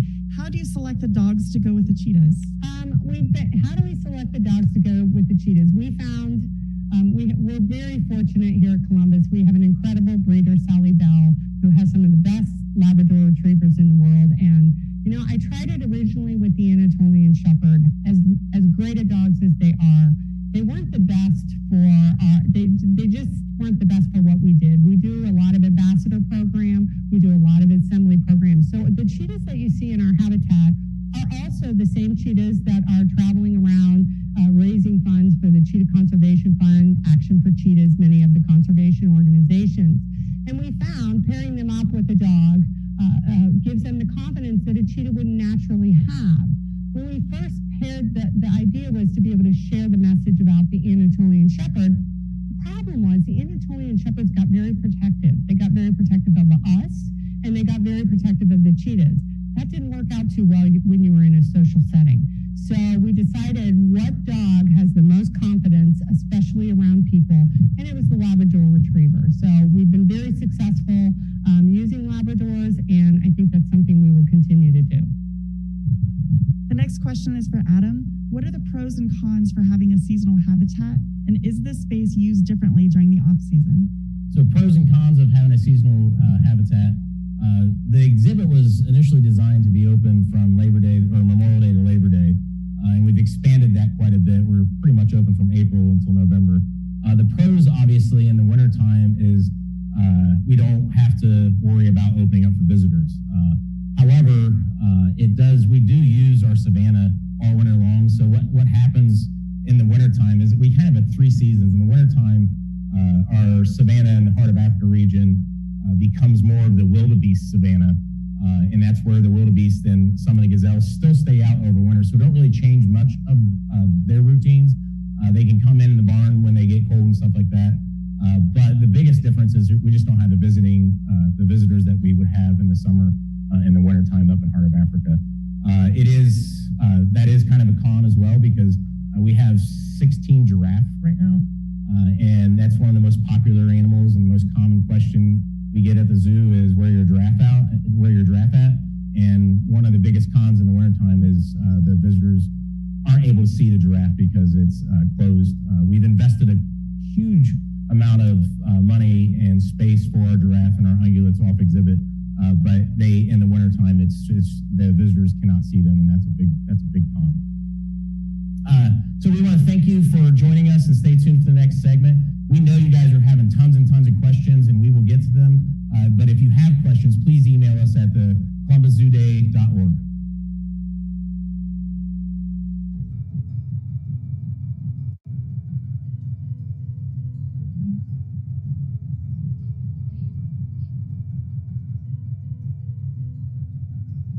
Hi, I'm Devin Sabo, and I'm a keeper here in the Polar Frontier region at the Columbus Zoo and Aquarium. I wish you could be here in person, but I'm very excited to be able to talk to you virtually today about our polar bear program and also about our amazing polar bears. So here at the Columbus Zoo, we have our 2 females and twin sisters, Anana and Aurora, and we also have Aurora's 10-month-old cub, Kulu, who is quite the handful. Since 2013, the Columbus Zoo has been participating in the Polar Bear SSP breeding program, and we have been lucky enough to witness the birth and development of 5 polar bear cubs. Aurora's cubs include Nora, who was hand-reared by our animal care team in 2015, twins Neva and Nunik, who were born in 2017, and most recently Kulu, who was born last year on Thanksgiving Day. Aurora's twin sister Anana has also given birth to a cub, Amelia Gray, in 2017, and she is currently in the process of getting ready to den up this fall, so fingers crossed. Through our participation in the Polar Bear SSP breeding program, we have learned a ton of valuable information from our bears. Whether it be about their social dynamics during breeding season in early spring, all the way through denning season in the fall, we have also learned how best to assist our females in bulking in preparation for denning, and also what cues to watch for to know when it's time to start the denning process. We have a list of behaviors that they have shown very consistently leading up to birth, which have proven very helpful not only to us, but also to other zoos. Watching our polar bear moms care for their cubs in their dens has been a very rewarding experience for us. Not only is it such a special time to witness, but it also has been very exciting for us to be able to share the information that we have collected, not only with other zoos, but also with scientists such as Dr. Ian Sterling and Dr. Megan Owen, in an effort to help us have a better understanding of polar bear denning behavior. In addition to participating in the SSP Polar Bear Breeding Program, we try to also make sure that we do our best to participate in any research studies that are being recommended by the SSP. Recently, we participated in Dr. Karen Rhodes' study. So she is looking at whether polar bears in zoos prefer a diet that is rich in fat, similar to how they would in their natural environment, or a lean meat alternative. The results of the study have not been concluded yet, but we're very excited to be a part of the study and see what those are. Columbus Zoo has been a Polar Bears International Arctic Ambassador Center since 2010, and since then has supported many key research studies. In addition to Megan Owen's maternal care study, we have also supported Dr. Stephen Amstrup's work in assessing polar bear populations in home ranges, as well as Dr. Tom Smith's maternal denning ecology study. The results of the study found that the polar bears in the southern Beaufort Sea area are actually less likely to abandon their den than previously thought. So this shows that the 1 mile perimeter that the den sites are given is effective, but it also determined that new technology does need to be developed to locate all of the dens so that they can be protected with that 1 mile perimeter. Over the years, the Columbus Zoo has sent many staff members bears to participate in PBI programs such as the Leadership Camp, the Climate Alliance, and the Field Ambassador Program. In 2018, I was lucky enough to participate in PBI's Climate Alliance program and become the zoo's newest Arctic ambassador. I traveled to Churchill, Manitoba, where I saw polar bears in their native range and their ecosystem that is so acutely affected by our actions, and it was truly a life-changing experience. As an Arctic Ambassador Center, we work to amplify the message of climate change, illustrate its effects on polar bears, and discuss the individual and community-level actions that can be taken to counteract climate change. We work to set high standards of care for polar bears in human care and participate in conservation-based research. Polar Frontier opened in 2010, and since then, millions of people have come through this region. They've seen our polar bears, they've been engaged by them, they've listened to our stories about them, and they've been inspired to take action to protect their cousins in the Arctic. The opportunity we have to share the stories of our bears with our guests is really critical to the survival of the species. When they see them pounce on a 55-gallon barrel the same way that they would break through pack ice, or see them sit at the top of the water to catch their trout just the same way they would sit outside of a seal's breathing hole, it's a perfect opportunity to talk about these bears' characteristics, how they're specially adapted to survive life on the sea ice, and how we have to make sure that sea ice is around for them to make sure they are here for generations to come. I've been working with these polar bears for so many years, and one of the things I was most surprised to learn about them when I first started working with them is how playful they are. It's a joy to watch them interact with their enrichment. One of the things that always makes me laugh is when we have one of our moms with her new cubs and we start throwing new enrichment in, hoping to see those cubs get super excited and playful, and the moms immediately push the babies out of the way to play with the toys. It's super fun to watch, and our guests definitely enjoy it. I was also impressed to see just how intelligent these bears are. We do a ton of training with these guys, and I can truly say they enjoy it. It's one of their favorite parts of their day. Several years ago when we started blood draw training here, what we didn't anticipate was that the biggest obstacle would be trying to only have one bear at the blood draw chute because they all wanted to participate. In addition to many of the basic behaviors like standing up, lying down, opening their mouths really wide, presenting their paws so we can get a good look all over, they also are really great at presenting their shoulders for any routine injections that they may need.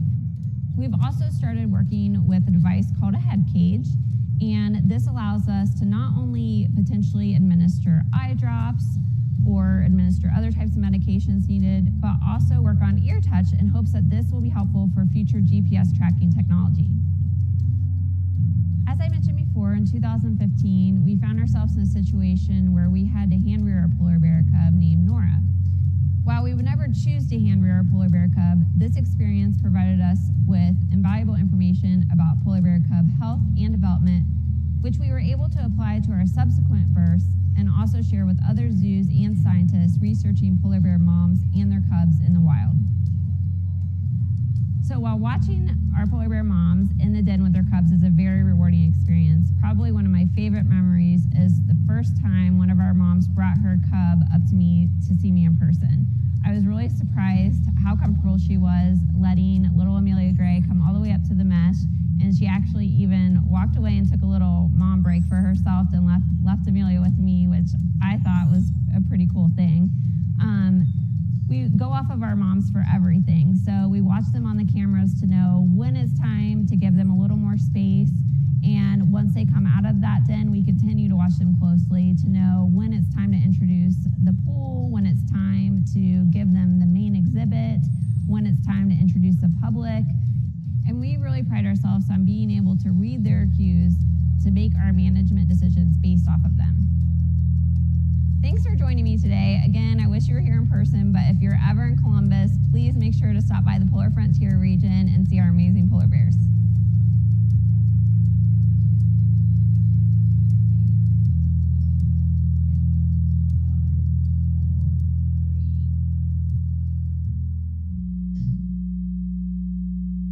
Hi everyone, thanks for joining us on Zoo Day.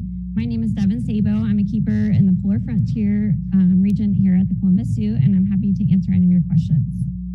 The first question, Devin, is has the TV show Secrets of the Zoo changed any of your practices after seeing it on the big screen? So no, it actually hasn't. The camera crew really just jumps on in and follows us around in our normal day. One of the things that it has changed, I've noticed, is when I'm out and about caring for the animals, there are a lot more guests that have really connected with our animals. They know their names, they know their backstory, even recent medical procedures they've had. They want to check in on them. And that's really exciting for me because I know that they've connected with them and then they're going to want to do more to protect that species as a whole. With the success of your team and the success the team has had with polar bear births, what specific things has your team learned about denning season and the needs of the bears? I would say the most important thing we've learned is just to go off our bears and let them run the show. We let them bulk up as much as they want to, so they gain over 300 pounds to go into denning. And then we really go off their behaviors to know what to do next. And we do one of the hardest things for zookeepers to do, which is really back away. And once those bears go into their den, really our only connection with them is through camera lens. And we give them the privacy they need to feel safe and secure in their den and to be successful. How are the blood draw chutes and head cages designed? So that's a really neat part, I think, of being in the zoo community. We all work together. And our blood draw port that we used was designed by Como Zoo. And the head cage that we use for some of our training was designed by Oregon Zoo.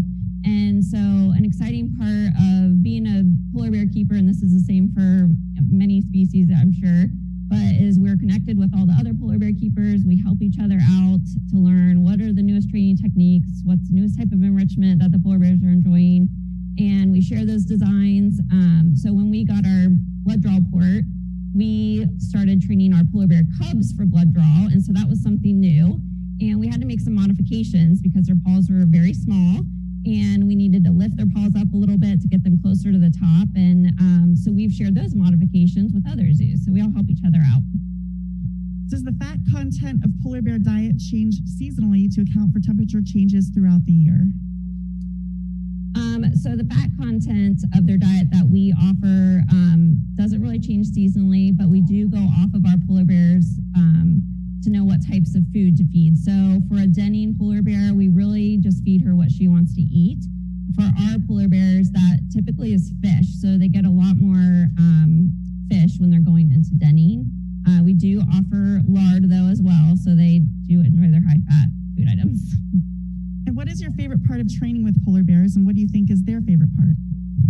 So probably one of my favorite parts is just that one-on-one interaction with the bears and that connection you have with them to get them to, allow that to draw their blood or for you to inject them with a vaccine that they may need.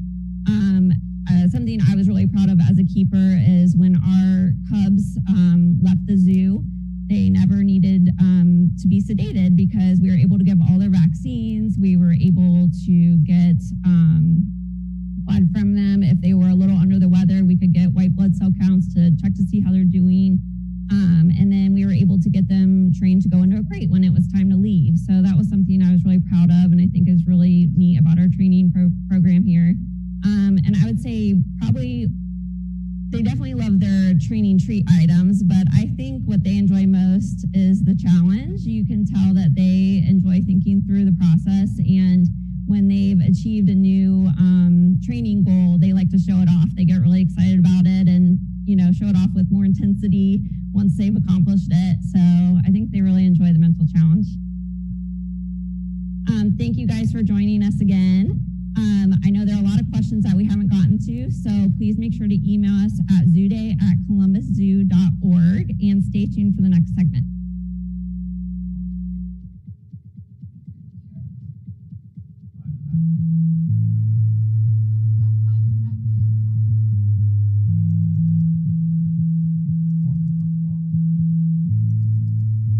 Hi, I'm Audra Meinelt. I'm the curator of the Congo Expedition Region here at the Columbus Zoo.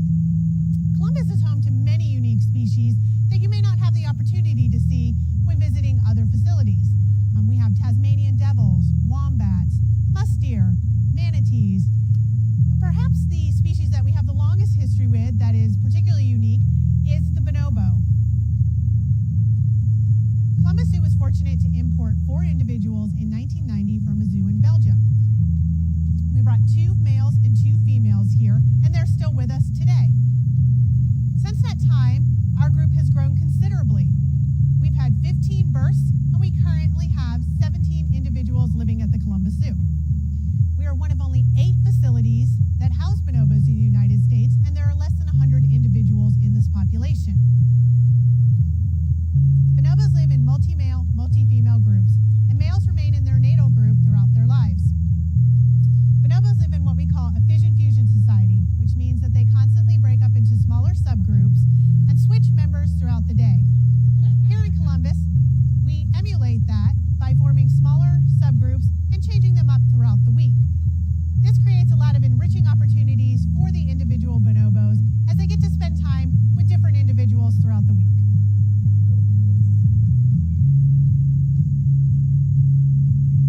Bonobos are active and extremely intelligent, which makes them a lot of fun for both the keepers and the visitors at the zoo. They like to interact with our guests at the windows and will greet longtime visitors when they see them.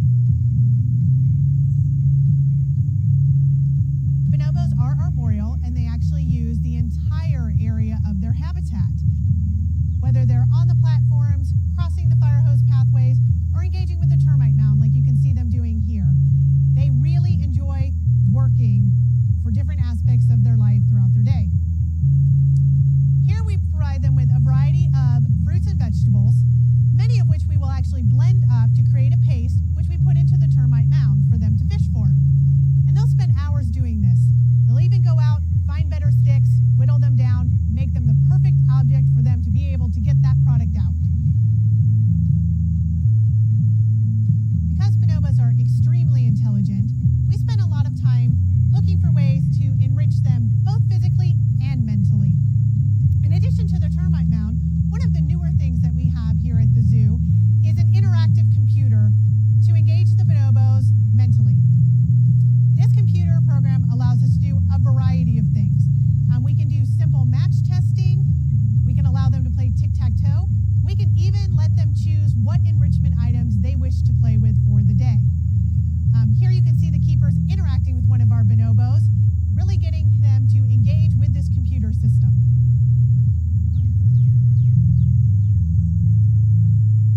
An important philosophy at the Columbus Zoo is to touch the heart to teach the mind. And we really like to make that personal connection between our animals and our visitors. In our indoor bonobo habitat, we have playground equipment, the same kind that your child might get to interact with on a daily basis. This allows our visitors to see how active and playful our bonobos really are.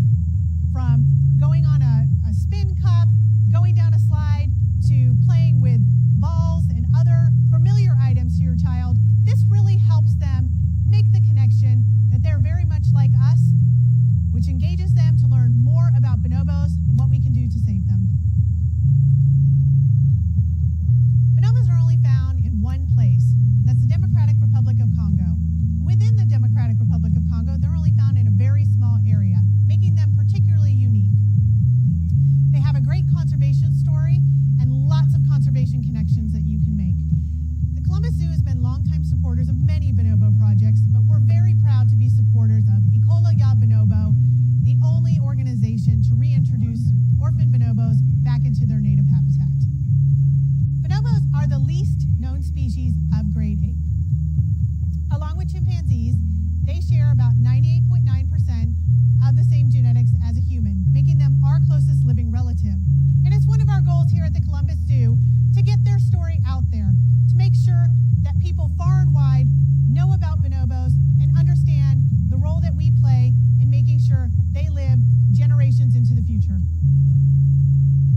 Thanks for joining us here at Bonobos. I hope you've enjoyed getting to know a little bit about them. This is an active population that needs space to grow. So if you think bonobos might be a good fit for your zoo, we'd be happy to answer any questions you might have.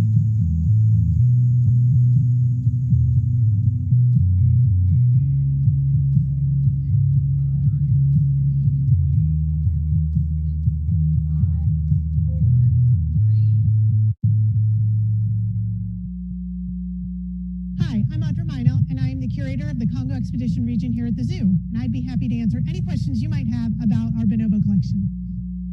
The first question is, since bonobos are so active and intelligent, how do you vary the enrichment activities to keep them engaged? Bonobos are a little bit challenging to keep engaged, and so we have to come up with a lot of different enrichment activities for them. We try to stimulate all sorts of different things, from making them work for their food to just bringing out their natural playfulness. I think the most challenging thing that we actually face is trying to get those different activities up into the tree level, because bonobos do spend a lot of time off the ground. And as you can imagine, it's a little bit challenging for the staff to reach some of those upper levels of their habitat. Since bonobos are so closely related to humans, what precautions have you had to take during COVID-19?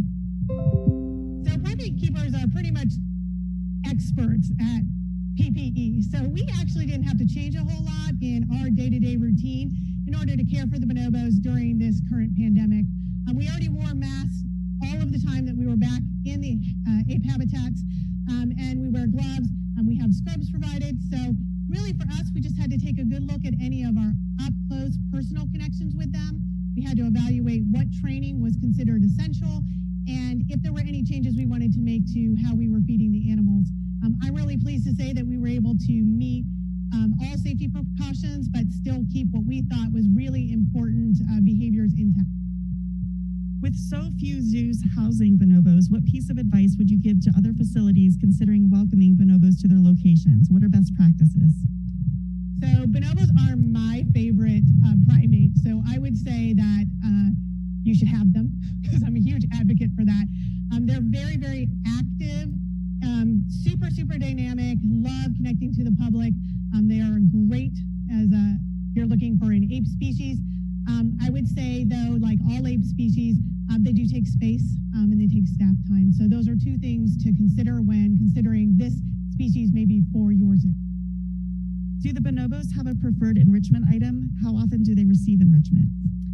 So our bonobos get, I'd say, 3 to 4 different types of enrichment every single day, and each one of them has their own favorite item. They actually have a lot of color preferences, so we're going to say that not only do they each have their own favorite item, but they actually tend to have their own favorite particular color of those different items. Some of our bonobos really like balls, some of them like any activity that can allow them to swing. They all enjoy puzzle feeders, so anything that challenges them mentally becomes a big favorite. Was it the Columbus Zoo's bonobo who is referenced during the Broadway show Come From Away? So yeah, we're really proud to know that one of the bonobos that lives here at the zoo is part of that Broadway musical. She has a very unique story because she was actually coming over to the United States from Belgium on September 11th, 2001. And like many of our friends and colleagues, they were also affected by the events of 9/11. They were diverted to Gander, Newfoundland, where they stayed on a plane for 13 hours and then lived in the cargo hold for 5 days before we were finally able to bring them back here. And when Broadway decided to do a musical about them, having the bonobo part of that story was really, really important to the producers. So we're pretty excited that they reference that. It helps get the message of bonobos out there and shows that, all sorts of creatures of this planet were affected by those events of 9/11, and it just kind of connects us. What is the age makeup of the bonobo group at the Columbus Zoo? So right now, our youngest bonobo is 4, and our oldest bonobo, we don't have an exact age on because he was born in the wild, and he is estimated to be about 41. Is there a specific app developed for the apes? We don't have a specific app developed for the apes, but we do have a computer that we were able to purchase from a researcher, and it does have some programming software on it that we use. So we can do all sorts of loading to make them do match sampling, tic-tac-toe. They can just kind of do dot testing. That's really where we start. But we can let them pick preferences. So we can actually load all those enrichment items that they have and put them on the screen and let them tell us what they want to play with. How can we get people even more excited about bonobos? I think one of the biggest things we can do to help bonobos is really get the word out there that they even exist.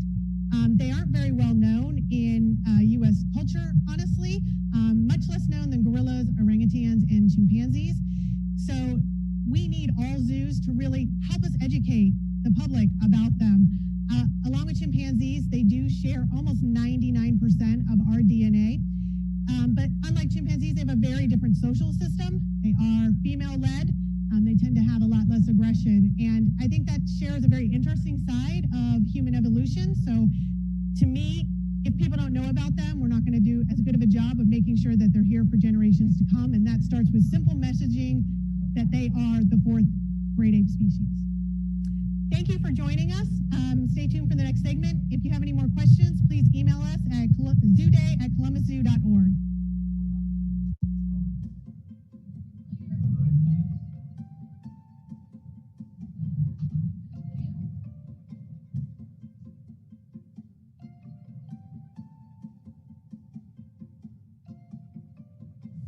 Hello, my name is Danielle Ross. I am the Vice President of Conservation, Education, and Engagement at the Columbus Zoo and at the Wilds.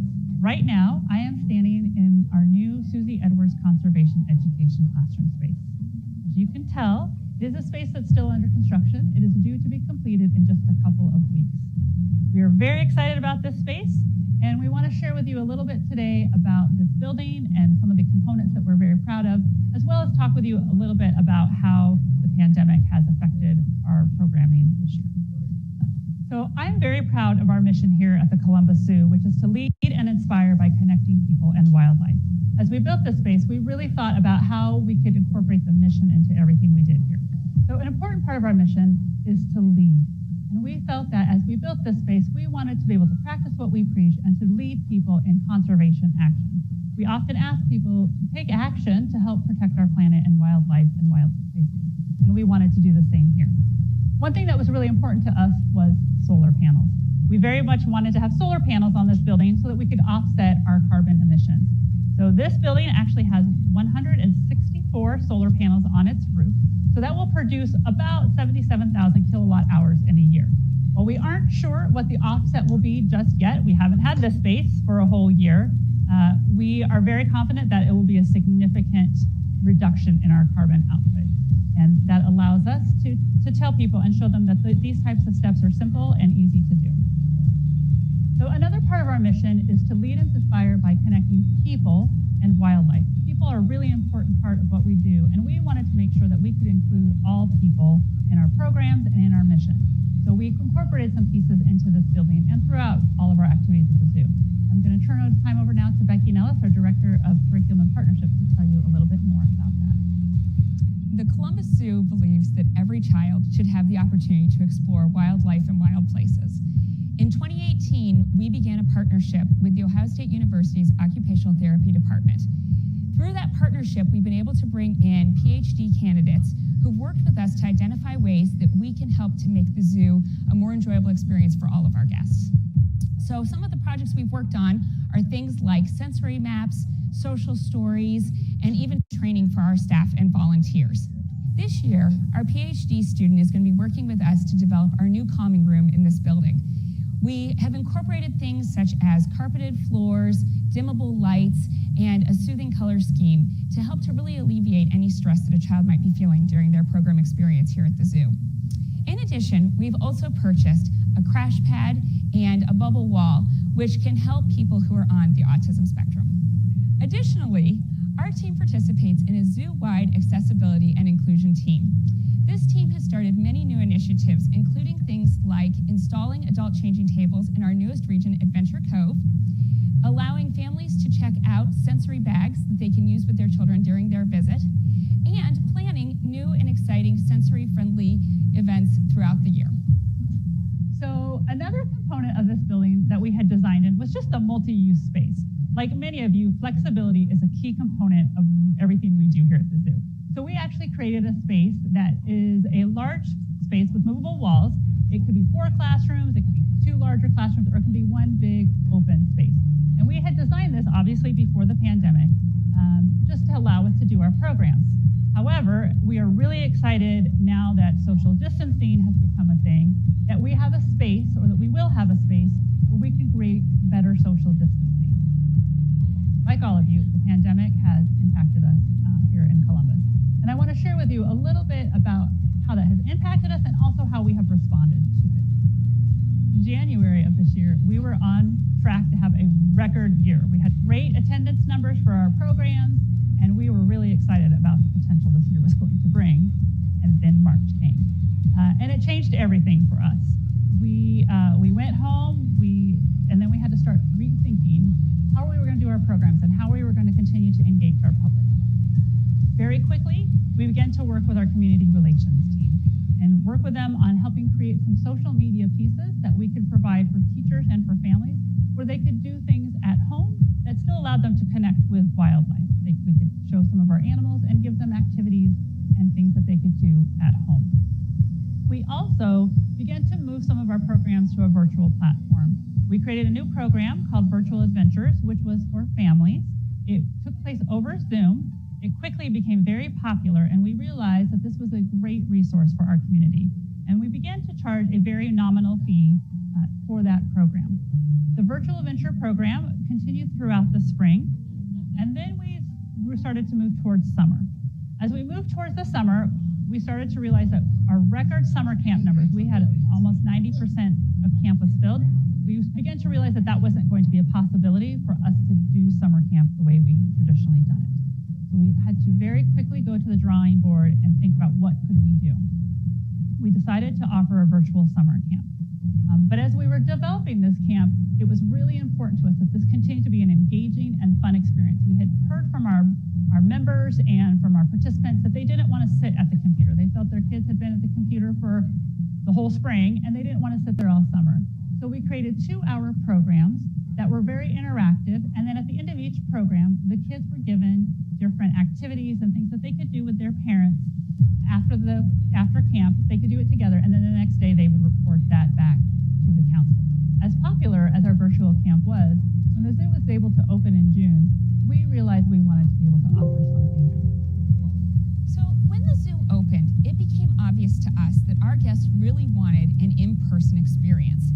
In a typical summer, we would welcome over 50 preschool children and about 200 school-age children per week at our camp experiences. Unfortunately, due to COVID, that just wasn't a possibility. So we had to rethink how we do our summer programming. This year, we started a new program called Explorers Club. The Explorers Club program really focused on creating a lifelong connection with nature and encouraged kids to think about not only how could they explore the animals here at the zoo, but how could they explore wildlife and wild places in their own backyards. We purposefully created 5 different topics which allowed parents to pick and choose what they wanted their kids to participate in. These experiences were very popular because parents were able to pick and choose when their students were going to participate. They could decide to have their kids come for a solid week, or they could have them extend that experience throughout the entire summer. Due to COVID, we had to place many safety features into our programming. When we thought about designing Explorers Club, we decided we were going to do curbside drop-off for these programs, which had always been a huge request from all of our parents. We would meet the students out at the curb, we would take their temperature, and then have them go meet their group. The group sizes were much smaller than our typical camp group. We used 8 kids to 2 counselors, and we had that group stay as an intact group throughout the entire day. We entered the zoo before the zoo opened, starting camp a little bit earlier than normal so that kids would have an opportunity to visit our animals and then make it safely to our picnic shelter areas, which we used as an outdoor classroom. Those picnic shelter spaces ended up being wonderful because it allowed us to really get out and explore nature while also socially distancing and getting a lot of fresh air.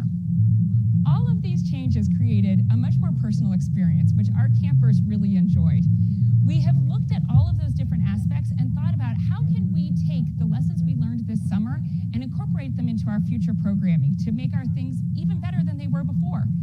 We are going to continue the Explorers programs throughout the fall and hopefully even use them in years to come. As you can see, 2020 did not go the way that we had planned it to go, but it has still taught us a lot of great things, and we have had a great year of learning and growing and trying different things. We hope that you have enjoyed this tour and enjoyed seeing this space, and we hope that one day we can actually see you here in person.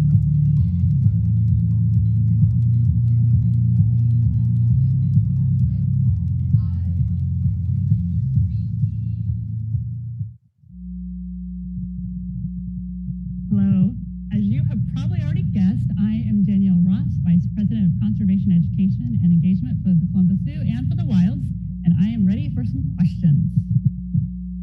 first question is, in a post-COVID world, will your organization still offer virtual education programs as an option? That's a really good question. I don't know. I guess is the short answer. We have been trying everything, and what's been great about, I guess if you can say something has been great about a COVID world, is that we have been more flexible. We've been very open to trying things. We are less afraid of failure. So if things don't work, we adapt and we shift. So I think in some way, virtual programming will be at least a part of everything we do. I don't know. It'll depend on what the audiences think as far as whether we have strictly virtual programs or we do a hybrid. My feeling is it'll be a lot more of hybrid programming, but we'll see what the whole future holds for us. The next question is for Becky. Becky, how has the staff reinvented education programs to adapt to COVID-19 and let families know that your in-person programs are safe? Well, hi everyone. My name is Becky Nellis, and I'm the Director of Curriculum and Partnerships here at the Columbus Zoo and Aquarium. And I would say one of the biggest challenges we had when we first came back to the zoo was finding a way to impress upon parents that their children would be safe with us. We wanted them to feel comfortable sending them back here to us. And so when we started thinking about those in-person programs, we put things in place like we shifted our program times to start half an hour before the zoo opened. So children would be here able to go and visit the animals before the crowds arrived. We also looked at things like outdoor classroom spaces, making sure that parents understood all of our safety precautions. So we did that ahead of time. We sent out emails to parents explaining all of our cleaning protocols, how we would require masks, take temperatures, all of those pieces that help to make parents feel comfortable with sending their kids here to the zoo. Becky, we have another question for you. Can you talk more about the bubble wall and the calming room, and where will these be in the building? Yeah, absolutely. So right now we're in a space that is our common classroom area. So this space has 4 classrooms in it. If you go down the hall, right in the middle of the building, there's a room there that will be used for that calming room space. It's going to be great for our program participants because it is located so close to the areas where we're going to be doing activities with the kids. And then in that space, we place things like the bubble wall to provide some kind of sensory stimulation. So the bubble wall, if you're not familiar with it, is really a panel. It's about 3 inches thick that is going to be on that wall, and it has an airflow through water that just really creates almost like a lava lamp effect in that wall. It also has the ability to change colors. So as kids are sitting there and maybe need to calm down a little bit, it gives them something else to focus on rather than the big feelings they might be experiencing. Danielle, this question is for you. What lessons have you learned from COVID-19 that you would apply to education programs going forward in a post-COVID world? That's a really great question. We were just talking about that a few minutes ago. I think for us, the biggest lesson we have learned is to not to be afraid to try, to be open to different things. We have some programs we've been doing for 30 plus years. And we've adjusted them as time has gone on, but not really made a lot of changes. And this really blew everything up for us, and all those standard programs we offered don't look the same anymore. So this really forced us and to be more open to trying things differently and really looking at everything differently. So I really feel like going forward, the biggest benefit you could say is that we're not afraid to try new things. We're not afraid to just put it out there and see what happens. I like to use the analogy of throwing spaghetti on the wall and seeing what sticks. I feel like we've been doing that quite a bit this year, and I think that as we go forward, that being ready to innovate and try new things will continue. And Danielle, are you still planning to use the outdoor classroom as it gets colder? Well, if you are familiar with Ohio, it does get really cold in the winter. So we always use the zoo as an outdoor classroom. This is our campus. We often refer to the zoo as a campus, and so we will still go out, but I anticipate things will move indoors much more as we get colder. So thank you guys so much for joining us. Stay tuned for the next segment. If you have questions, I know you have a lot about education, please email us at zooday@columbuszoo.org. Thank you.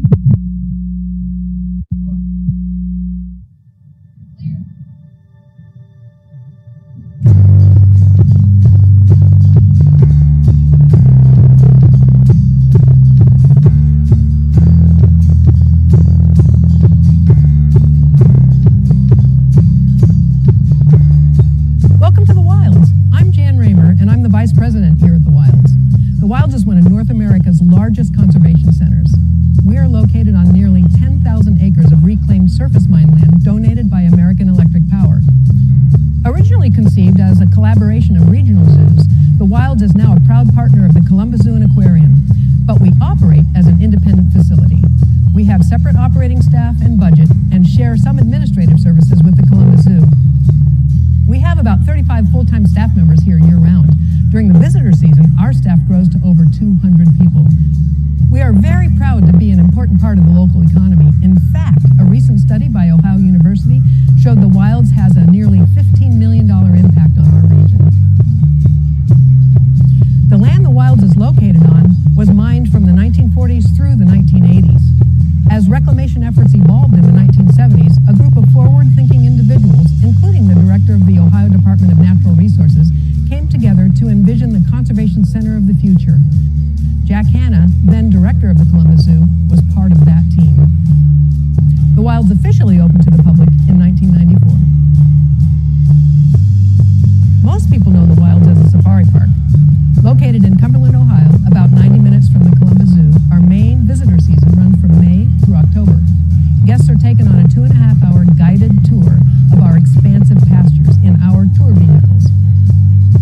The basic tour goes out in our open-air safari bus. The more exclusive Wildside tour uses a smaller truck and can go off-road right up to some of our animals. We also offer a variety of other specialty tours. One of the most popular is our Sunset Safari. Guests can enjoy a buffet dinner at our restaurant and an early evening safari tour. Over the years, we've expanded opportunities for our guests beyond the regular animal tours, including several choices for overnight lodging. Our original lodge can accommodate a group of 12, nestled at the end of a secluded private lake. A couple can enjoy a bed and breakfast experience in the luxurious yurts at Nomad Ridge. The cabins at Straker Lake are perfect for a smaller family.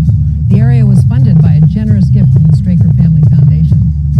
6 weeks out of each year, these cabins are the home to the Mighty Oaks Veterans Recovery Program for the Midwest region. For the rest of the year, these cabins are available to our guests to have a wonderful family experience. Visitors with more time on their hands have many other options. Guests can walk through our butterfly habitat and learn more about native pollinators in our restored prairies.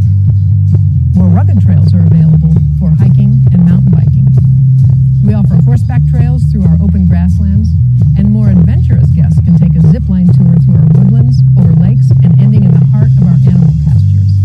We have many guests who come just for our fishing safaris, available on several of the lakes across our property. Conservation education is a huge component of the Wilds mission.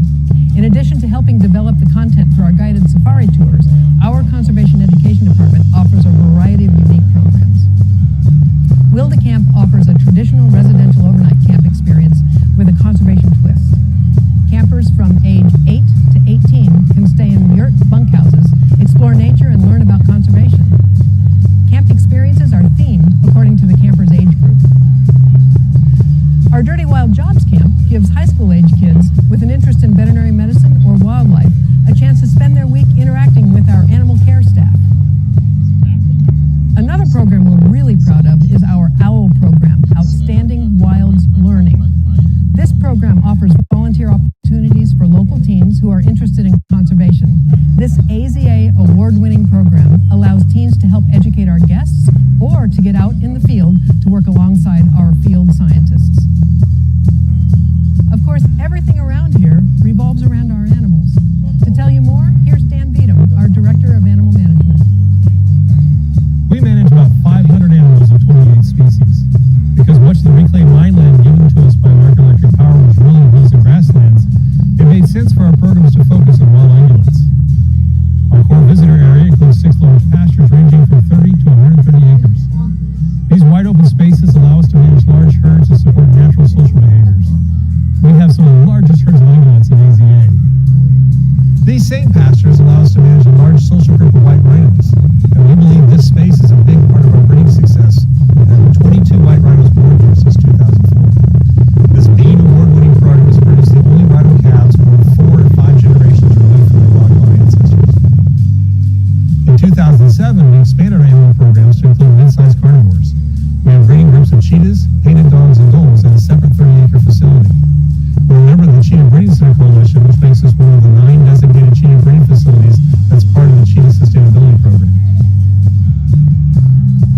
facilities were designed to make animal handling safer and easier for the animals and staff. All of our animal areas are connected. Our team can use these connected pastures and chutes to move animals from the furthest pasture route right to the back door of our veterinary clinic or other holding areas.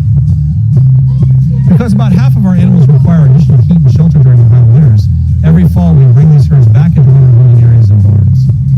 Our newest rhino barn is 20,000 square feet. This space allows us to manage the white rhino herd as a single social unit even through the winter months. We have several restraint chutes at our core animal handling area that allow us to safely restrain and work on animals without anesthesia. This ability to handle animals like this allows us to support a variety of research programs. We had 2 onager foals born at the wilds in 2010 that were the world's first wild equids ever produced by artificial insemination. This work was the end result of several years' collaboration with a Smithsonian researcher and was an early project for the Conservation Centers for Species Survival, or C2S2. Because of the number of animals under our care, we have 2 full-time veterinarians, a director of animal health, and a resident, which is part of an ACZM-accredited residency program we do in collaboration with Ohio State and the Columbus Zoo. We have a number of other academic partners that do research on our property. We provide important training opportunities for veterinary students and other researchers working with our traditional zoo-based programs as well as native Ohio habitat and wildlife. Our core animal areas only use about 2,000 acres of our property. We have a separate scientific research department that works outside of our animal fences. The Wilds has a long history of restoration ecology work that studies the land to understand the impact of mining operations and what we can do to improve the habitat and native biodiversity. This work has actually served as a model for reclamation efforts elsewhere in the state.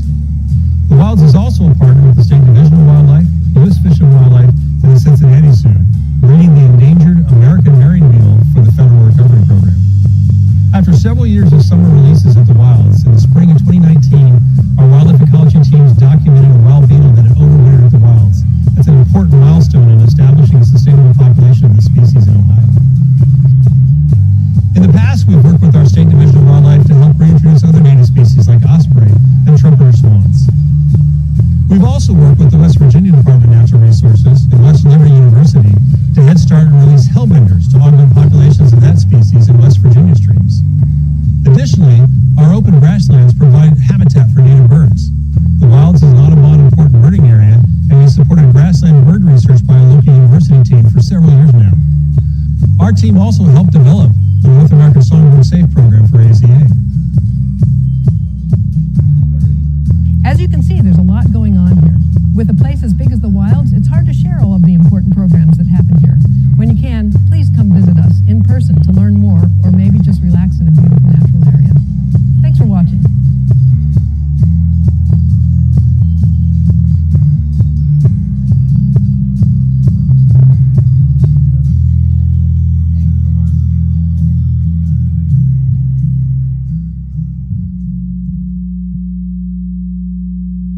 Hi, I'm Dan Bam. I'm Director of Animal Management at the Wilds, and I'm ready for your questions.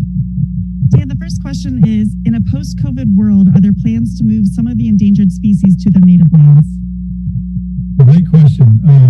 We always look for opportunities like that. I'm happy to say that we've done it with burying beetles right here at the Wilds. We're still doing it with hellbenders in West Virginia. If we can connect with programs outside of the U.S., we'd like to do that, and we'll just wait for that opportunity. The hard part, of course, of that is that those things cost money, and we'll be having to find funding to make those kind of things happen. So, the funding always tends to be the hardest part of that question. Can you touch on the restoration of the land at the Wilds and the changes you've seen in the landscape in the last 10 years? Yeah, that's one of the most amazing things about the Wilds. It was reclaimed wineland, and when they reclaimed it, they planted stuff that would grow fast and hold the soil. So it's 99% non-native, a lot of invasive species in there. So a lot of the work we do, the restoration work we do, has been in terms of restoring native biodiversity. So there's probably close to 800 acres now that's been converted to native prairies, so warm season grasses. A lot of tree plantings. We've done some wetlands restoration, created vernal pools, lots of different interesting things going on out there. And we try to take advantage of the fact that we've got that. The really amazing thing is that the work we've done with native species, grass species, for instance, has been adopted for abandoned wineland projects outside of the Wilds. So we're kind of leading the way for some of that work. How do operations change in the winter? Do guests still visit the Wilds at that time? And if so, what experiences and opportunities are still available? That's a great question. We're there obviously 365 days a year, and a few years ago we realized that we could take advantage of that. We do tours by reservation, so we're not open to the general public for walk-ins, but we do tours by reservation. People come out and take one of our exclusive tours. They get to go out in pasture to see the animals that live outside year-round, and they get to come down to the barns and visit the giraffe and rhinos and see how they're taken care of in the winter. That turns out to be really popular. I'm always surprised when I meet people who that's the first time they come to the wilds is when they see it in the winter. And that's, to me, I don't know how to out there in the summertime, but it is a different way to see the wilds, and people get kind of a more close and personal visit at that time. Does voluntary training still take place for any of the animals? How is management the same or different in this setting, such as with veterinary procedures, monitoring animals, and the like? Well, out in the wide open spaces, we sacrifice a certain amount of control for that kind of freedom of the animals. Now, for some species, we're still able to do training. For instance, we have animals in bows in the winter, giraffes, rhinos, the cheetahs. We have many animals that train for voluntary blood draws, other things like that. We have some deer species that maybe only put our hands on the day they're born and the day they die. So it depends on the species and how they react and interact with us. But when we can, we take advantage of the opportunities to do that, use behavioral enrichment, behavioral management training to help us do our job and take care of the animals better. Have you personally done anything with reintroduction? I have. And I'd be happy to tell people that story someplace in a lot longer time. But we get involved with the Symptom Horde Marsh Project, the Seattle Conservation Fund, and the Marine Agency of Abu Dhabi. So there are 3 animals from the wilds that are out in shadow now, and I'm proud to say I got a help one year, and it's a pretty amazing experience. What are some of the wild's most significant contributions to conservation? What are some of your newest guest experiences? Conservation-wise, it runs the gamut from, as we talked about, having animals that are part of the chain of information. We work with the burying beetles and the headhunters with local conservation. Conservation breeding programs, the rhinos is an exceptional program.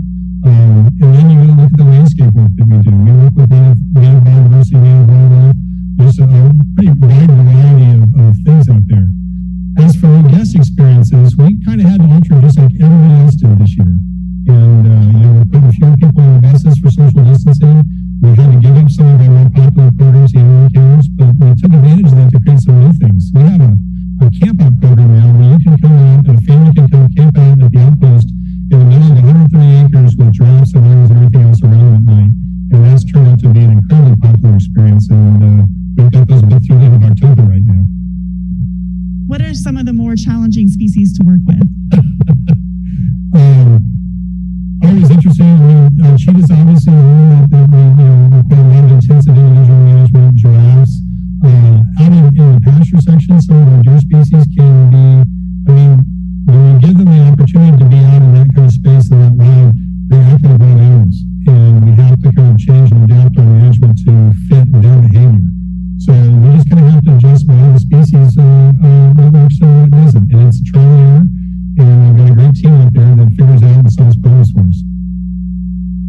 All right, so thanks. There's not time for everybody's questions. If you have more, please email at zooday@columbusZoo.org. Thank you for watching, and thanks for being part of our virtual Zoo Day. On behalf of the entire Columbus Zoo and Aquarium and the Wilds team, thank you for the opportunity to share our successes and challenges and what we've learned with you. I also want to thank those on my team who helped plan and execute the AZA's very first virtual Zoo Day.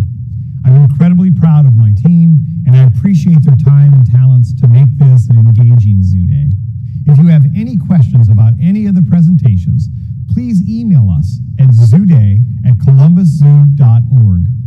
Stay healthy and safe, and I hope to see you in person in Baltimore for the AZA Annual Conference in 2021.